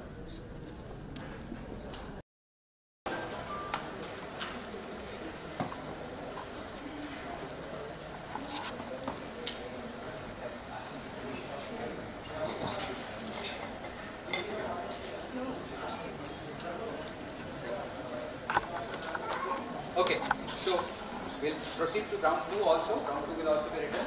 We'll give you more chance so that more of you can qualify for the third round.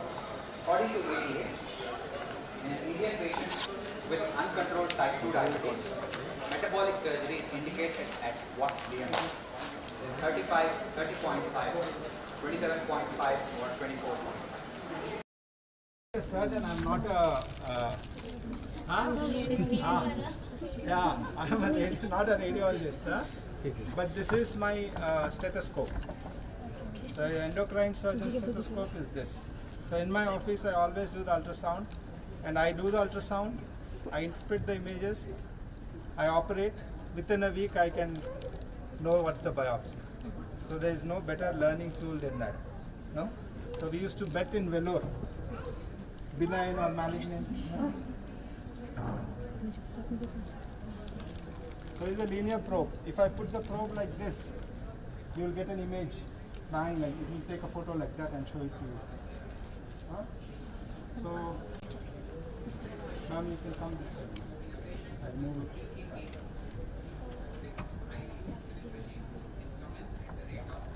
So maybe you can come this side. You can squeeze this side. Okay. So if I put my probe here like this, can everyone see? Huh? So it is taking the. Okay, I will just squeeze it, freeze it. Yeah. So it took a photo like that. So this is the skin, subcutaneous tissue. These are the strap muscles. You can see nicely defined. This is the butterfly. That's the thyroid gland. And this is, what is this? Trachea. So sound waves won't go beyond that. Trachea is a cartilage, which is hard, so it won't let the sound waves pass through. So you can see that is. And can you guess what is this round here? Carotids. Yeah, those are the carotid arteries. So this is how, this is the normal ecogensity of the thyroid. So this is the ecogensity of the muscle. So strap muscles is hypo to thyroid. No, this is the strap muscle. That is the sternomastoid. So it is not complete. No? So it's in the sphere, still in the center.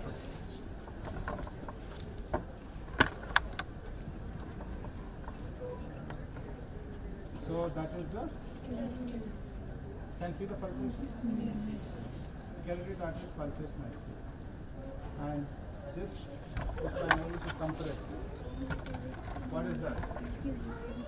That's the jugular vein. Internal jugular vein. So the internal jugular vein, and this is how a normal thyroid gland looks like. See, I am scanning up and down the thyroid gland. Can you see any abnormality inside? No. It all looks like a, that's how a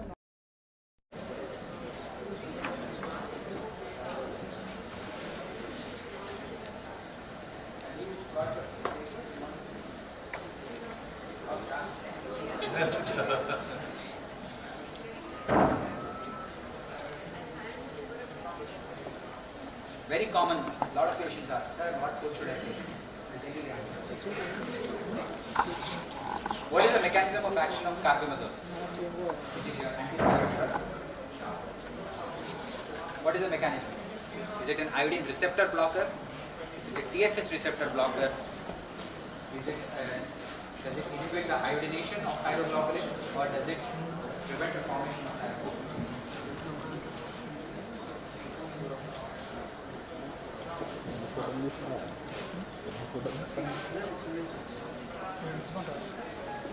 What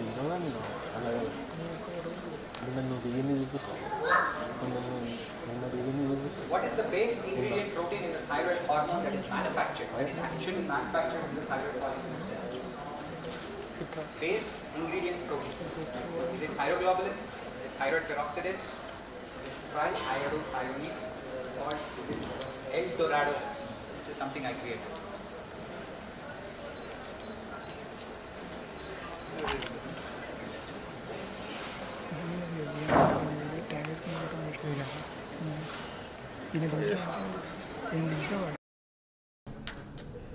So that's the carotid. So if you put on the color, can you see the carotid? And that other thing, huh?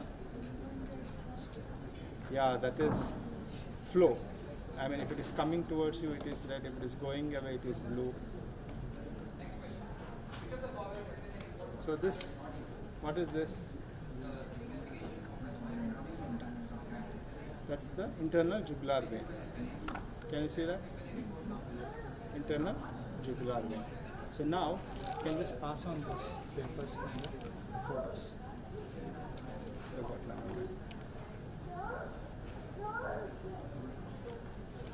So as I was saying,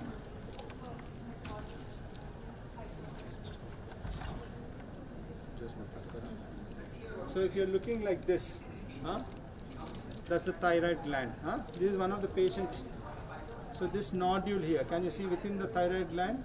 So what is the echogenicity of this nodule compared to the normal? It's a hyperechoic nodule. And is it solid or cystic? Solid. It's a solid nodule. It's a solid nodule and hyperechoic nodule. So most likely it might be benign. Huh? It is not honeycomb like structure. No. I'll show you how the honeycomb looks. So this, again, if you see, again, this is a thyroid gland, isn't it? So there is a thyroid gland here. Huh? Within the thyroid gland, can you see a cyst? You can say this posterior acoustic enhancement. Yeah? So there is a benign cyst. No solid component. This looks quite benign. Margins are well defined. irregular. This one is well defined. That is regular, left one is irregular. No, it's all how you play around. I mean, if you press a cyst, you can compress the cyst. Both are same structures. Yeah, same thing. If I compress a cyst, it will get compressed. So it will look like that. But I'll show how irregular it looks like. So this again is a cyst. This is the normal thyroid. And then you can see this comet tail. Benign. This is how spongiform, honeycomb. Can you see the difference between this and the solid one? Can you just show the solid one once?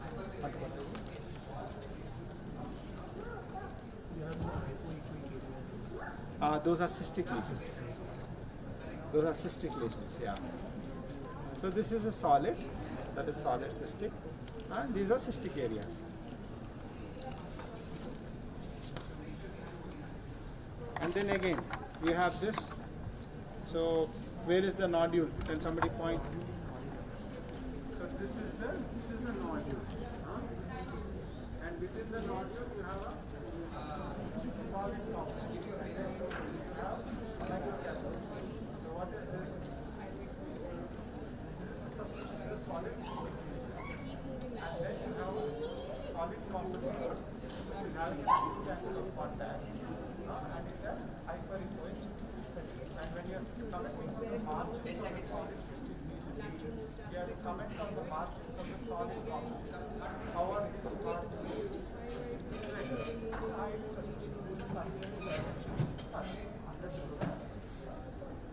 We want to be on the side, see if we start from the center, see the circumference.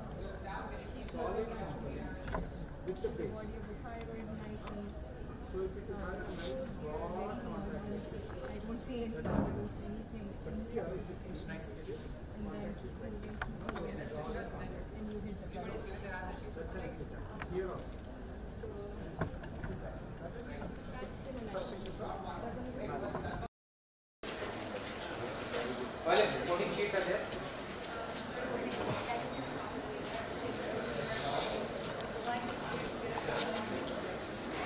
Right. So answers, shout out. Good. So everyone knows. isofane insulin. We have to always know, because we prescribe so much of Quickstart and other preparations, we have to know what is isofane. Next. Please. Please. So the thing is 30 minutes per day, 5 days a week. Okay? That's how it is. Shut up. Yes. Everybody clear? A. This is very important to know because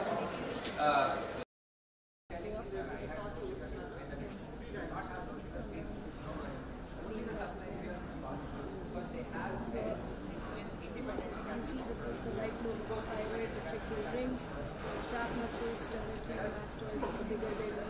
These are the little small strap muscles. Okay. Now, we didn't do the side one, but as you move more laterally, you'll be able to appreciate the carotid artery as well as the jugular vein stroke. So just to get a feel of it, you can go the longitudinal way too.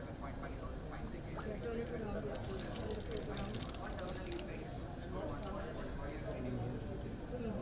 Start from the center. It's more easier for your to define your boundaries. So these are the tracheal rings that you see here. And as you keep moving laterally, you come to the body of the thyroid lobe.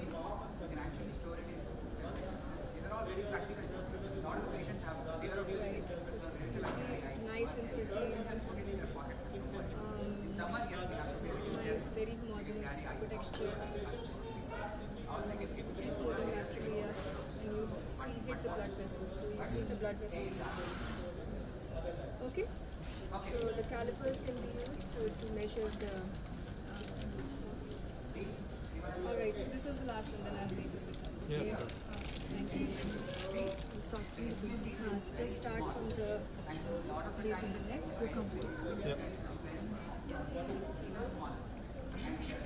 Trachea insides.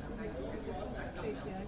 As you keep putting a little bit more pressure also, if you want to improve damages. Right now, if you kind of move this side, you'll be able to appreciate the blood vessels pushing a little bit more right here. So this is the carotid, this is the vein. Can you see the blood vessels? And this is all the strap muscles. You can again go up or down, move to the other side, move to the left lobe and explore the carotid and the jugular again. So you see this pulsating blood vessel here, this is the carotid. And the other one right next to it is actually the you see this one? Alright, so other thing to look is the esophagus. So esophagus is more towards the left. And these, pictorially we'll say like, so just one of these things. I'll try to look for it. Can you give me a good swallow? Possible? So, usually that's okay, that's okay. 70 to 180. So to learn this concept, 70 to 180 cycle range. See, glycemic variability is what we talked about earlier. That is the main problem now. So if you have to actually visualize the esophagus right now, it's right here. When you actually tell the patient to swallow, then you can that's how you actually identify that. Parathyroid is difficult to identify unless and until they're enlarged. So, thank you. Please sit up. I will help. Please use the tissues to wipe yourself up. All right.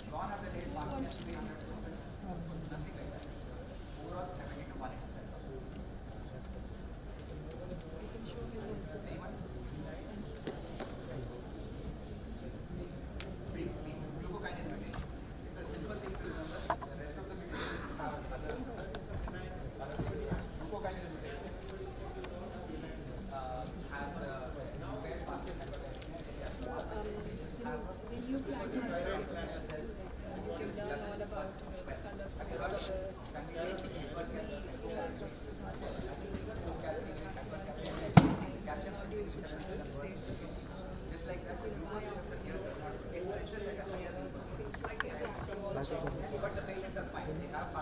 worried about the hypothyroid everything can be actually answered by the uses of thyroid ultrasound, not just okay. Okay. So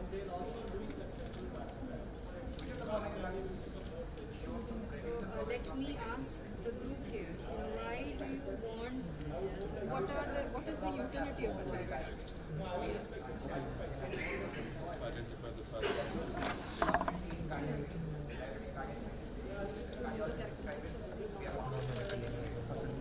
Okay, so let's say a patient walks into your office and he just says, somebody told me I have a thyroid.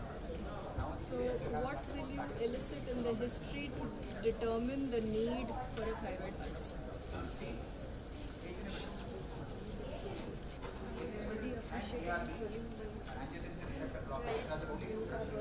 Neck swelling, neck swelling.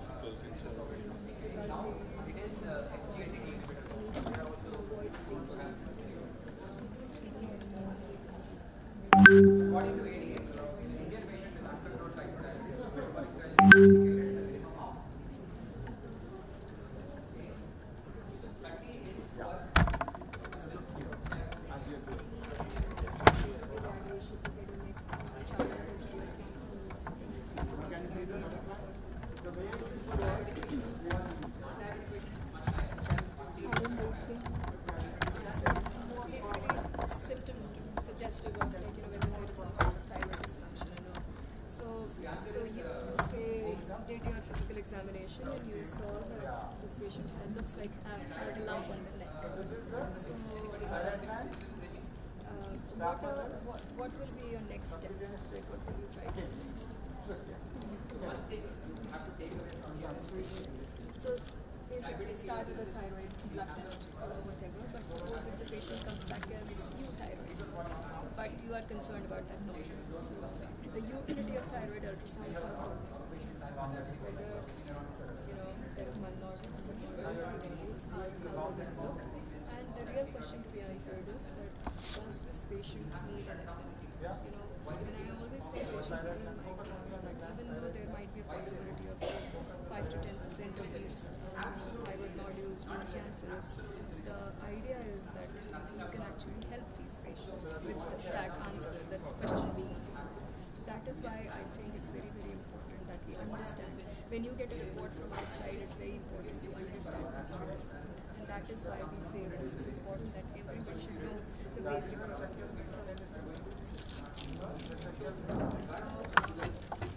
Well, I already did, so somebody else should do it, otherwise we'll all run short of time. Whereas CT is objective. What is there, CT will show you. Whereas this, what the radiologist will show you. You can see, you can't see. But the CT is there, you are free. This is very subjective. Now I want somebody else to come and line up this. He's much for doing. But also volunteers, I need a volunteer. Gradually kind of do a screening, like just move around, play around. Nothing will happen, right? Just hold the probe, feel free. So put a little bit of pressure.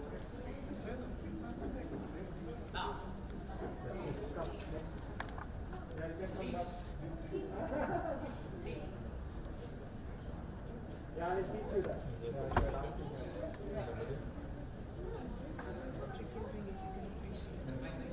yeah, so how do you know? So the normal size of thyroid gland is 4 inches. Average thyroid. Thank you. But it varies. So, yeah,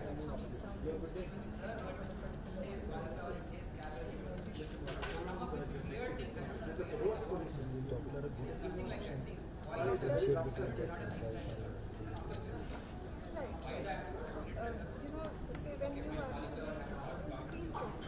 actually write for the thyroid ultrasound, most of the times they will give you a report without the doctor. So you would have to request, like especially when you have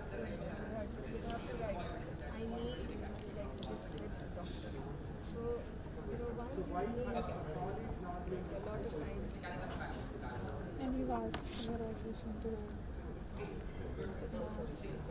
any vascularity going to the mass or Right. So you certainly the color Doppler is because you can define to risk stratify your nodules. Do they have any sort of vascularity, intranodal vascularity? You're looking at the lymph nodes also. So lymph nodes usually have a central vascular pedicle, right? They're what we call as the fatty hilum. And then a lot of times in the report you'll hear or see that they'll write lymph nodes with preserved fatty hilum or loss of fatty hilum. So, the preserved fatty hilum, they are actually looking at the blood vessels, the lymphatic and the venous ranges in this hilum.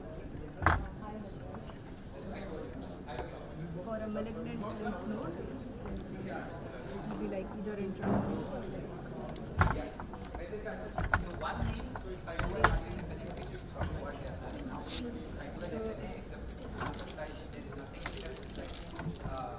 Blood cells and dead cells and necrotic tissue.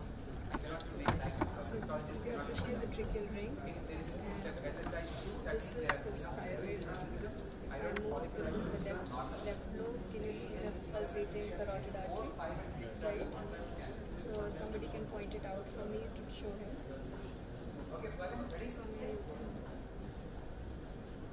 So right, this is right there. Go up. These are all the strap muscles. The hypoechoic ones. Yes, these are all strap muscles. This is all the strap muscles. These are the skin subcutaneous tissue strap muscles right here. So strap muscles are more hypoechoic compared to body and thyroid tissue. So move on to the right side. This is the body of the right lobe. Looks otherwise pretty homogeneous to me. I don't see any nodules right here. The strap muscles are well, so you can see that. Again, the vasculature on the right side, you can appreciate carotids and large. Right? This is our sternum mastoid, the bulkiest one. Then we try to see, let's see if we can actually identify a lymph node. The last question. It is hyperpigmentation. This is all cluster features of great vision. We never see reticular we see, but we never see cluster feature, but I never see. It's apparently bare skin feature. Right? So, I'm going to announce winners. So, please have a round of applause to whoever is winning. Dr. Anand and Dr. Soumya.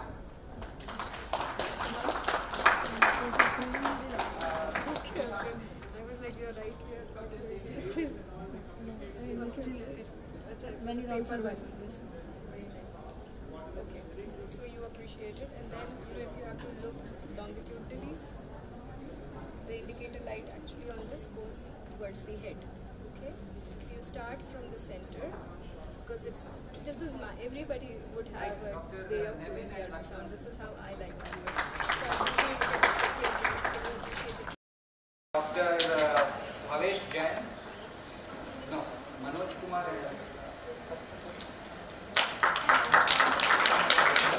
Dr. Sumaya and Dr. Shrina. Oh, actually, I did the marks. 190. Yes, scored. 190. Each question 10 marks. So 200. Dr. Sumaya and Shrina, 190.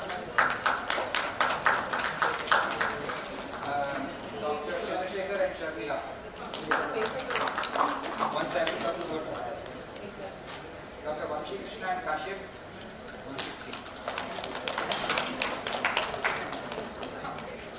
Dr. Prasul, Anusha and Gopi Krishna.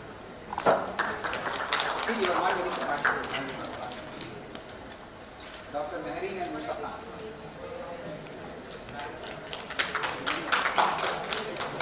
Dr. Pratisha and Geeta. 130. Dr. Ashik and Dr.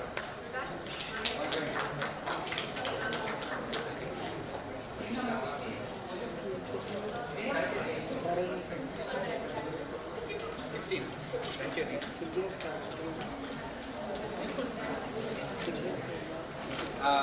Dr. Mutyashree and Surena.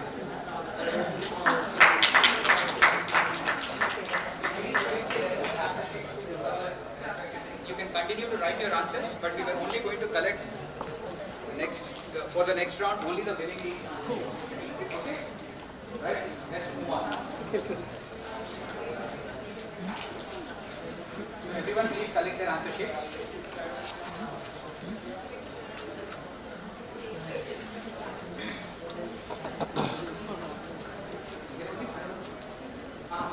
Okay.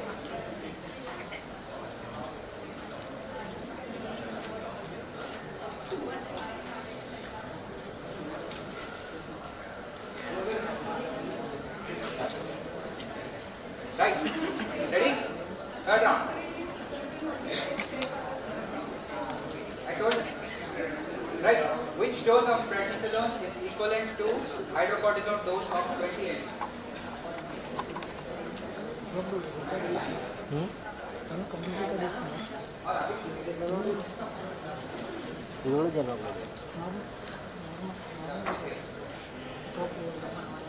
So which prednisolone dose is equal to hydrocortisone dose of 20 mg? 5 mg, 10 mg, 1 mg or 100 mg? Steroid equivalence is a very important thing.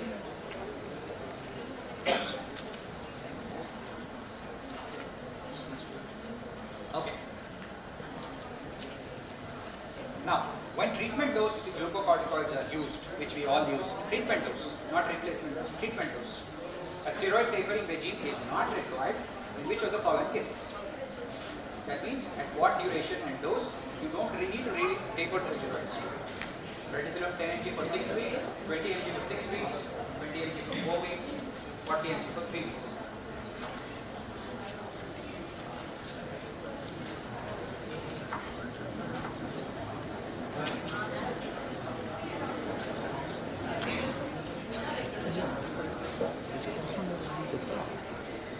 So 12 teams have gone to the second round.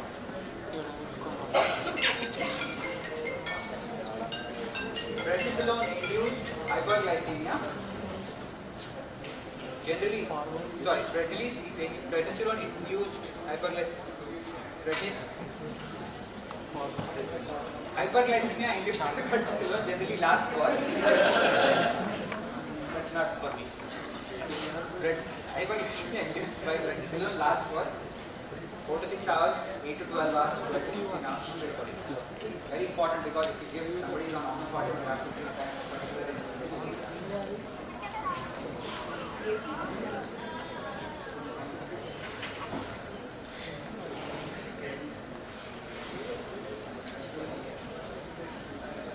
Okay, next. According to the guidelines, osteoporosis prophylaxis is recommended for patients on chronic glucocorticoid therapy beyond a duration of 3 months, 6 months, 12 months, or 24 months. When will you give osteoporosis treatment in somebody who's on steroid?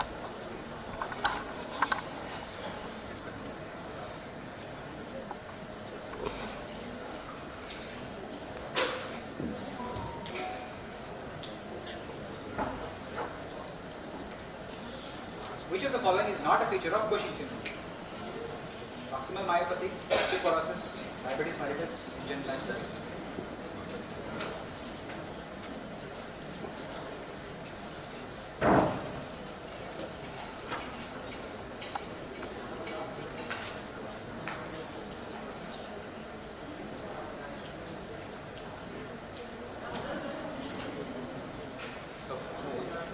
In a patient with confirmed Cushing syndrome on initial testing, confirmed, like overnight testing is when everything was done, confirmed Cushing's, he has an ACTH of 58 picogram per mil with a normal range being 13 to 16. This indicates whether the Cushing's is in the pituitary or in the adrenal or is it an ectopic ACTH secretion or is it an exogenous steroid.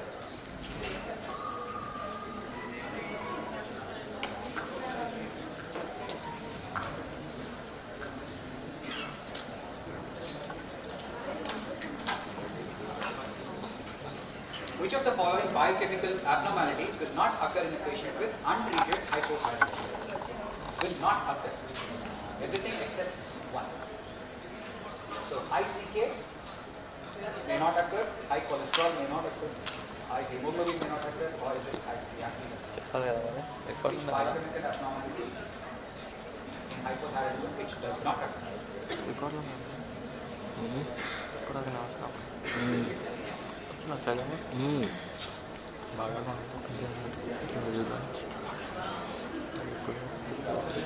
Which antibodies have the highest specificity and sensitivity for Graves' disease? Which thyroid antibodies? TPO antibodies, thyroglobulin antibodies, TSH receptor antibodies, or iodine receptor antibodies?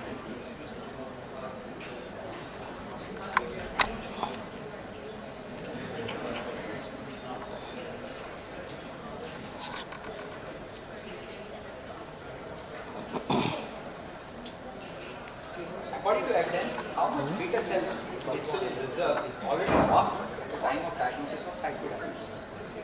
By the time a patient is diagnosed with diabetes, he loses a significant amount of this beta cell already. 20%, 40%, 50%, 60%.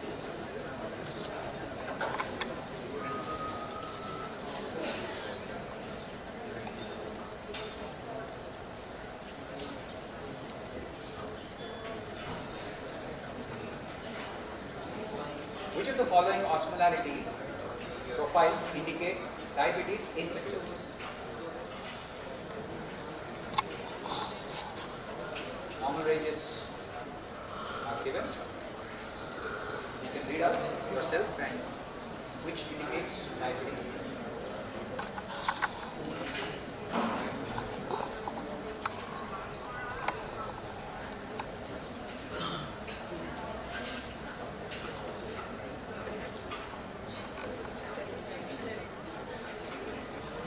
Okay, we'll proceed to the fourth round. Please mark this is fourth round.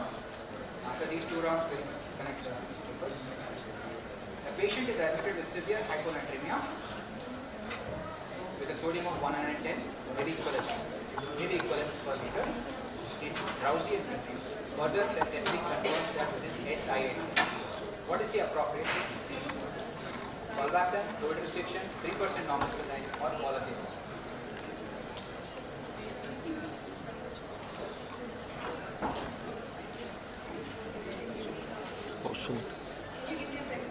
Right channel. Diabetic ketoacidosis is confirmed when serum ketones are more than how much? 4 millimoles per liter, 8, 2 or 3?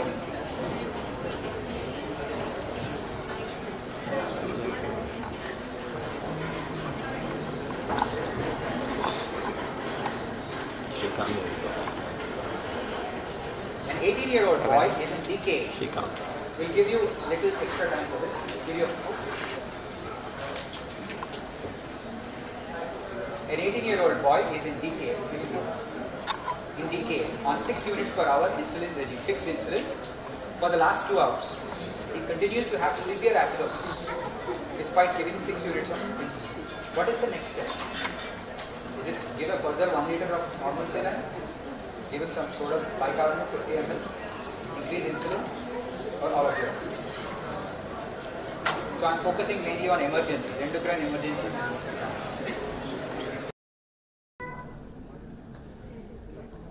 One which pulsates more and nice and round, which is the less compliant walls pulsations would be seen in carotids. One which is more compliant walls collapsible would be the vein. So you can actually make it out here. What is the next step in the treatment of severe symptomatic hypocalcemia? Severe symptomatic hypocalcemia, somebody coming to the spasm. You injected 10 ml of calcium immediately. What will you do?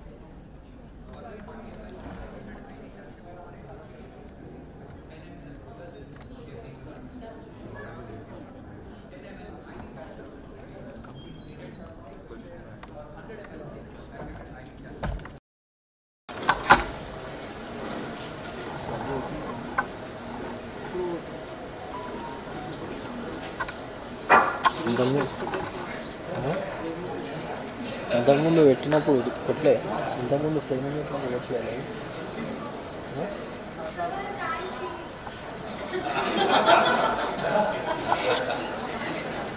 కాదు ఇంతకుముందు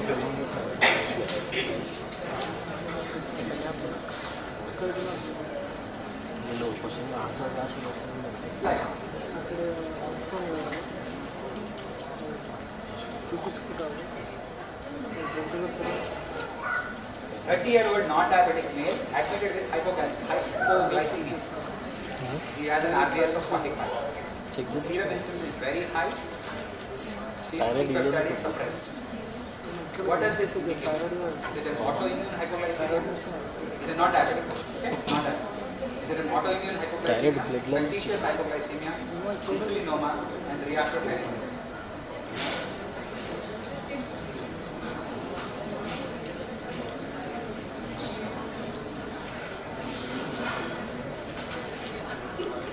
Okay? Question. Which of the following is considered the classical triad of symptoms in a patient with pheochromocytopenia? Is it facial flush, abdomen, and hypertension? Is it headache, sweating, and tachycardia? Abdomen, sweating, and headache? Hypertension, facial flush, and abdomen.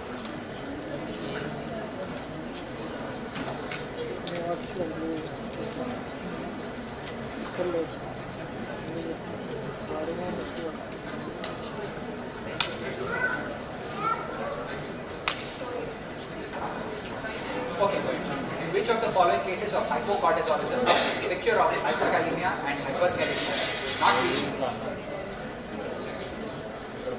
adrenal suppression due to chronic steroids, autoimmune adrenalitis,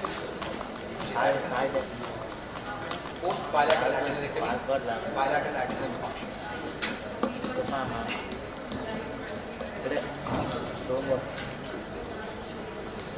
Slightly tougher questions.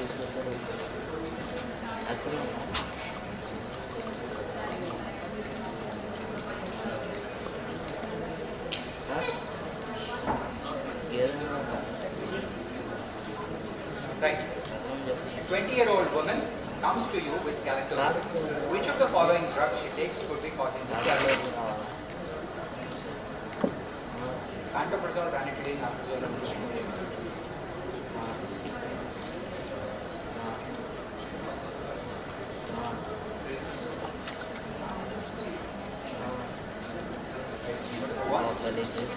Which of the following hematological abnormalities can occur after using antithyroid drugs, which is carbimazole and propylphine? Leukocytosis, agranulocytosis, lymphocytic anemia, or thrombocytosis?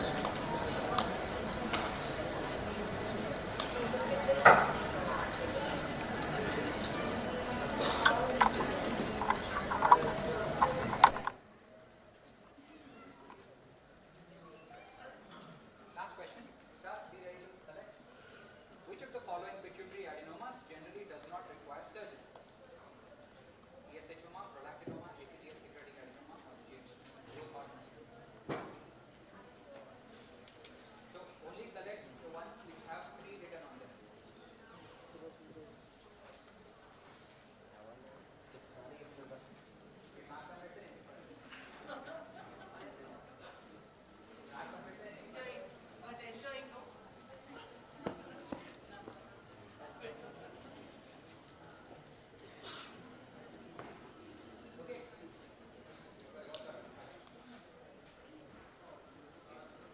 Okay, start collecting.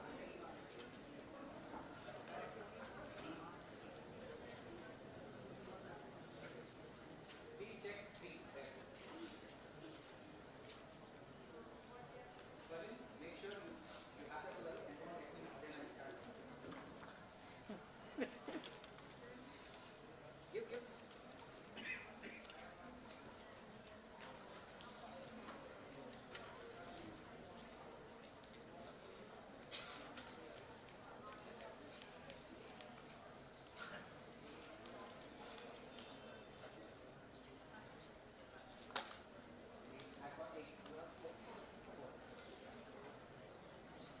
Rest of you can self-correct on your papers yourself.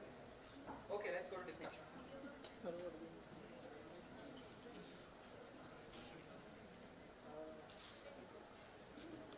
Anyone?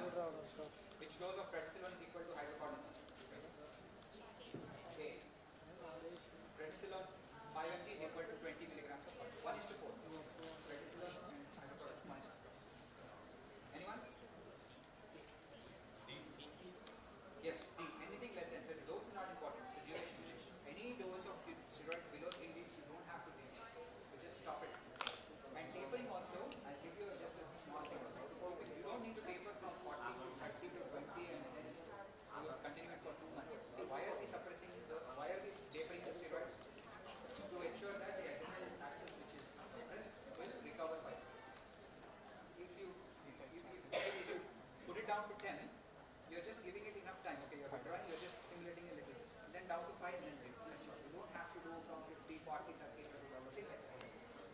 down to 10 or 5 and stop after 1 minute. This.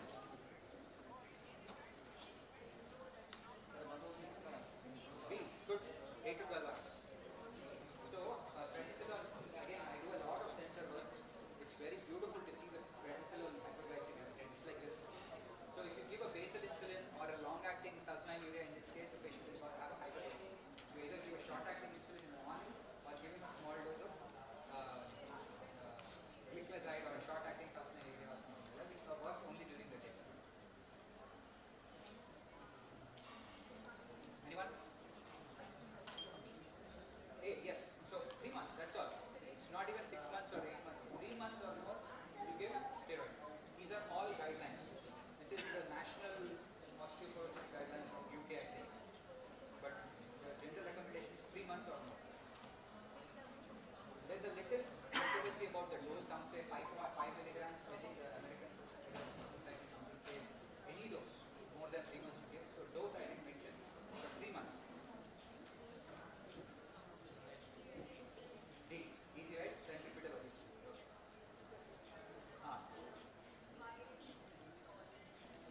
D. B. Anyone else? D. A. Why do you say A? A. No. See, basically what's happening, if you have Cushing syndrome, you have a high amount of cortisol. That has to suppress the ACTH. If the pituitary is functioning normally, it will suppress. So if it's an adrenal Cushing, you will see an ACTH which is suppressed. This is a non-suppressed ACTH.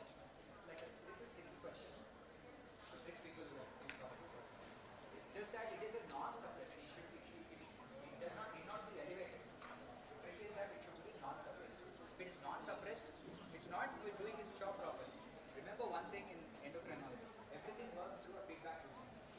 If the feedback is good, the organ is doing it properly. If feedback is not good, so for example, the T4, T3 are low. Your TSH is also low. The problem is the pituitary, not the pituitary. Just like that, here also. If it is, yeah.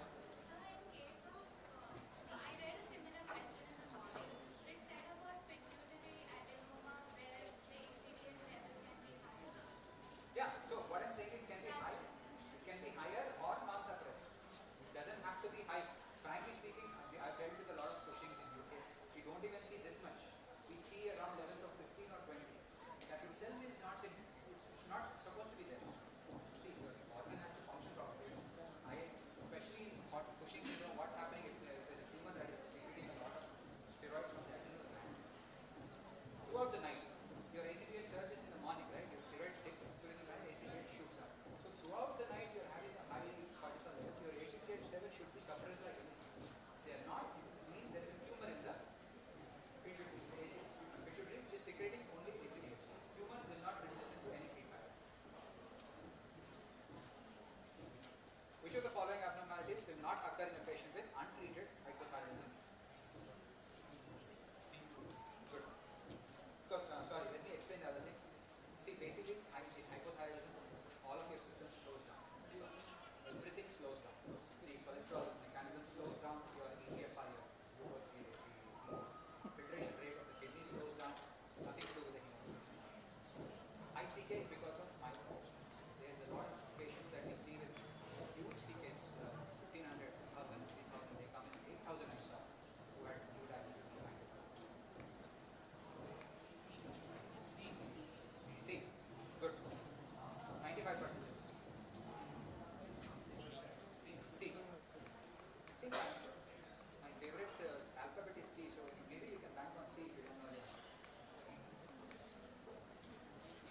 put it here, so little laterally, and then I am coming. Can you see my needle? Can you see the needle? Can you see the needle? Yes. Can you see the needle? Can you see it has gone inside? Yes. One side, sir. Gone inside? Yes, sir. So that's how you do. Then I put the needle and I do directly movement. It's called capital movement.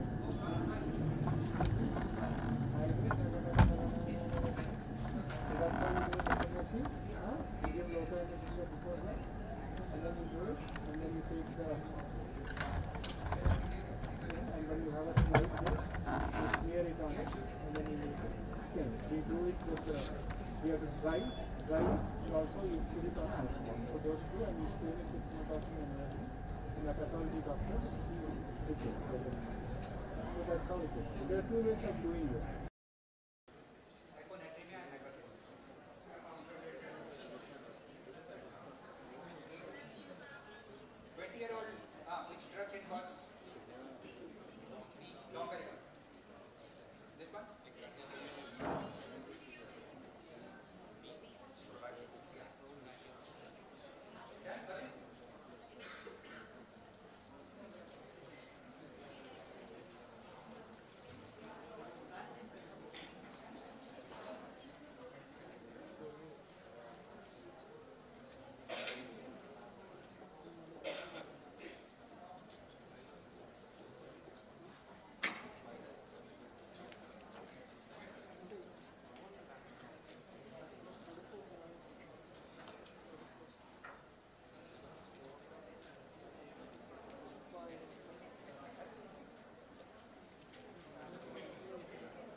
We have totaled everything rounds 1 to 2 and see who are actually doing more.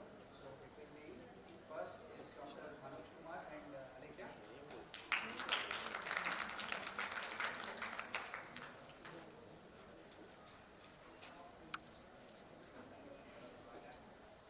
Dr. Anand and Dr. Soumya.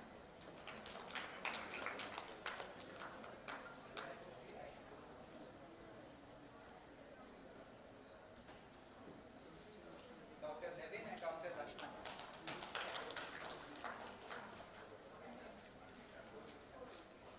Dr. Chandrasekhar and Dr. Sharvya. Dr. Sumaya and Dr. Remain please go wrong. Vamshi Krishna and Kashyap. And Pratyusha and Kirtana.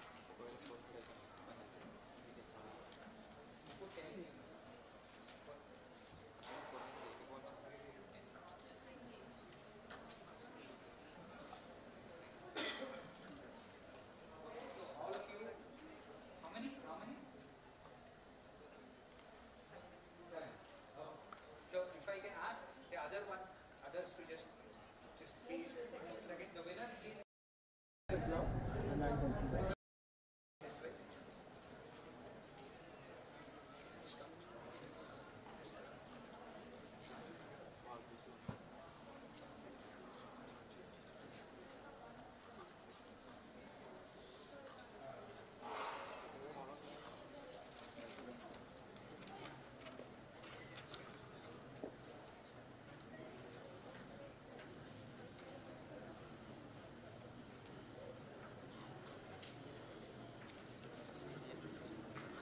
Okay, we have 7 teams. Just raise your hand, 7 teams. 1, 2, 3, 4, 5, 6. Okay, all in the front. It's okay, it's okay. Come. Here. Okay, good luck. So next we are going to select 5 teams, and after that there will be no more written round for them. We'll do the right start. This is a visual round. DM endos would have actually enjoyed it more. I'm so sorry to be a little difficult for you. So this is a gentleman with prolactin of 43, 3.5 to 20. You can't go through it. So you feel that gritty sensation also. Huh? For ultrasound guided biopsy also same technique. Yeah, this is exactly ultrasound guided FNAC. Biopsy is also the same. Same thing. Same thing. Everything is same. So the same thing what we do, see, in ultrasound guided biopsy, we have the biopsy gun also. I can show it to you. So I take it, I put the needle, I go, I put it there. Huh? Once I am on the needle, I fire. So they will go, take a core of tissue and then cut it.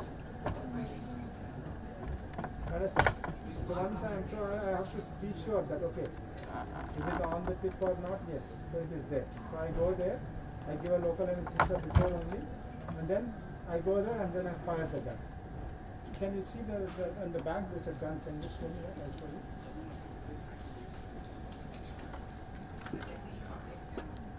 Yeah, this is the BART gun. Can you just open it? No, just pull it. It's already used.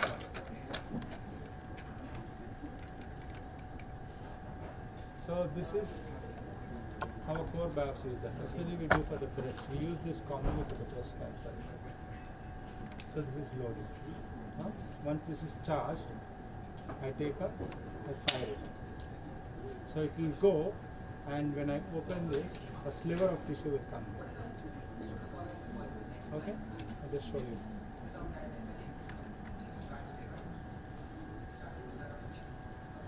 Charged. I just go and I fire. Okay? Can you see some chicken? Yes. That's the biopsy. There's a tumor which has come. Huh? So it's a used needle, so you're not getting the. First you'll get a nice fine core, and this is very tender. Okay. Tumor, you'll get a nice proper tumor there. It's a tumor, solid tumor. You get the entire length. You get it. Huh? So we don't have to use this, but you can do this. Huh? Come one by one. Huh? So if you can put the other machine there, some other people can also do. Huh? Can we organize the machine here now? And we have one more tray and one more. Please hold it. Where's blouse load? These are all ordered from Licious. So, and meal also. Huh?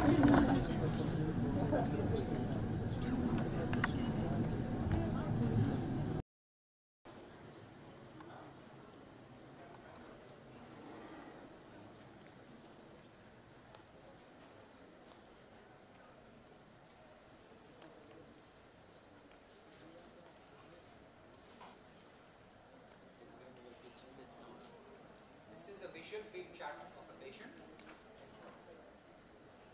What is the possible diagnosis that he will have?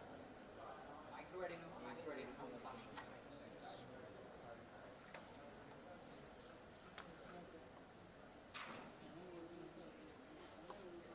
Think logically, you will get the answer.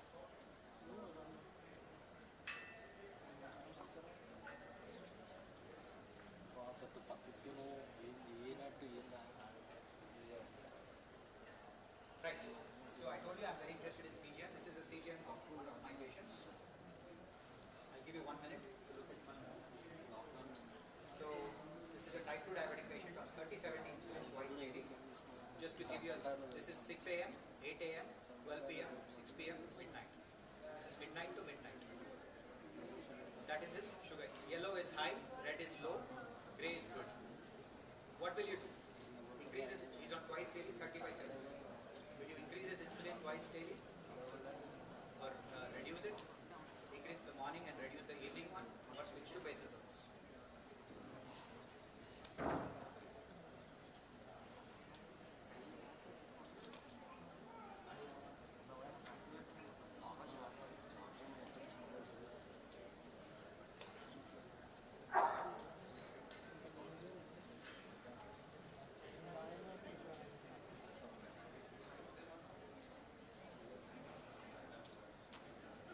Next question.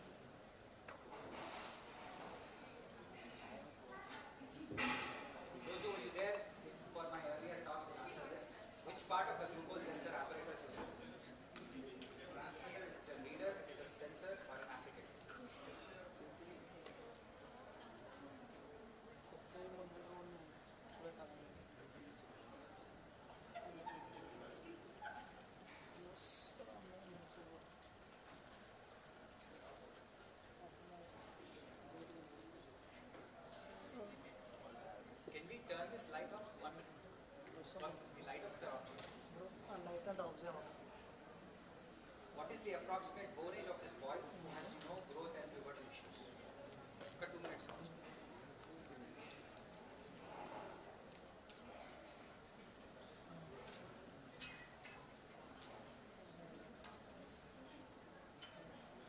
Yes, now it is clear.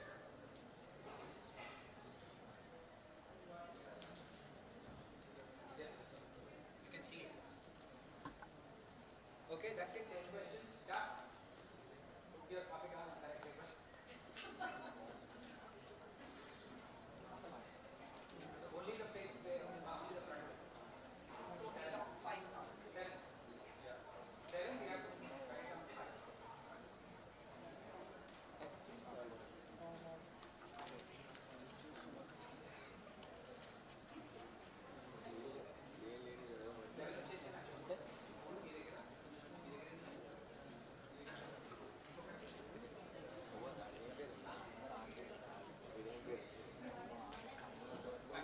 Right?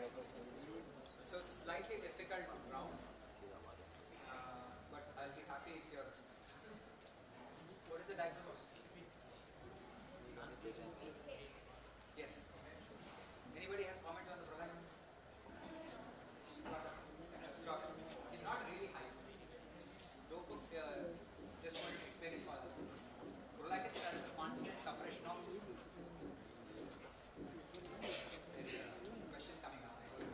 So anyway, this is stock effect. It's not a. It's not a prolactin. Because if it's a macroprolactin of that size, it will be 100. Which one? Steroids. That is the initial treatment, right? If you develop that is initial. And I also said recently developed. If it was an old condition, maybe it is stabilized, maybe that the redness is not thyroid. He may be a candidate for orbital decompensation. If it's an active disease, then you have steroids. It's not an active disease. That's why recently developed. Recently means thyroid, I'd say, generally burns out by 6 to 12 months. That's the maximum force. After that, anyone? Good. What do you see? Yeah, so this is the cold nodule here. So your thyroid should regularly uptake. The uptake should be uniform. Just this is all your submandibular gland and all that. It should just be just a little to the same or a little high uptake. But here, if you see, there's a really big cold nodule which is not taking it.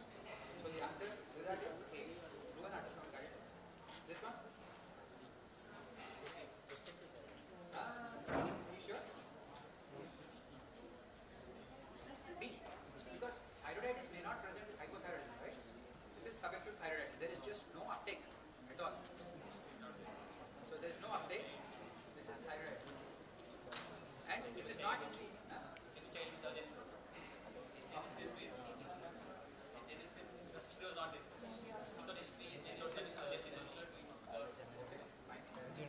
Doesn't look like a child to me, but that's it.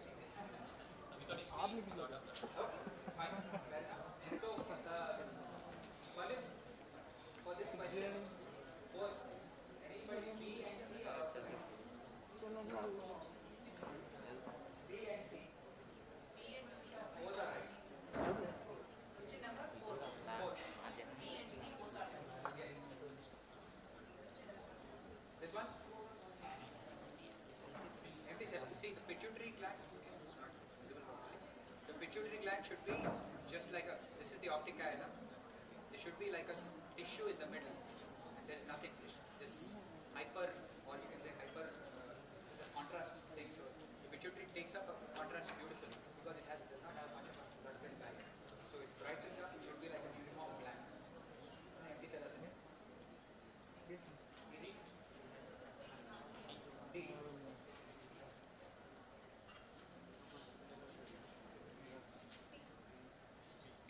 Because restazole is all infarction will not cause a compression. Microadenoma will not cause a compression. Hypophysitis is also. So logical thinking is macroadenoma. This one? This is not a guideline based. This is my guideline. So you have to follow my guideline. You have to follow. The reason I put it is, see, if you see this dip that's coming, that's happening pre-lunch, this dip, this spike and the dip, you can only treat that with the short acting. 30 by 70 has if you increase the short acting in the morning, you will exaggerate that further. You have to give a short acting here. He may not require much short acting. I don't know whether he has eaten something here, but you see this pattern you will see on the CGM or in your monitor. Switch to rapid acting. That's the only way to do it. What is this?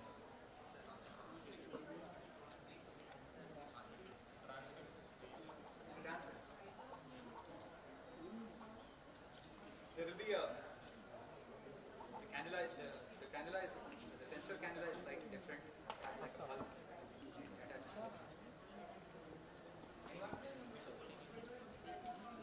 Good. Why did you say it? Good. Pisiform. That's what I was trying to see from here, whether you're able to see the pisiform. Correct. So pisiform bone develops at puberty. That is a very good sign to say whether the patient, because a lot of us are seeing precocious puberty nowadays.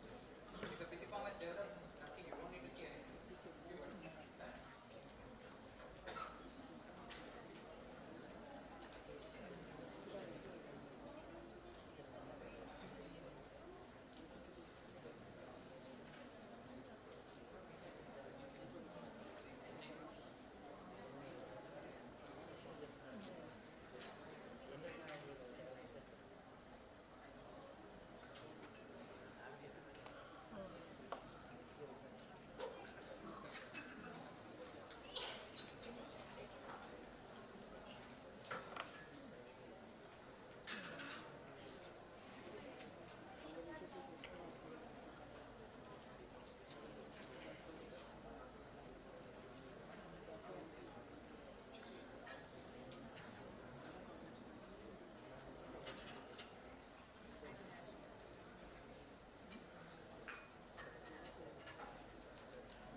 Next round will be oral. People who have won are again Manoj Kumar and Alekhya.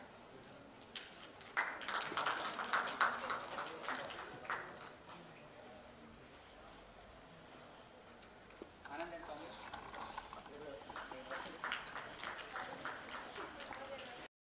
That's right.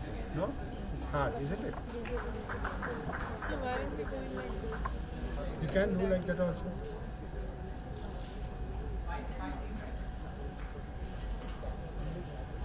I say, see, this is showing you that image is exactly like you're looking, it's taking a cut like this and showing you. So here if you're coming from there, so you can't see the entire length of the needle, only a part you may be able to see. Can you see? It's a little risky, because you won't see the entire part, but once you get the confidence, you can do whichever way you're comfortable. No? For the initial learners, this is good.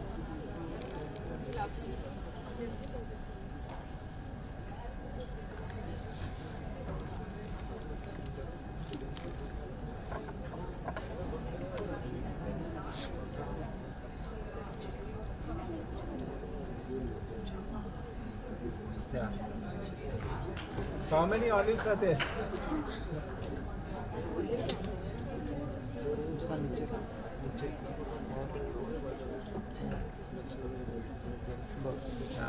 can find it.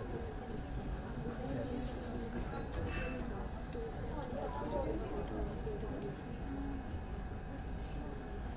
Away from the probe. Yeah. So every inch, every centimeter or every millimeter of your tract you have to follow. You have gone fully inside. So you have to come out. Wait, 1 second.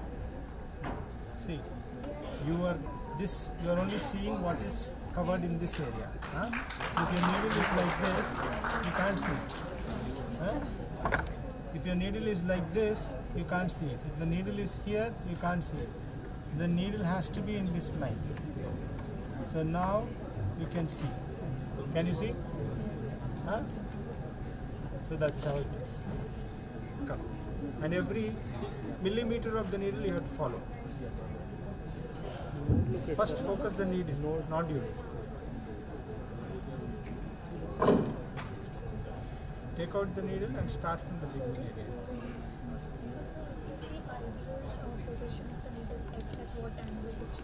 Oh, it depends on the nodule. If the nodule is deep, you will have to go more perpendicular. If the nodule is superficial, you have to make an acute angle. It varies.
Yeah, no, leave it down only. I think it should be.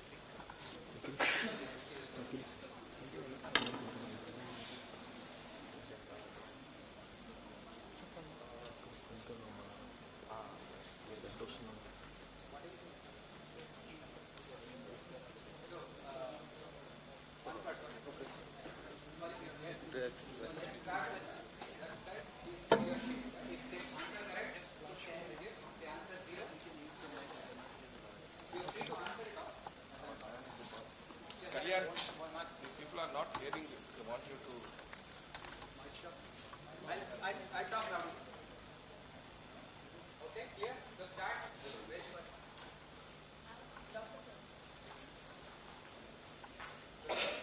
Keep taking the cards.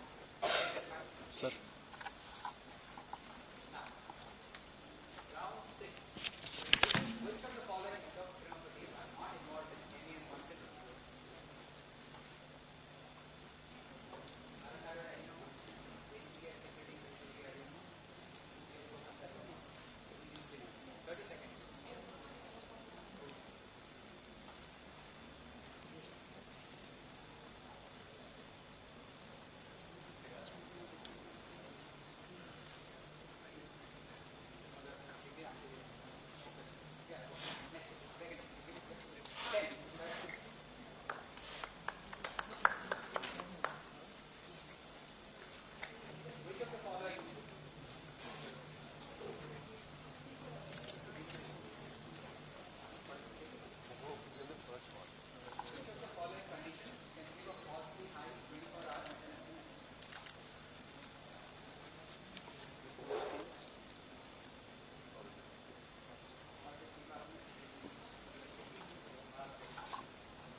Cushing syndrome, hypogonadism, or hypothyroidism.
Chip తీసుకోవాలి.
Sir, can you use the mic?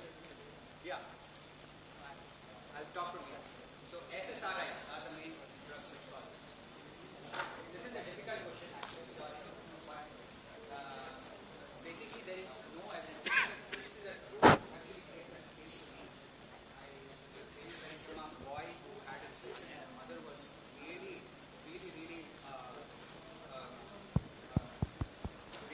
anxious that I don't want to start growth hormone therapy because tumor may grow at something.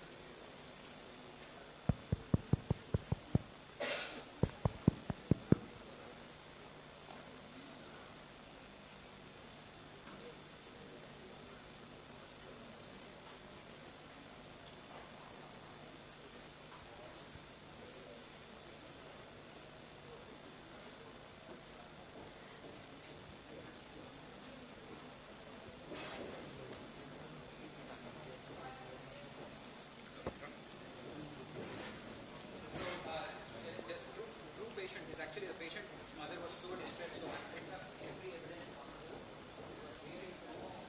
There is nothing to suggest that if you give growth hormone, various parenchymas are going to recur, or there is going to be an increase in the remnant size. It's very well established evidence when people are using growth hormone because these are children.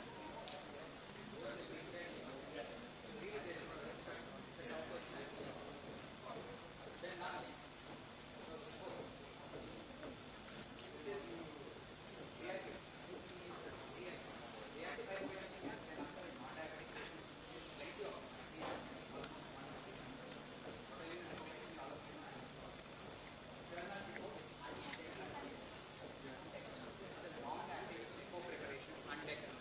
Rest of them, they are all called esters or something, testosterone esters. They are used in sustanon. You know sustanon, right? Sustanon has a mix of everything else, all this enanthate, cyclorate. It is designed to, they say that it is better in puberty because it will give you pulse here, pulse there. Your body responds to pulses rather than echo. So it is shown to have better evidence in using but the echo preparation is some medications already been established. According to ISO 20%.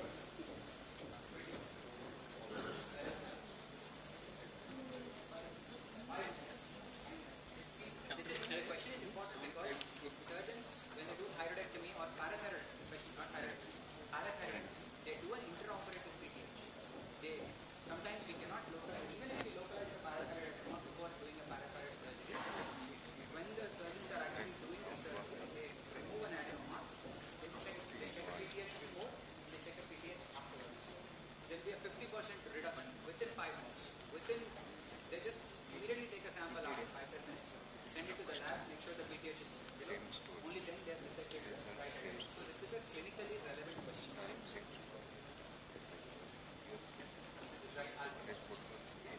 So only 2 of you have scored right in this group. So you know who scored right. I think you, Manoj and Aditya. So you remain on the stage. Sumaya.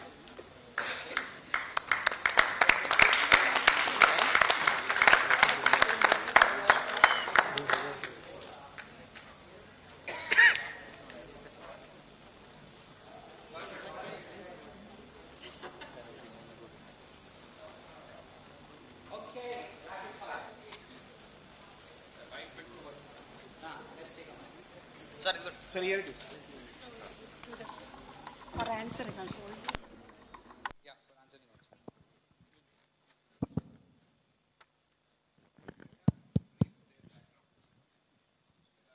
Okay, please introduce yourself. There is no, you don't have to look at the screen here. I'm going to just ask oral questions, you have to answer. Myself, Dr. Manoj, doing DNB second year, Endocrinology from Yashad Hospital, Secunderabad. I'm Dr. Alekia from KIMS Secunderabad, second year DNB resident. I'm Dr. Srujana, DM Endocrinology, second year resident from Osmania Medical College. I'm Dr. Sumaya, second year DM Endocrinology resident from Osmania Medical College.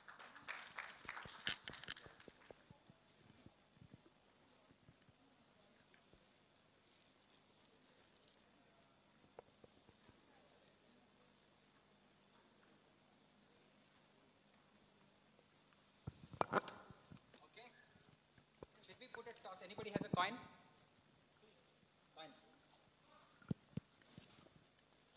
Because the first team and the second team will be in higher pressure. So, coin.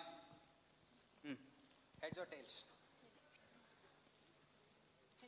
Heads. Heads. You want to play or pass? Play. Good. Have your mic ready? Yeah. Okay. So no need to look at the screen. Just follow my thing. You can answer as long as you take the time, or you can answer quickly. You have 1 minute. As many questions you have in this round, those many will be given to you. So, timer please. This is very important.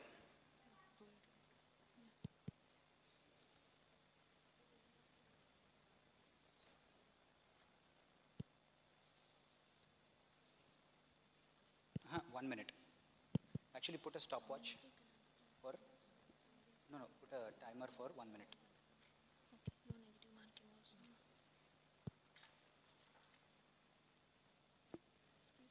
Yes. No negative marking. As many questions as you want to ask. If you can pass. If you don't know the answer, you just say pass. Move to the next question. Don't waste time. 1 minute. Okay? 1 minute. Start, Chesava. Okay? 1, 2, 3. Start. What is the full chemical name of T3 hormone? Triiodothyronine. Correct. What is Conn syndrome also commonly known as? Primary hyperaldosteronism. Very good, correct. What is the generic name of the insulin in Novorapid? Aspart. Very good, correct. Pioglitazone belongs to which class of antidiabetic medicine? Thiazolidines. Very good. Which enzyme breaks down GLP-1 in the body? DPP-4. What is the full correct? What is the full form of DPP in DPP-4? Dipeptidyl peptidase inhibitor. Which cells produce testosterone in the male testis? This is Leydig cells. Correct. What happens to renin levels in Addison's disease? Increases. Correct. Antidiuretic hormone causes translocation of which channels in the lining cells of the collecting duct? Aquaporin. Very good. Which laboratory test is used to measure pancreatic insufficiency? Fecal elastase. Very good. What is the GRBS target after 1 hour of meal in gestational diabetes? 140. FNA.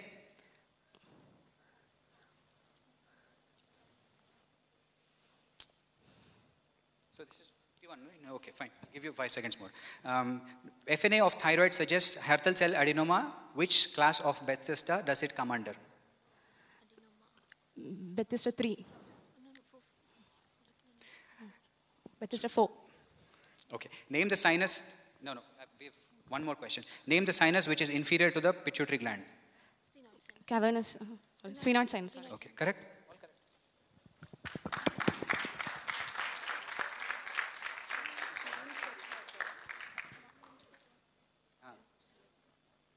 1 minute. No, I had extra. 12 questions. No, 13 questions. 13 questions.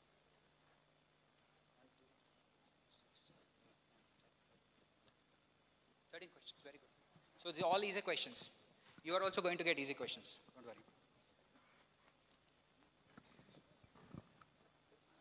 Please set a timer properly. Or you can set a stopwatch. Forget. 1 minute. Let me know when the 1 minute is up. That's all. Okay. 1, 2, 3. Start. In which organ is 125 hydroxy vitamin D generated? Kidney. Prolactin, correct. Prolactin is under the constant suppression of which hormone? Which dynamic function test is done to confirm diabetes insipidus? Water deprivation test. Very good. On a DEXA scan, T-score below dash is considered as osteoporosis. -2.5. Very good. What is the generic name of the insulin in Tresiba? Tegludic. Very good. What class of drug is oral semaglutide?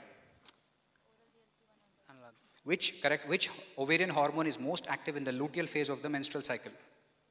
Very good. What is the full form of VIP hormone? Vasoactive intestinal peptide. Very good. Name one pituitary dynamic function test used to test growth hormone deficiency. Chlorine stimulation test. Very good. Which gonadal hormone regulates the secretion of FSH in both males and females? Which gonadal hormone regulates the secretion of FSH in both males and females? Inhibin. Very good. I'll give you one more question because they had also advantage. Metformin is contraindicated below an EGFR of? 30. Very good. You answered 11 questions. So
Yashoda and KIMS. Okay.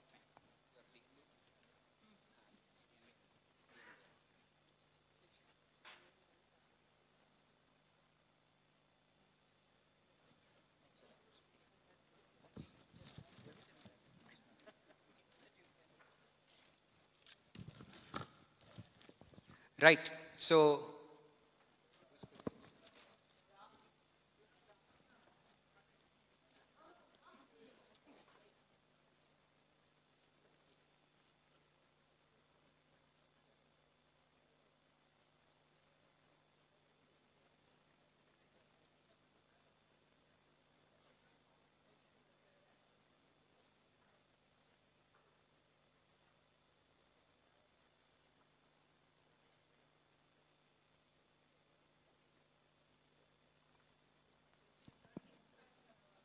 yeah.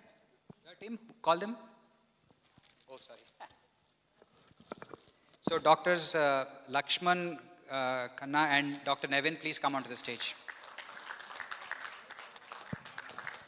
We gave you the third based on the total number of points you got from the start.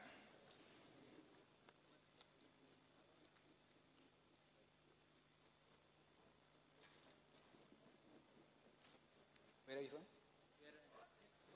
Osmania. So, Doctors Nevin and Lakshman Khanna are also from Osmania Medical College, Department of Endocrinology. You're DMs.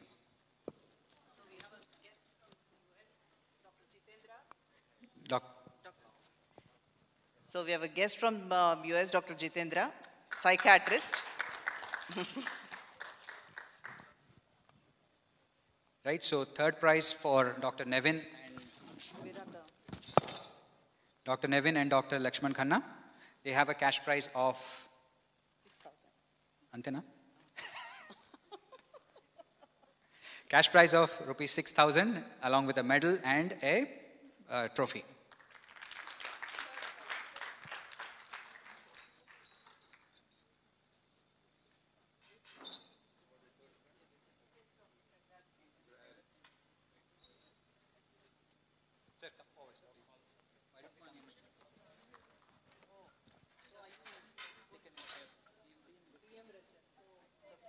The first and the third prize are from Osmania Medical College.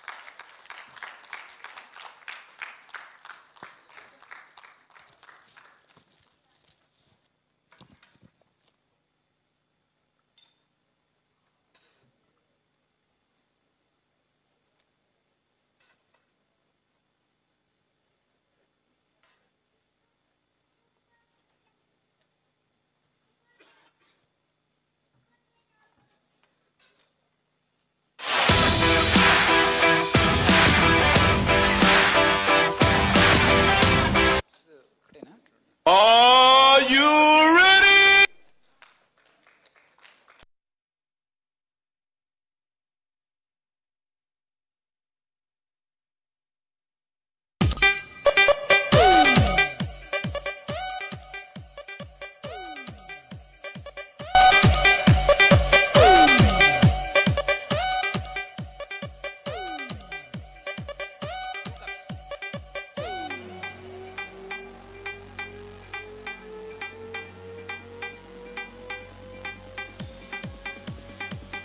Second prize goes to Dr. Manoj and Dr. Alekia of their DNB Endo from Yashoda and KIMS. Congratulations.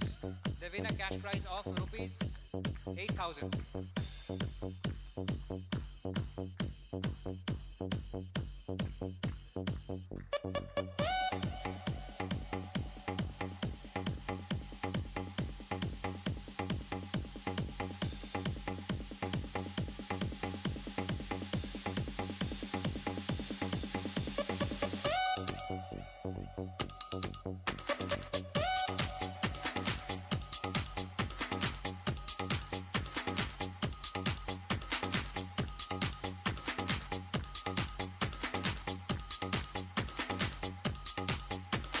Are you ready?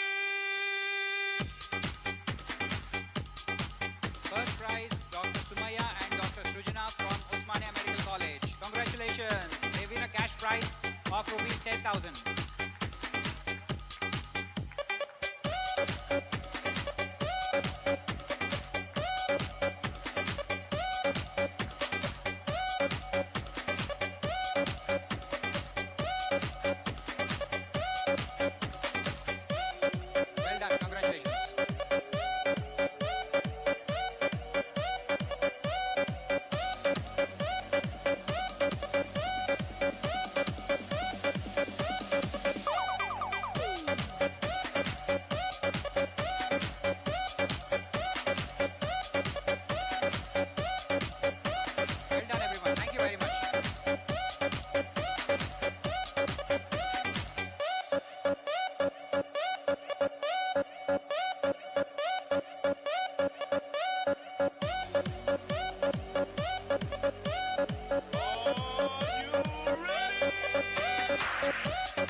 have a special category award for our best interns, Surya and Abdul.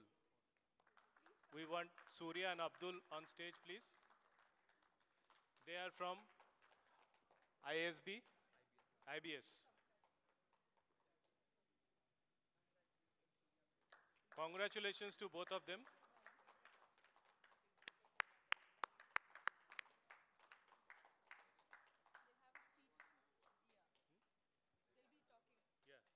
Are you ready?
Was to visit doctors for collaborations, and I have visited around 43 hospitals in my first 2 weeks of internship. And I have done content writing in our website, and I have done social media design, social media posts, and I have posted across Facebook and Instagram. And I want to thank Joydeep sir and Avik sir for giving me the opportunity of working at Ada Clinics, and Vaishnav ma'am and Raghav sir for guiding me throughout the internship. Thank you.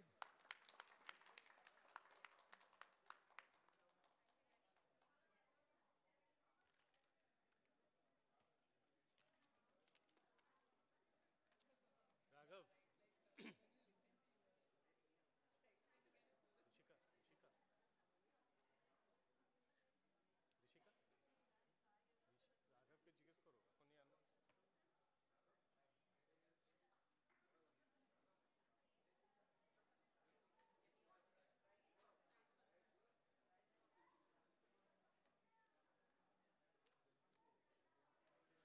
We have come close to. Okay. All of you, please stand up for national anthem.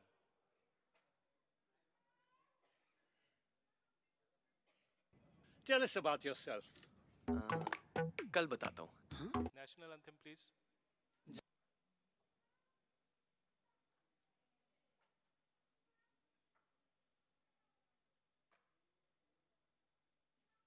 जनगण मन अधिनायक जय हे भारत भाग्य विधाता पंजाब सिंध गुजरात मराठा द्राविड उत्कल बंगा विंध्य हिमाचल यमुना गंगा उच्चल जलधि तरंगा तव शुभ नामे जागे तव शुभ आशीष मांगे गाहे तव जय गाथा जन गण मंगलदायक जय हे भारत भाग्य विधाता जय हे जय हे जय हे जय जय जय जय हे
Check, check, check.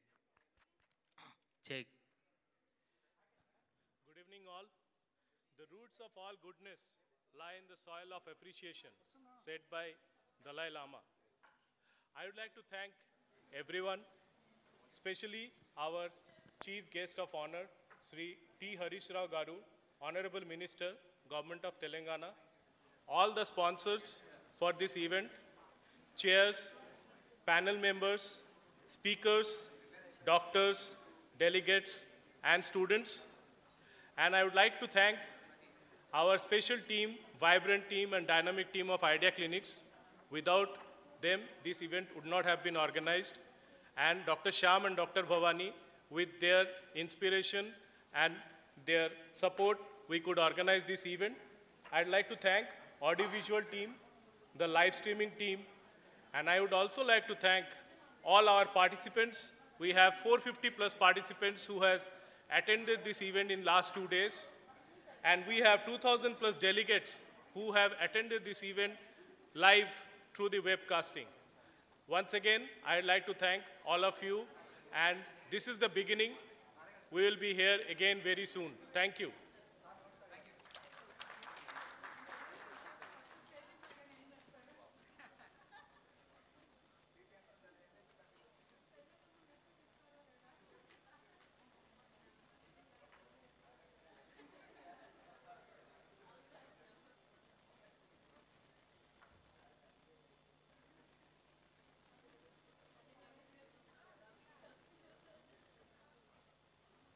Hi, I request you all to collect your CME certificates at the reception desk in your place, please.